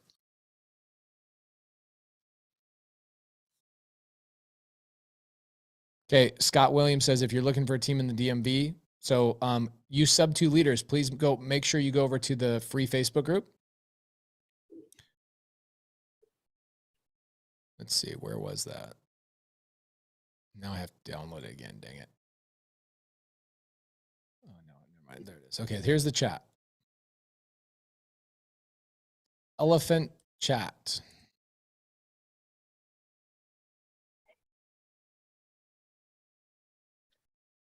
I'm putting in the Facebook group right now so you guys can see it. Carolyn's working on getting some people to come in here and do some underwriting with you guys. I want to highlight them. He's backstage right now. Oh, he is? Okay, cool. So Who is whenever it? you. Your hot husband? I don't know if my hot husband can jump on. He's being super dad right now, but maybe. Okay, cool. No problem. Let me ask. All right, let's see here. Let's do the chat. Where's the chat? Meeting, save chat, chat, elephant chat. Cool. Okay. You guys see that I'm posting the chat in the Facebook group. Please don't worry. The chat is there now. Go to the Facebook group. Thank you so much. There you go. The membership is pending for the Florida group. And okay, great. Love it. Love it. Love it. Love it. Got some progress here. Make sure you guys are going in here. We got the chat, Elephant Challenge doing Pennsylvania. Are you with me? There you go. People are all working together. Elephant Challenge leader in Seattle. Hit me up. Perfect. Dave and Nikki, we're collecting friends we haven't met yet. For the Elephant Challenge, I will be doing Texas, Florida, Tennessee. There you go. Okay. Boom. Let's freaking roll. All right. You want Carly to send you a link for your computer? Sure. Okay. Hi, handsome Myron. He's gonna jump on his computer. He says he can. Oh, he doesn't have to. I didn't know who was coming in. That's all I was asking. Oh, we go. Okay. Okay, one sec. Love it.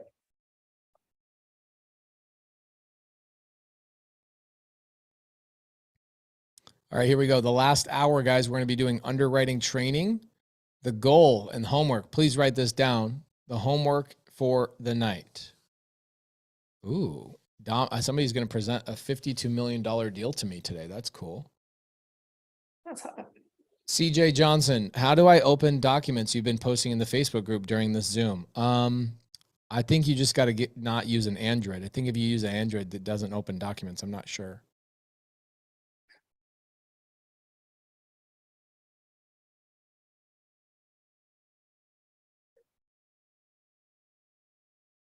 Okay, for those of you, I've had a couple people DM me.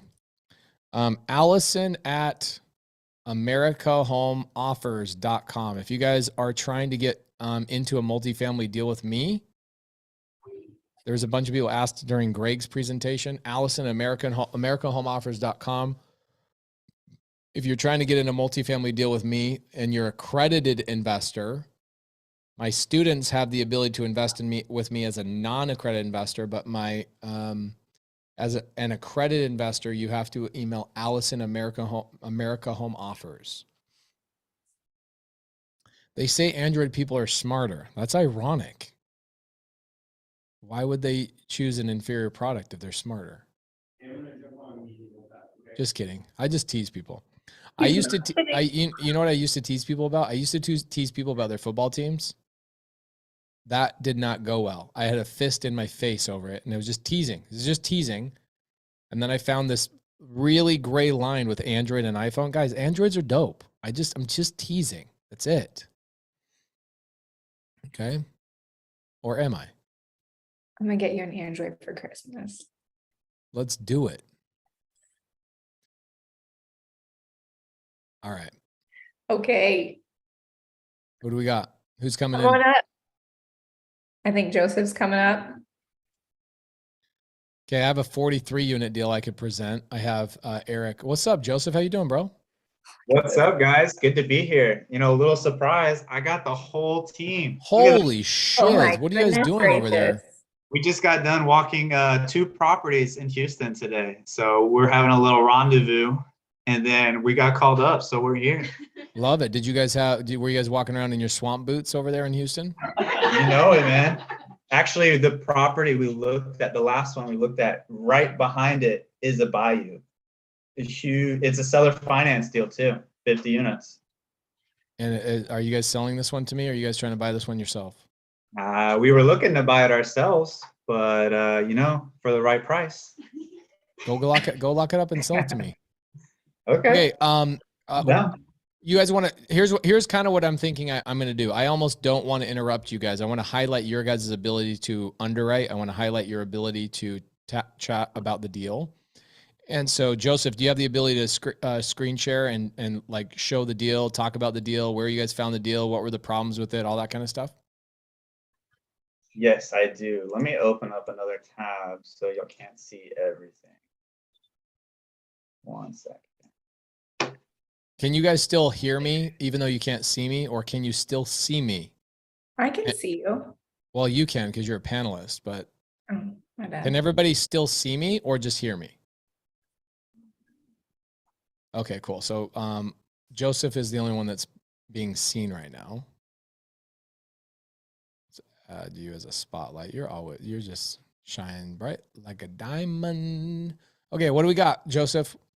Where it depends. Where do y'all want to start? We could. Here's what I want to do. If I'm brand new, I want to know about this 40 unit deal you just did. How do we know it was a good deal? Okay. How did you find it? If I'm out there talking to brokers, what are a couple of, see, Ed says, tell me from step one. Oh, Right? Tell me the basics. Tell me what I need to know. My husband and I are sharing a privy account. Please don't leave me out of tomorrow. Well, aren't you and your husband hanging out with each other tomorrow? Okay, we're going to do basic underwriting, and then tomorrow we'll do really in-depth underwriting. I'm going to bring in a heavy-duty operator tomorrow, and we'll do heavy-duty underwriting. So today I want to do light, really basic stuff. So let's talk about this 40-unit deal. Where did this deal come from, and where is it? Okay, so this deal actually came from another sub-2 student named Marcel. He lives in Tennessee, and he's our partner in the deal. He's the boots on the ground partner out there. He brought it to us because he knew that we were strong with our creative finance abilities, and that it was on the market for 8 months, I believe, before we got to it. So okay, so guys, write that down. The longer something's on the market, the more pain that the seller's going to have. So when you're looking at LoopNet or you're looking at Privy, you want to make sure you're looking at stuff that's not fresh on the market from yesterday. You want to look at stuff that's 6 months. Would you guys even look at a deal that's 3 months on the market? I don't know about you guys. Not me. Yeah, it'd have to be really juicy. Okay, for me, I know that when you have an 8-month-old listing, that tells you a lot of motivation. They've been beat up. Nobody's offered anything. They've been convinced, not by me, but they've been pre-convinced by the market that nobody wants their product at that price. Yeah. And we actually came in almost a million over everybody else, what they were offering. So I think that's the main reason why he was like, let's just do it. We'll do it. Okay. So you came in over $1 million over the price. What was the final purchase price? It was close to $1 million, not a whole million. I think our cash price and also everybody else's cash price was 2 to 2.2, somewhere in that range. I think we offered 2.2 as our highest. And then once we transitioned to seller finance, we were in the realm of 2.7 to 3.1. We finalized the number at 2.9. So we'll say 700,000 over our original highest cash price. Okay, got it. So those were great terms. Okay, so what are the terms? He asked for money down, he asked for interest. How long is he going to let you make payments to him, et cetera? Yes. So this property was 2.9 as a purchase price, 500K down, which I believe is like 17% down payment. Okay. It is 3% interest. And it is a 5-year balloon. Okay. And it's interest only payments for the entire 5 years. Okay, so the payment's really low. I think it's like $6,000. Okay, and how many units? This is 40. Okay, 40 units. What is it bringing in cash flow right now? Or what's it bringing in monthly rents right now? Let me go look at the paperwork. Ballpark? What's the average rent? Oh, average rent, we're looking at 680, 687, something like that. Okay, so let's say it's 650 is your average rent. Okay, multiply that by 40 units. It looks like we're bringing in about $25,000 to $28,000 a month in income, right? Yeah, and it's 3% interest as well. Oh, 3%, not 4%. Got it. Okay, cool. So you got a low interest rate. Love that. You've got $25,000 to $28,000 a month of income coming in, and you've got the seller, you're paying him a $6,000 monthly payment, correct? Okay. Now, Manny says, I would be worried about the refinance of the balloon. I wouldn't be. Worried about a refinance of the balloon. You guys got a 5-year balloon? Correct. Yeah, And you guys are fine, 100% yeah, fine. and we did, that was one of our concerns. He originally wanted a slightly shorter term, but we had that same concern. And we said, well, the shortest we would do is 5 for that reason. We want to make sure that we have a comfortable exit. Okay, So cool. that's And the did you reason we guys got end it up to 5. did you guys do a balloon extension clause or just the 5 years? We offered that and he said, hell no. Okay, I'm got not going to do that, is what he said. He's like, Okay, we'll cool. just do the 5 years. That's what you get. Nothing else after that. Okay, so Joel Carmona, he says, can you please explain what a balloon is? All right, so what a balloon is. Are you ready? Is everybody ready to hear what a balloon is? Because I'll explain it and then somebody in 3 minutes will say, I'm not, what's a balloon? Okay. So why would a seller want 5-year balloon? Well, the reason why a seller wants a 5-year balloon is because he's like, look, I'm willing to seller finance this to you, which means he's not going to get his money. I'm even willing to set up a payment that really makes sense for you, but I really want my money in 5 years. Like I just want a big windfall of cash at some point. And so what we'll do is there's traditional banks that do this too, is a bank will give you a 30-year term, right? So they'll say 30 years and they'll say, I'll give you a payment based on a 30-year term, but I really want you to pay me off at 5 years. Okay. So essentially you get to make a 30-year payment, a payment based on 30 years for all these months. And then at the end of 5 years, he wants you to do one of three things. 1, refinance with a new lender. 2, sell the property and take your profits. Or 3, pay him off. Okay. With cash or whatever else you want to do. Okay. So the balloon will be due in 5 years, which 5 years gives you guys plenty of time to do all of that, improve the property. I think your plan is to improve the property, raise the rents, refinance him out probably within 5 years. Is that the game plan? That's the game plan. Okay, cool. Yep, and I think we're looking at a possible sell in 5 years. We underwrote it for a refinance, but if we can sell, we'll sell it. Okay. Does that make sense to everybody? So their game plan is sellers willing to seller finance the property. They already own the property, by the way. They already got the deal done. Yep. Seller wanted $500,000 down. What Myron and Joseph and the team did is they went and raised another $500,000. And was the majority of the money from subto? No. Most of the money was from outside investors through meetups. It's actually one of our partners, Carlos. I think you know Carlos. Yeah, I know Carlos. Yeah. Yeah, Carlos actually did a majority of the raise there. Okay, but cool. The EMD was from a sub-2 member, Margie Justice. Oh, love it. Appreciate you, Margie. Is this a B property or a C property? This is a C. Okay, Definitely. C property. So you guys are going to go through, you're going to spend $500,000. So that seems like you're going to spend about $12,000 or so per unit. And you're going to get this thing, you're going to bump the rents, which increases the value of the property. And then you guys are going to go sell the property in 5 years. And what do you guys think you can sell this for in 5 years? So I've got the little analyzer up here. So we're estimating about 5 million.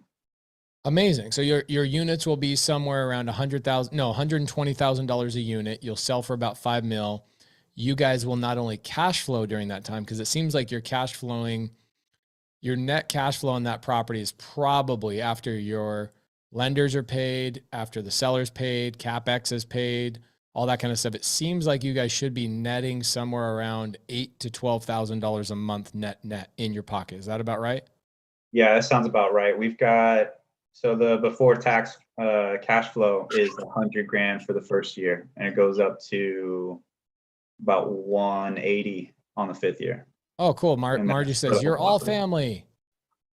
Yeah, we love Margie. Love Margie. I mean, dang, Margie, why can't I get you to lend on my EMD? She would. Okay. It's because she likes you guys more than me. She told me, she sent me a text straight up. Hey, that's respect. You must be doing something right. Okay, so let's recap the deal. All right. So this is pretty simple, right? A lot of people pull out spreadsheets. A lot of people pull out these things. They talk about NOI. They talk about all this stuff. Great. That's cute. Have fun with that. But you can keep it really simple. You bought the property for $2.9 million. It made sense for you to overpay for the property because the seller gave you terms that made sense for you. right? The seller says, I want $500,000 down and I'm willing to wait for the other $2.4 million for 5 years. Make me my $6,000 monthly payment every single month for 5 years. And at the end of 5 years, I want my $2.4 million all in a lump sum. Cool. Pretty simple. I know that if my rents are around $650, I'm going to bring in about 20. What is 650 times 40? Do we know that? 650 times 40. Okay, it's $26,000. So I take out my seller's payment of 6,000. I got 20 grand left. Typically, I look at the operations and all the other things is about 50 to 60%, somewhere in there, to operate the deal. So that's why I came up with, I'm like, I think you guys are going to make probably somewhere between $8,000 to $12,000. But it seems like you guys have been even more conservative, and you say $100,000 net before taxes. Before taxes, yeah. So you'll probably be somewhere around $6,000 a month net in your pocket. You'll probably have about $3,000, $4,000 a month in taxes, right? Is that about right?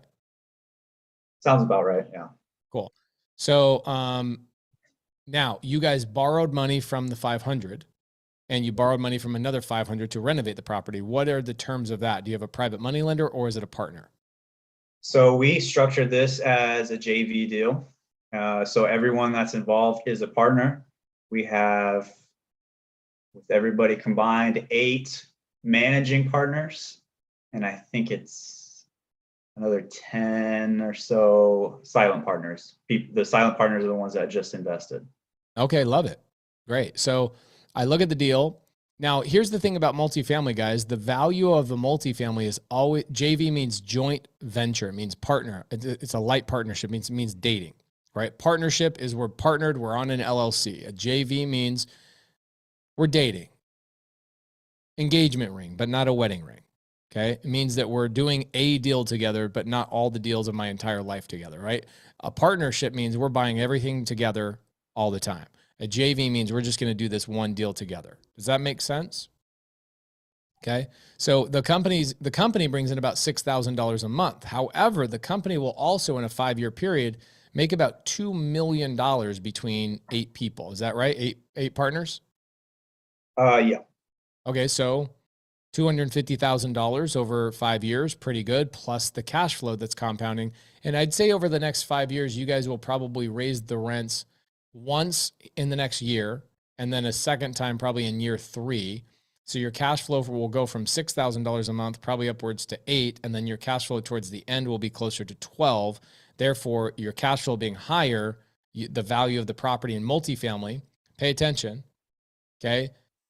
Multifamily value is based on rent, not on comps. Okay, so in single family, we comp single family properties against, oh, what did my neighbor sell for and how similar was my property to his? In multifamily, what we look at is we look at how much money is the property making, income, right? It's all about income. Okay, so this has 40 units. It's going to cash flow $6,000 a month on average for your first year. You guys will improve the property, raise the rents. You'll bump that up to like $8,000 or $9,000 a month. So actually, if you raise the rent just $100 a month, you just added $4,000 a month in income. Are you guys gonna raise the rent 100, or what are you guys gonna raise it? Yeah, we can come in and almost immediately raise it 200, but we don't want to scare people away. So that's the plan. Actually, what you said is the first year we're going to raise it about 100. Second year is another 100 increase, and it should pretty much level out at that point. And if we can increase it further, we look into that opportunity, but we know for sure we've got at least a $200 increase. Okay, freaking love it. All right, got it. So I know I'm going to let's see. Somebody says, I have a question. Stephanie Johnson. She might have a question specific to this. Let's see. Stephanie Johnson, what do you got for me?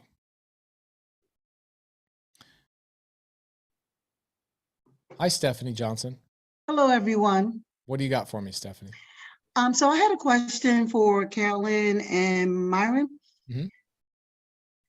Hi. Hi, how are you? The units that you have available, are a portion of those going to be set aside for government contracts such to give you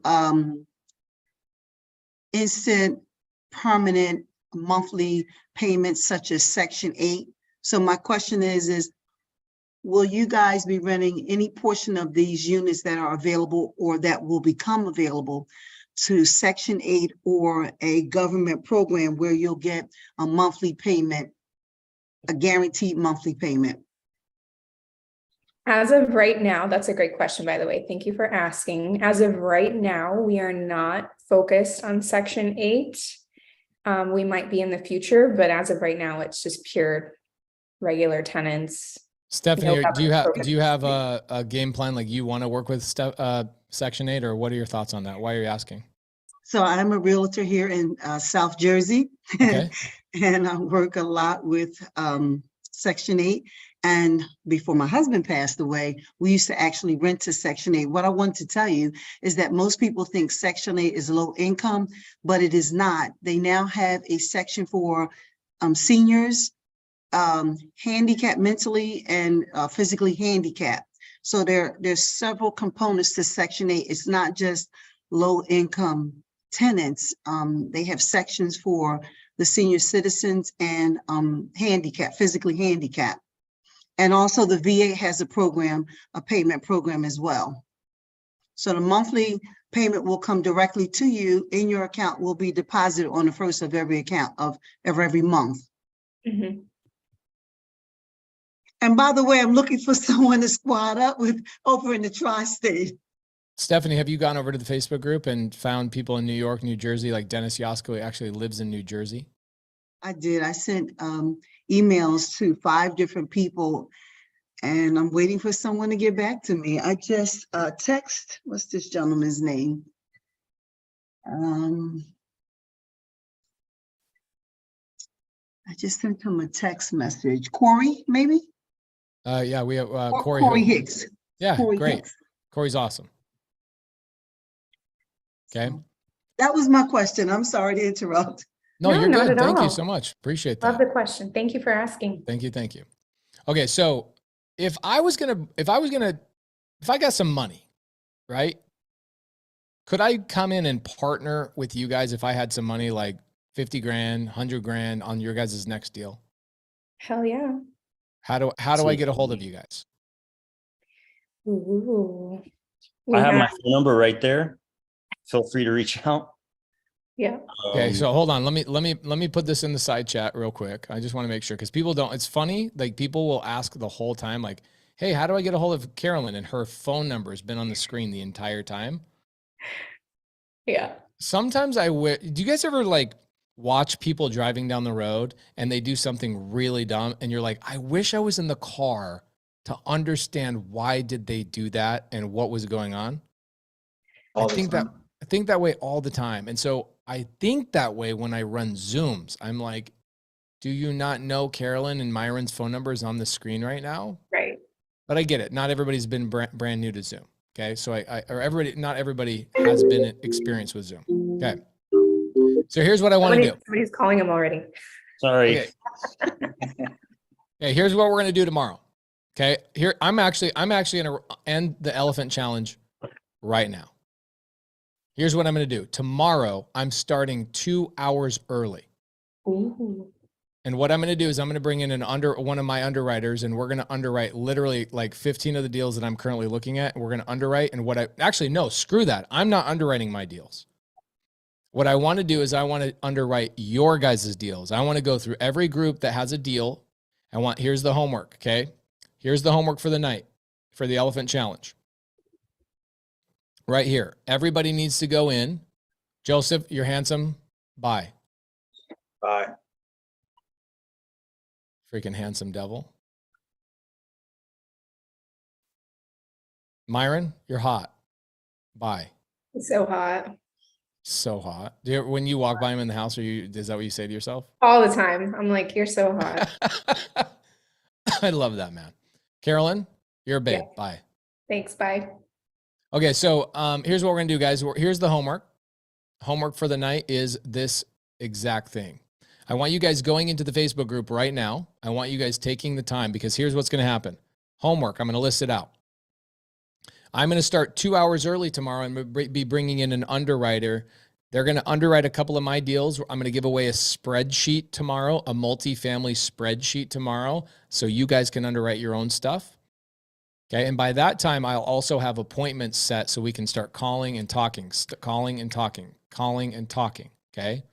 We've gotten the homework out of the way. We've done a lot of the stuff, gotten out of the way. Now we can really take the action.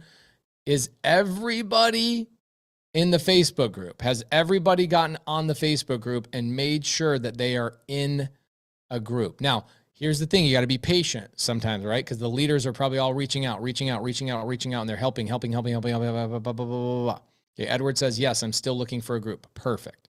That's the main focus for the night. The main focus for the night. Monica, did you just get in here? I had the link for like maybe 14, 15 minutes in the side chat. I'm going to put it in there one more time. This is the last time I'm going to do it. Man, it's really hard to run these Zooms. Holy moly.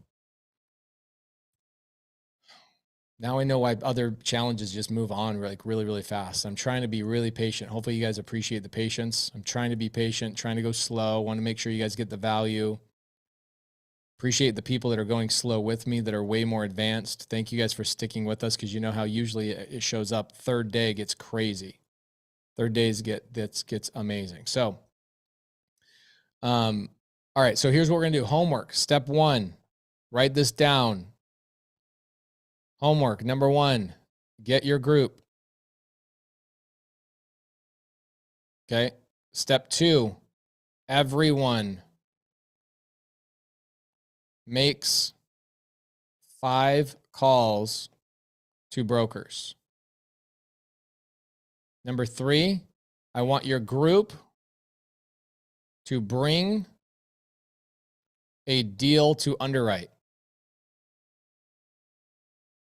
And tomorrow I'm going to show up early, 2 hours early, and we're going to do 2 to 3 hours, probably 2 to 3 hours of underwriting your deals and showing you guys how to underwrite deals. Are we all good with that? Everybody good with this homework? We all understand what we're doing? Okay, was this a good day with Greg? Was it a good day with Carolyn? Was it a good day with Ross? Was it a good day with showing you guys ABC properties? We're going to show you guys some really basic stuff tomorrow as well, but we're going to be making most of tomorrow is going to be about calling brokers, having the conversations, okay? If the broker wants you to sign an NDA, sign an NDA, okay? Good stuff today. We had 3,000 people basically watch the whole day. A lot of people came in and out. Oh yeah.